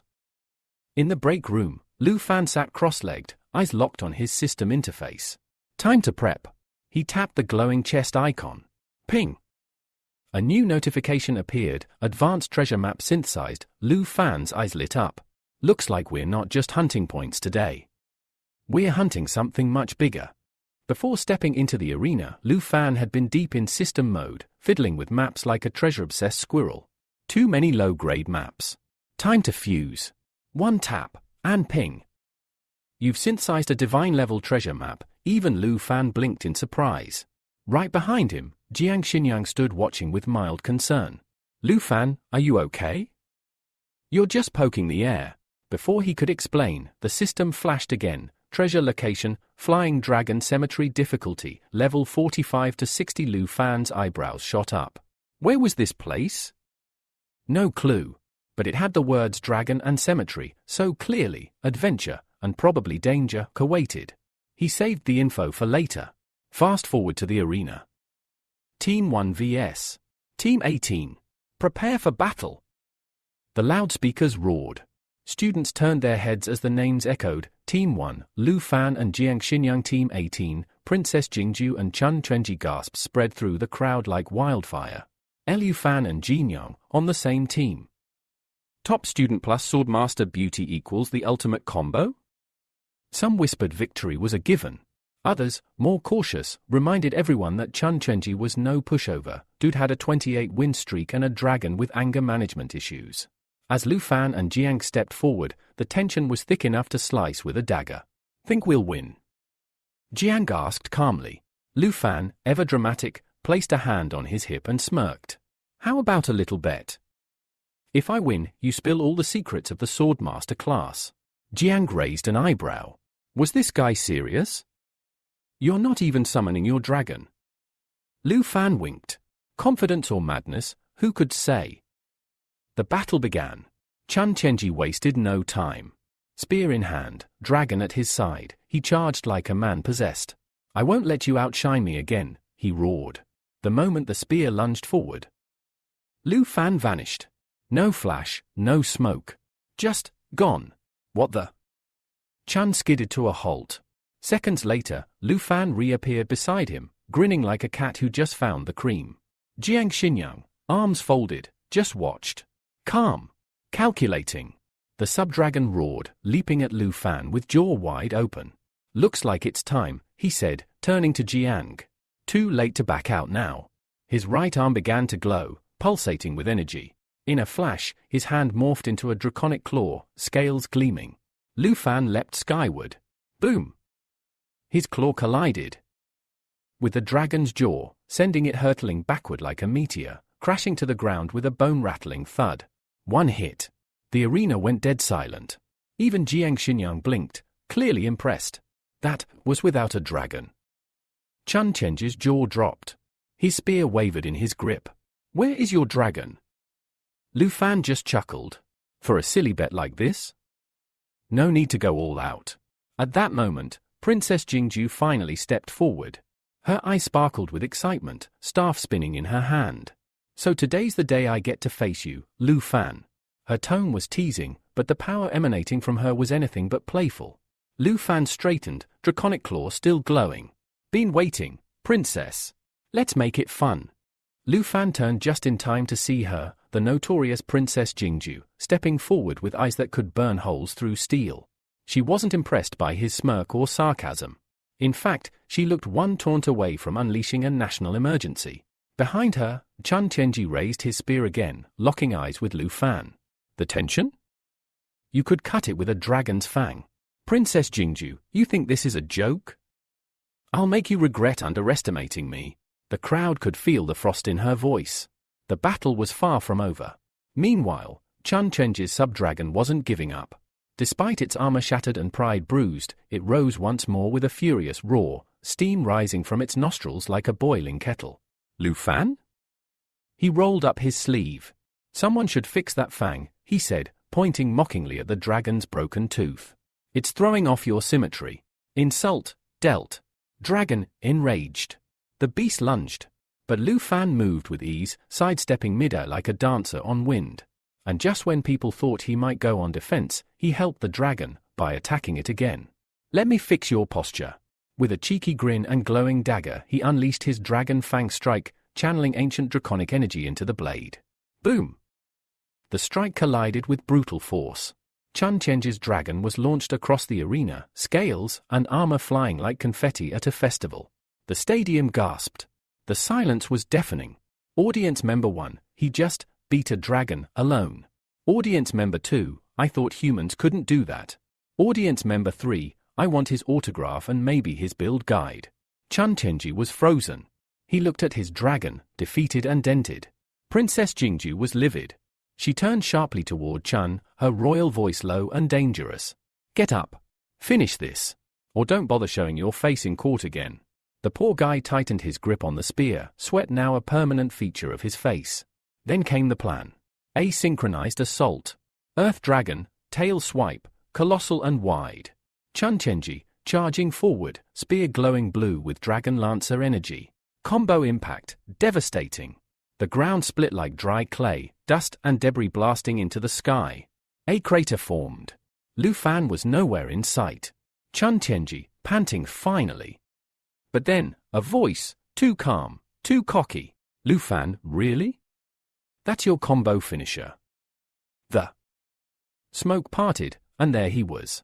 Lu Fan stood atop the Earth Dragon's severed tail, dagger in hand, looking like he'd just climbed a staircase, not survived an attack. You broke your toy. I was just trying to borrow it. Chun Chenji froze. Even his dragon looked like it wanted to tap out. On the sidelines, Jiang Xinyang watched with widening eyes. He's not even trying, and he's winning. But things weren't over yet. Princess Jingju stepped forward, no longer hiding her fury. You call that teamwork? You're pathetic. Her voice sliced deeper than any spear. She raised her magic staff, the air crackling around her. Fine. I'll handle this myself. Dark energy swirled, black lightning dancing from her fingertips as she infused the Earth Dragon with a sinister aura. Its eyes glowed red. Its broken form began to twitch. Something unnatural was happening. This is no longer a duel, she declared. This is a demonstration of royal wrath. The crowd shifted uneasily. Even the referees were silent. Whatever came next wasn't in the manual. The arena trembled. The once battered Earth Dragon was changing, growing, darkening, its armor thickening like obsidian steel. A menacing red glow burned in its eyes, and its body twisted unnaturally as Princess Jingju's dark energy surged through it. This isn't a dragon anymore, whispered one spectator. It's a demon. Lu Fan narrowed his eyes. He remembered this dark ritual. He'd seen what happened the last time Jingu pulled this stunt. And this version? Looked 10 times worse. The arena buzzed with a mix of awe and dread. Murmurs spread like wildfire. Would Lu Fan finally call forth his black dragon? The crowd wanted a dragon versus dragon spectacle. Xinyang, ever ready, summoned both her heaven-crushing sword and bloodbreaker blade, the two orbiting her like loyal guardians. But before she could charge in, Lu Fan raised a hand. Lu Fan, relax. You'll owe me lunch after this. He winked. She clenched her fists, clearly anxious, but stepped back. She trusted him, probably against her better judgment. The Earth Dragon, now more demon than beast, let out a roar that cracked the stadium walls. Lu Fan calmly explained to Xinyang and the entire confused audience that this was a sacrificial buff ritual, a transformation that traded sanity and pain for godlike power. High risk, high reward. Princess Jingju, barely keeping her cool, barked at Chun Chenji to end Lu Fan now. Her voice wavered between fury and desperation. If he won't summon his dragon, I'll take it from him myself. She was getting desperate, delusional even. The Earth Dragon raised a massive paw and slammed it into the ground, shaking the entire arena. Dust flew. Stones cracked. Jingu, with a forced smirk, taunted Lu Fan again. What's the matter? Afraid to summon your dragon? Or is your power not high enough? She was bluffing and sweating. Lu Fan didn't respond. Instead, he raised his hand. The air changed. A freezing mist crept across the arena floor. Spectators hugged themselves, teeth chattering. Lu Fan's eyes glowed an icy blue as he invoked a name lost to legend, Wrath of the Ice Dragon King. Behind him, a massive spectral ice dragon materialized, ethereal, majestic, and terrifying. With a flick of Lu Fan's wrist, hell froze over. A blizzard erupted from beneath the earth dragon's feet. The beast howled, flailing as its limbs began to freeze solid. Its corrupted power couldn't resist the pure, ancient might of the Ice Dragon King. Princess Jingju's jaw dropped. Chun Chenji stumbled back in horror. This wasn't the fight they thought it was.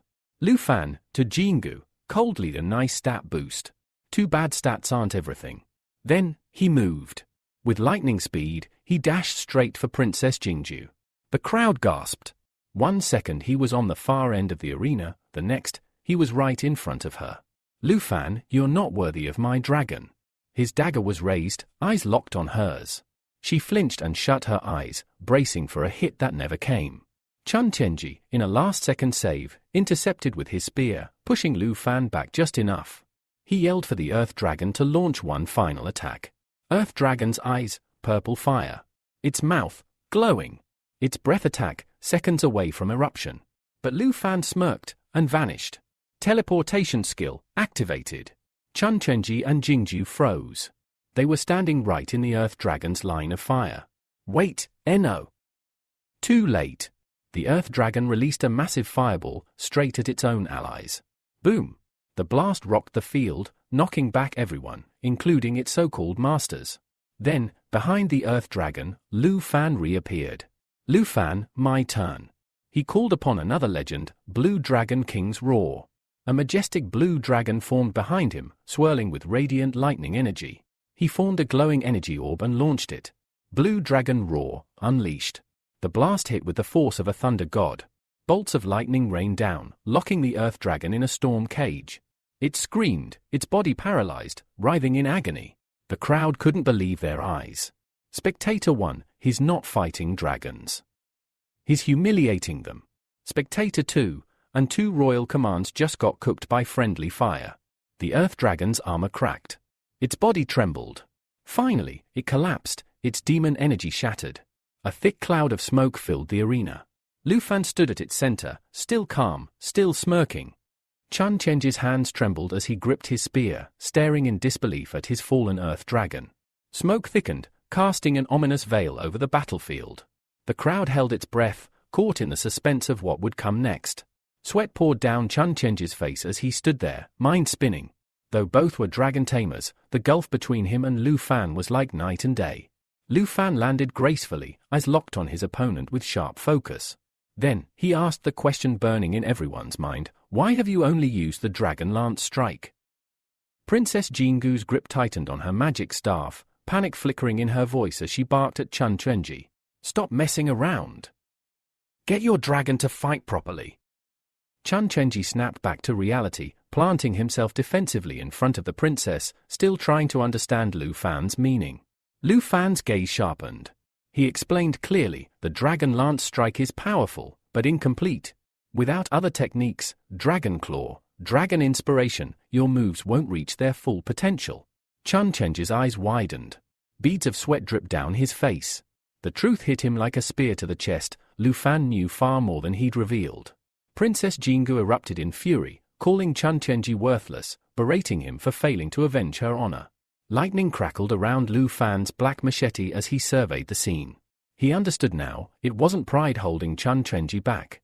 It was a lack of unlocked power. With a taunting smirk, Lu Fan suggested, there's no shame in admitting defeat. Chun Chenji's pride boiled over. How dared Lu Fan surpass him and insult his honor? Turning to the princess, he begged for one last boost of power. Jingu's sinister smile returned. Raising her staff, she unleashed a dark aura into Chun Chenji's body. Pain seized him as his form grotesquely transformed. Muscles bulged, 2 extra arms sprouted, and veins throbbed violently across his face. Clutching his spear with unnatural strength, Chun Chenji roared with desperate resolve, I need to become the best. Worthy in the eyes of the princess. Monstrous power surged through him as he leapt into the air, spear poised for a crushing dragon spear technique aimed directly at Lu Fan. For a moment, Lu Fan stood motionless, eyes filled with sorrow, not hatred. He pitied Chun Chenji, who'd sacrificed dignity for hollow greatness. But pity didn't stop him. With gritted teeth, Lu Fan invoked Wind Spirit Whisper, boosting his agility by 35%. He darted forward, blindingly fast. Chun Tianji's eyes widened in terror. Before he could react, Lu Fan struck with Dragon Fong Strike, disarming him and sending waves of agonizing pain coursing through his body. To add insult to injury, Lu Fan activated Blue Dragon King's Roar, summoning bolts of lightning that surged into Chun Tianji, scorching him like wildfire. Chun Tianji collapsed to his knees, the spear slipping from his hands. Smoke curled from his mouth as he whispered a broken apology to Princess Jingu, before falling unconscious. Princess Jingu, overwhelmed and confused, burst into tears. She had been so sure of her power, so confident of victory, only to watch it all crumble.